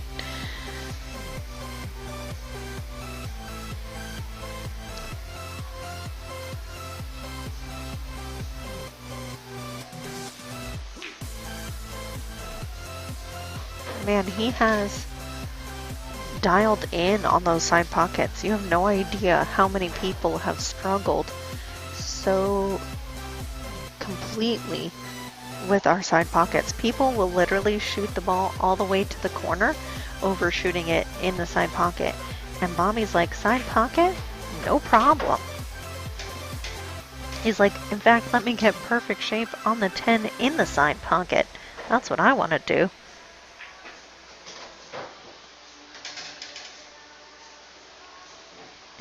He is not letting it go, which is fantastic. That's the way I like to see it. I like to see a really close matchup. These guys have been playing for 5 hours. They've been playing since 3 o'clock. So you can only imagine at this point how mentally exhausted, if not also physically exhausted. And I know at the beginning of this, Bobby did ask me for some Tylenol. So we're now 5 hours in. That Tylenol has got to be wearing off. He does have a neck injury from forever ago. So I'm impressed really at how well he has been able to hold it together. Did you see that cue ball pop? Dang. That jumped off the table like 1.5 feet. And made a ball. And perfect shape on that one ball. Look at that. Look at that one ball. That was probably the best break of the night.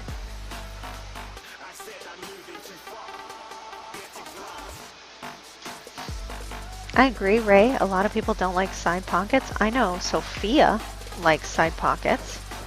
If possible, Bert will get her shape on a side pocket.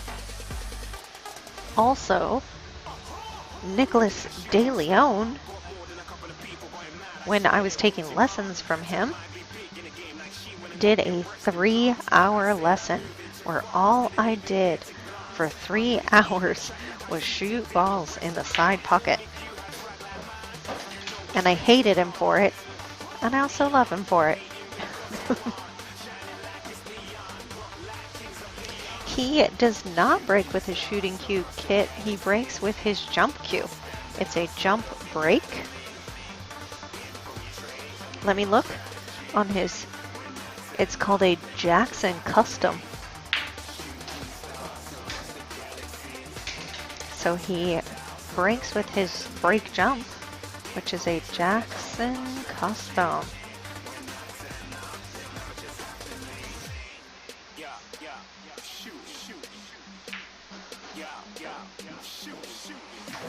Carl, I was talking about you earlier.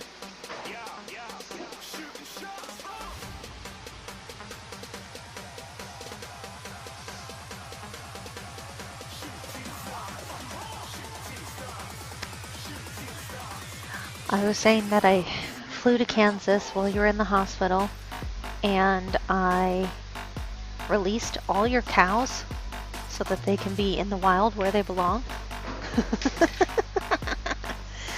Wild cows. That's not a thing. Are there wild cows? Really?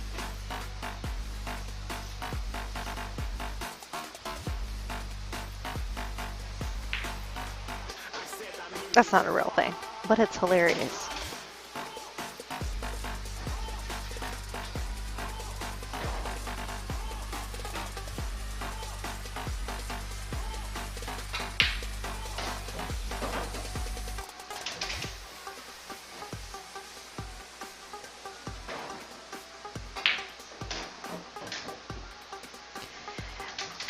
So Kyle getting a break and run, just an FYI, not many people have done it. That was actually Bobby's first break and run. Oh my goodness. Wait. There we go. That was Bobby's first break and run and the first break and run of the day. So look at, they have played, what, 40, almost 40 games? One break and run in 40 games out of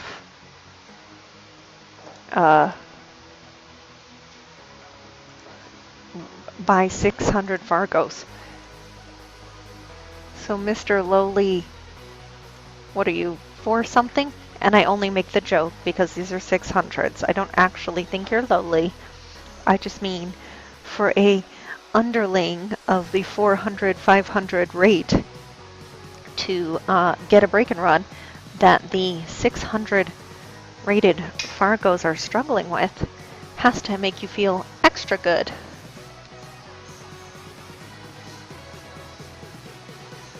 Yes, his player Q is a Jackson, but he breaks with his jump break, but actually right now he is breaking with his Jackson playing Q.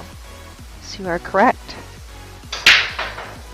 Must be breaking better for him, as shown there by a ball on the break and shape on the 1. He was breaking earlier with his jump break and was not making a ball. So he did think about it and make the adjustment, and that is exactly what you need to do to be able to win. So yes, Kyle, I was giving you a compliment. It wasn't coming out right, but it was a compliment. Oops.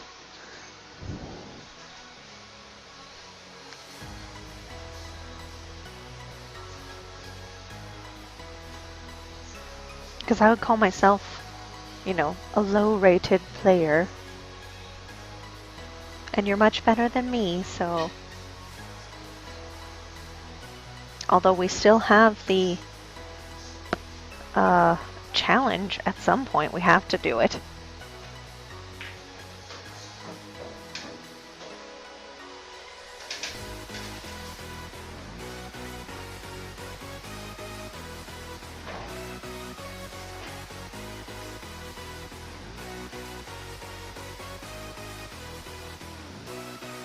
I think this is a 2-way. No, he was shooting to make it.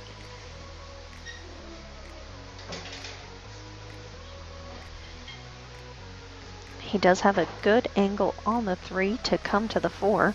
This is the shot to make of the rack. I know, Kyle, we've both been so busy. We are booked here at K2 until Thanksgiving. Officially, Sophia just took the last open spot. So I don't think we have an opening until December. I am working during the day. I'm working nights at the hospital. We just adopted 2 adorable kittens, which is going to take up a ton of our free time that we have none of. Carlos went yesterday and got his tux for the wedding. I'm going this coming weekend to get my wedding dress. We've got cake sampling coming up.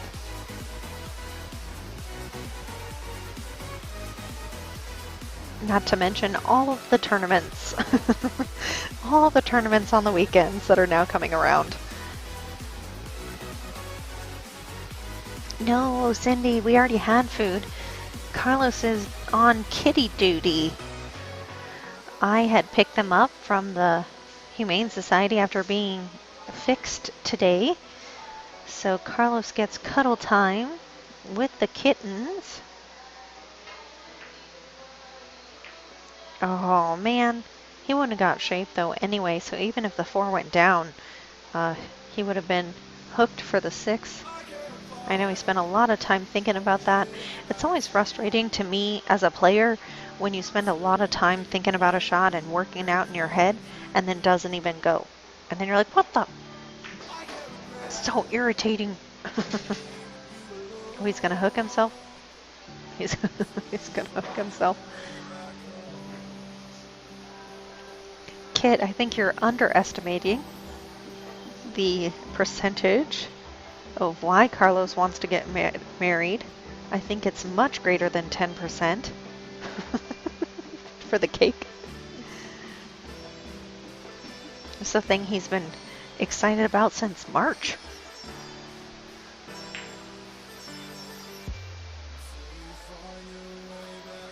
Very nice safety there. I don't think that he can see any part of that 6.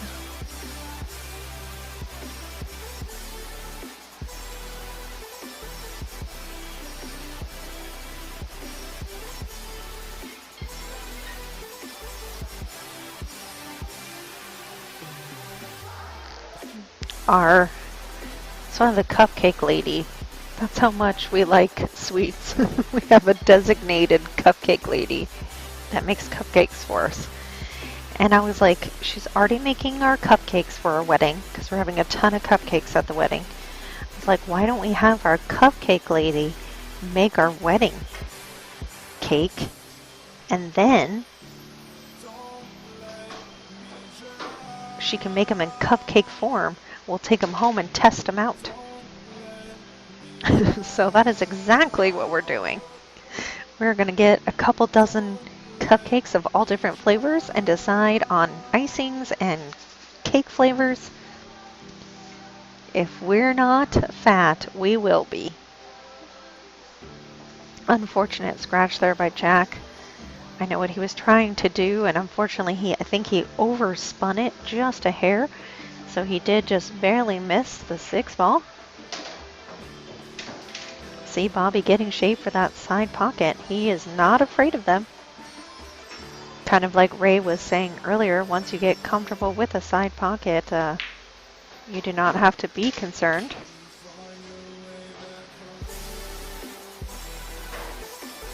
Kyle, we'll have you come over. You can help us sample and we can play some games. How about that?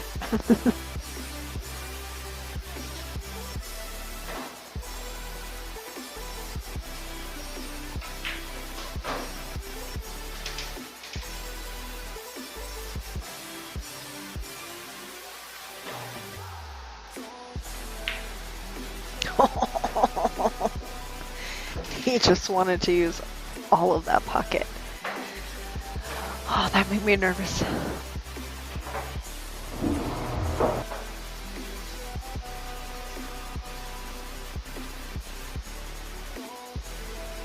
So again, highest lead that we've had is by 2 games, and they've stayed consistent with that. Let's see if this is the turn that Bobby needed.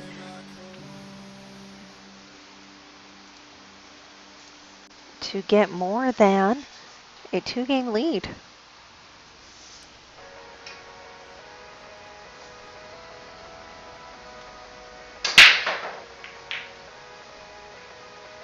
Down goes the 1.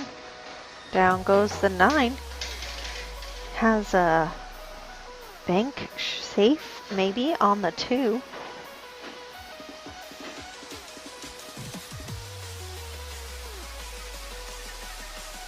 Bank this with low, hard and low. So if you make it, you have shape on the 3. If you don't, the 2 ball goes off the rail and back up table. But that's probably not the smart shot. It's just a shot that I see.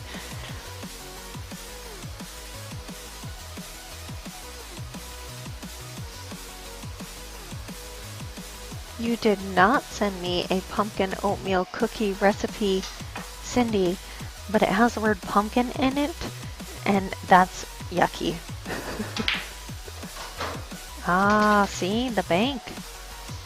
I was right. Ray, I do agree. I always like a good hill-hill match. Even if it's only like $20, I just think hill-hill is exciting. When you win like 5-0, it's like, eh. It probably is a good, like, confidence booster, but it doesn't make for good TV.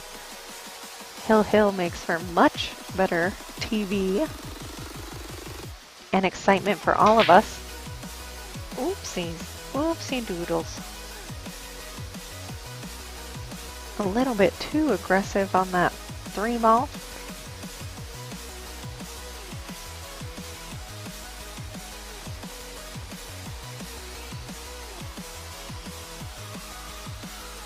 Cindy, don't put nutritious into my cookies. That's the problem right there. Don't put the word nutritious next to the word cookie. It's like that's like blasphemy. Although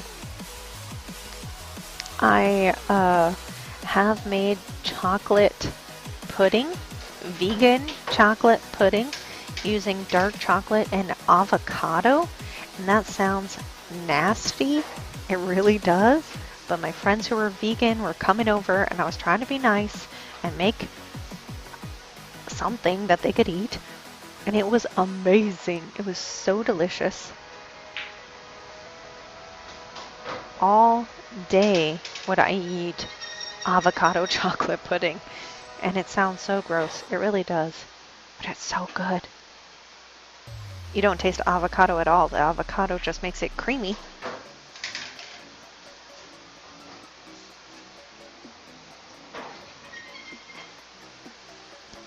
It could be a way that I can make Carlos eat some vegetables and he wouldn't even know, because I don't think he's watching right now. I could be like, babe, eat this chocolate pudding. But really he's eating avocados. This is a much needed win for Jack if he's able to make these last 3 balls.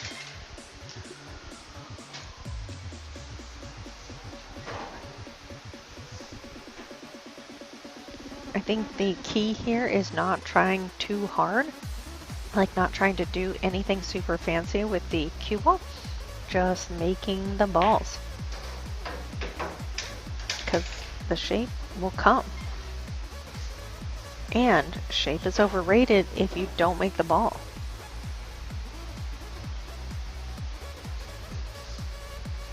Shape can only get you so far. The only thing that guarantees that you shoot the next ball is that you make the first ball. See, that was dangerous to me. I mean, necessary, but it was dangerous. Did you see how the 8 ball rattled before it went down? But the 10 ball, he's ready and set and go.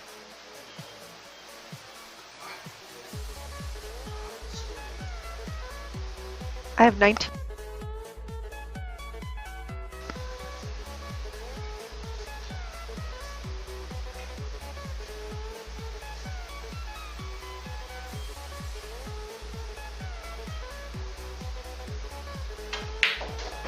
All right. That was huge. That was huge for Jack, because if he would have missed and had Bobby have a chance, he would have been on the hill. So right now, right before he shot that ball, the 10 ball, he goes, "What's the score?" I was like, Jack, you're not supposed to be worried about the score right now. You just make the ball. I guess mentally he needed to know that Bobby wasn't on the hill.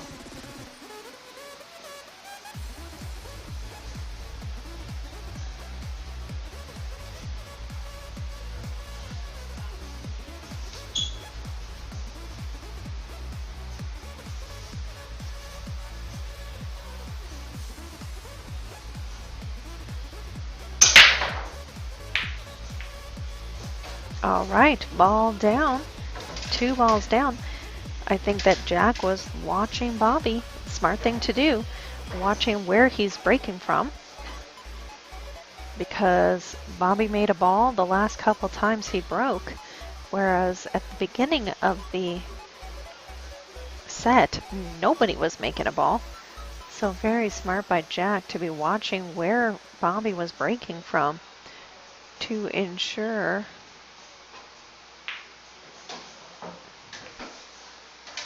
that he made a ball.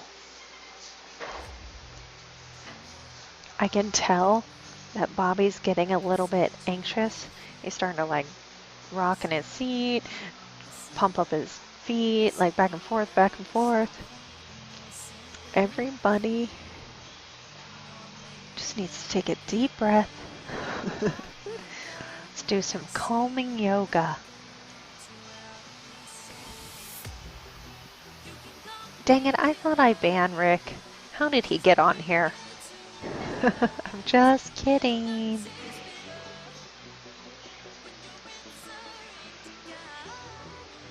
I agree, Steven. This is a very good match. Like I said, we've never had more than a 2-point lead by either of these players. So I think these last couple racks are going to take us a while because I think both of these players are going to be playing very tight. They're not going to be going for anything crazy. They're just going to be trying to win the game slow and steady. All right, so Bobby is on 1 if Jack wants to try to go that route. Cindy, it was 96 here today. We have hit a Arizona record in the 300 days so far, or 295 days of the year that have been had. Over 166 days, I do believe I saw last, have been at 100 degrees or hotter. So we've had more hot days than not hot days, more days over 100 than not over 100 for the entire year. Today, magically did not get over 100. It was only 96. Practically jacket weather.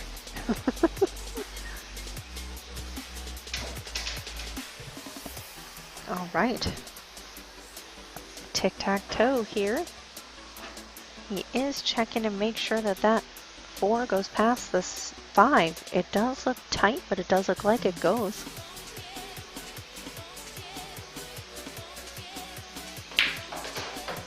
There we go. See, Steven knows what I'm talking about. 145, 165. Does it really matter? At this point, it's just a lot. But yes, it is. Steven's right. It's like 145. I know it was something 1.5. But that's an insane amount of days. So today at only 96, I was practically freezing.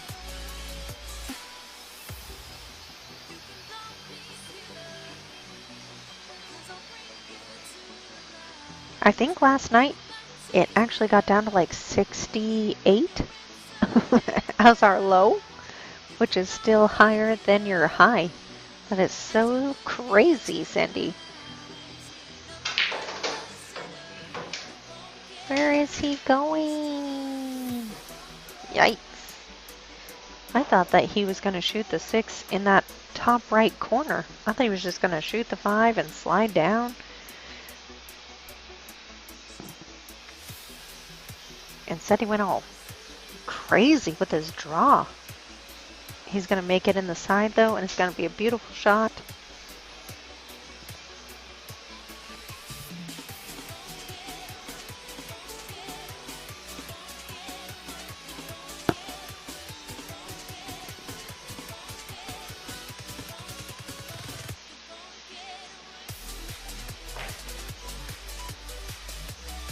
He did play it two-way. Either he makes the shot and has a shot on the 8, or he plays safe. Let's see, can he see it? It looks like he's perfectly in the window, but I'm trying to find a good... See, from here it looks like he can see it. But from here, it looks like he can only see the right side of that 6 ball.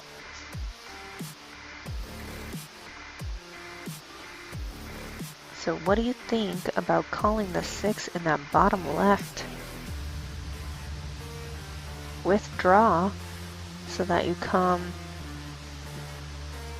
out to the side rail and back like you are right now. So two-way shot, you make it, you shoot the 8 all the way down, or you don't make it, and the cue ball is where it is, and the 6 is up table.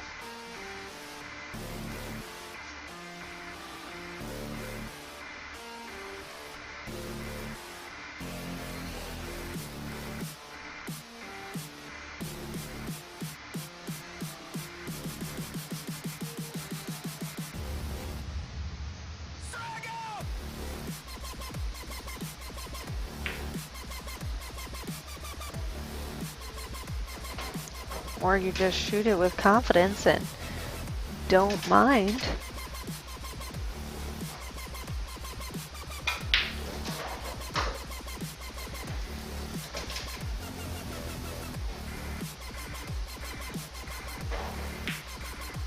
All right, and just like that, Bobby is on the hill. He just went up over 20% advantage to win with that one game.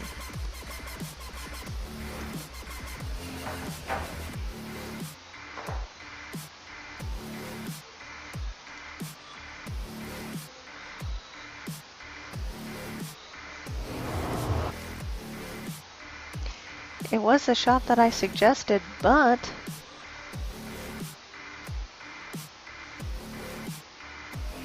he did it with confidence. I did it scaredy cat.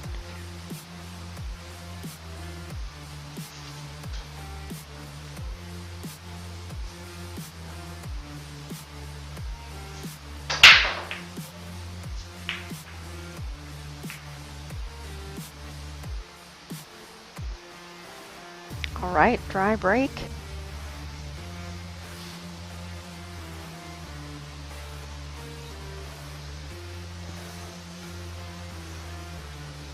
This is where I think we're going to see Jack start to really tighten up.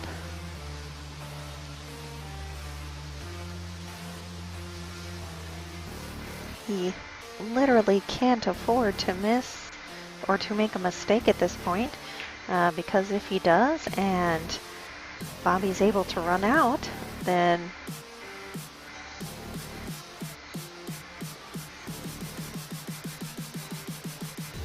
that's the end. It's not like at the beginning, oh, I might give up a game. With Bobby being on the hill, there is no more take a shot and maybe give up a game.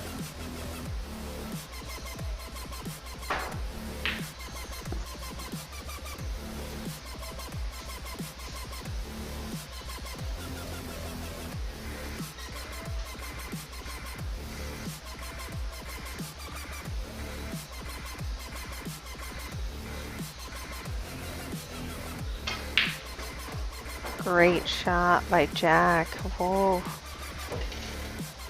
Almost 2 straight though on the 2, with the 3 being all the way at the other end of the table. But Jack does some crazy things with balls when I say he's straight. Oh, he miscued. Yikes. I think you guys could hear that through the headset.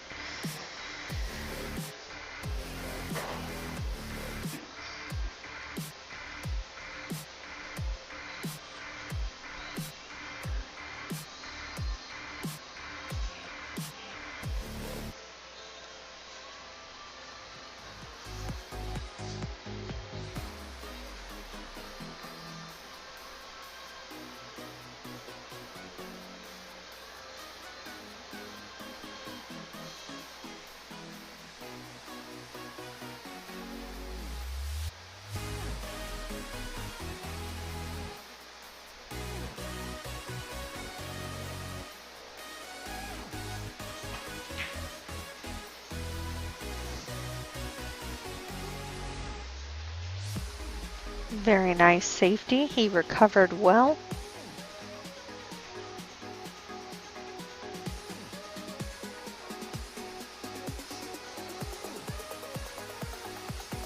Jack does have a great, beautiful way with safeties. I will give him that.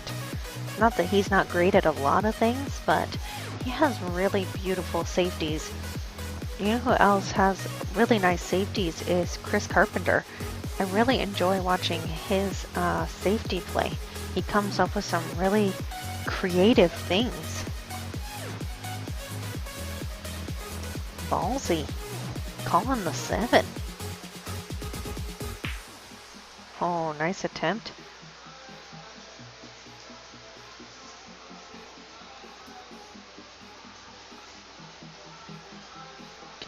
I agree, Steven. It's been a rough, or not rough, but long day for them. We are at 5.5 hours. 5.5 hours, and they have not taken more than a 5-minute break.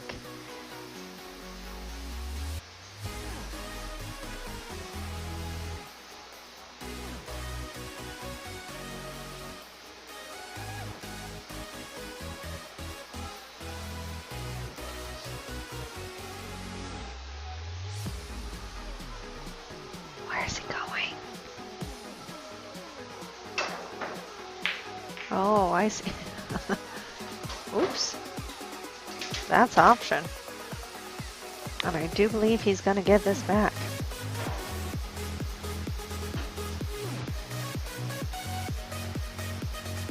I will honestly be surprised. Oh, maybe he can see it.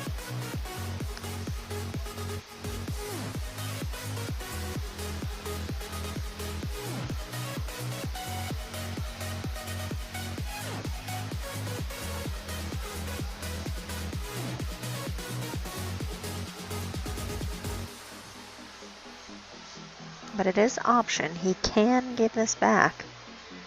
But it looks like he can see it, so no giving it back. Don't scratch.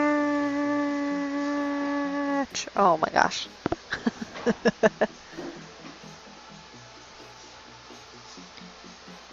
Kid, it's okay. We're not licensed. We pay under the table. And this is volunteer work, so I don't think the same rule applies with volunteer work.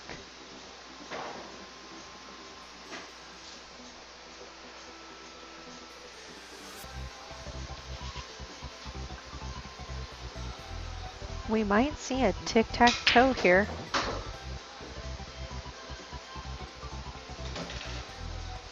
May not quite end up at 6 hours, depending on how these next 4 balls go.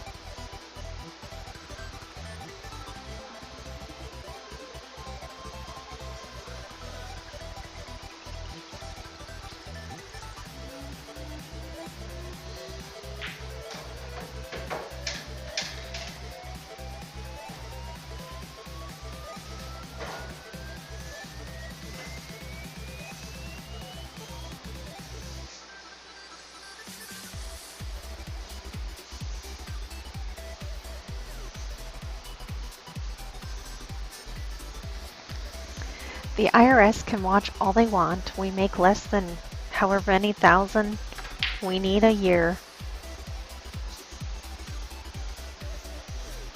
to document any taxable income. We're like babysitting here. We don't make money.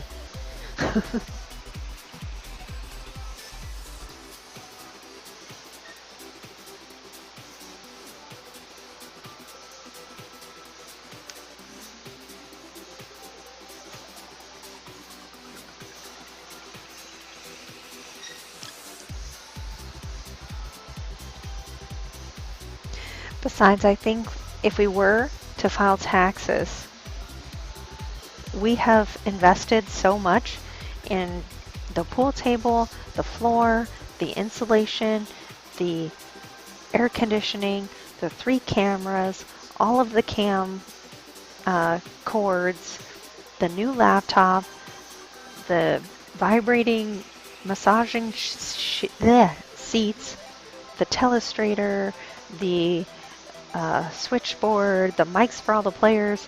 We're way in the red. We would get money back.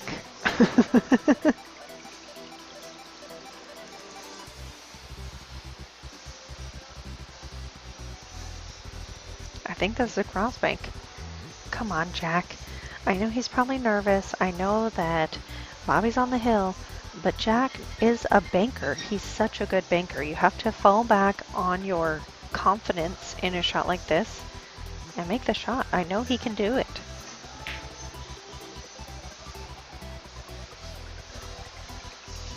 He shot it too soft. He got too nervous.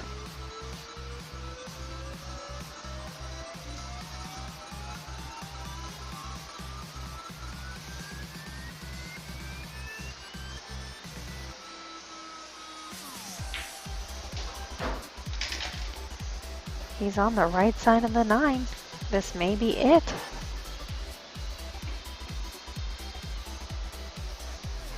Now for him, he just has to not be too excited about shooting this 10 ball.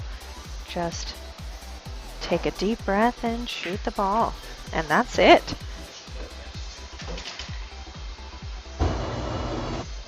That is all she wrote. Race to 21, and Bobby Thomas is our winner. I won $20. I should have taken all the people because Jack was the big favorite. Jack was supposed to win this 65% of the time or something to the effect of that. So big win for Bobby. Thank you guys so much for watching with us tonight. This weekend we do have, or this week, tomorrow we have Chris Beginsey versus Bill Vanderweiss. They're kind of doing something interesting. They're doing 6-3 in 8 ball, 9-5 in 9 ball, and 9-5 in 10 ball. They're going to do 8, 9, and 10, all random draws. And then Thursday, we have Peter Gresh Sr. versus George Bell. They're going to play 10 ball race to 13. They are both over 600 Fargos as well. So thank you guys so much for joining us today, listening to me for 5 hours. If you have not already, please join and follow our stream to get live notifications every time we go live. Have a great evening, everybody, and hope to see you tomorrow.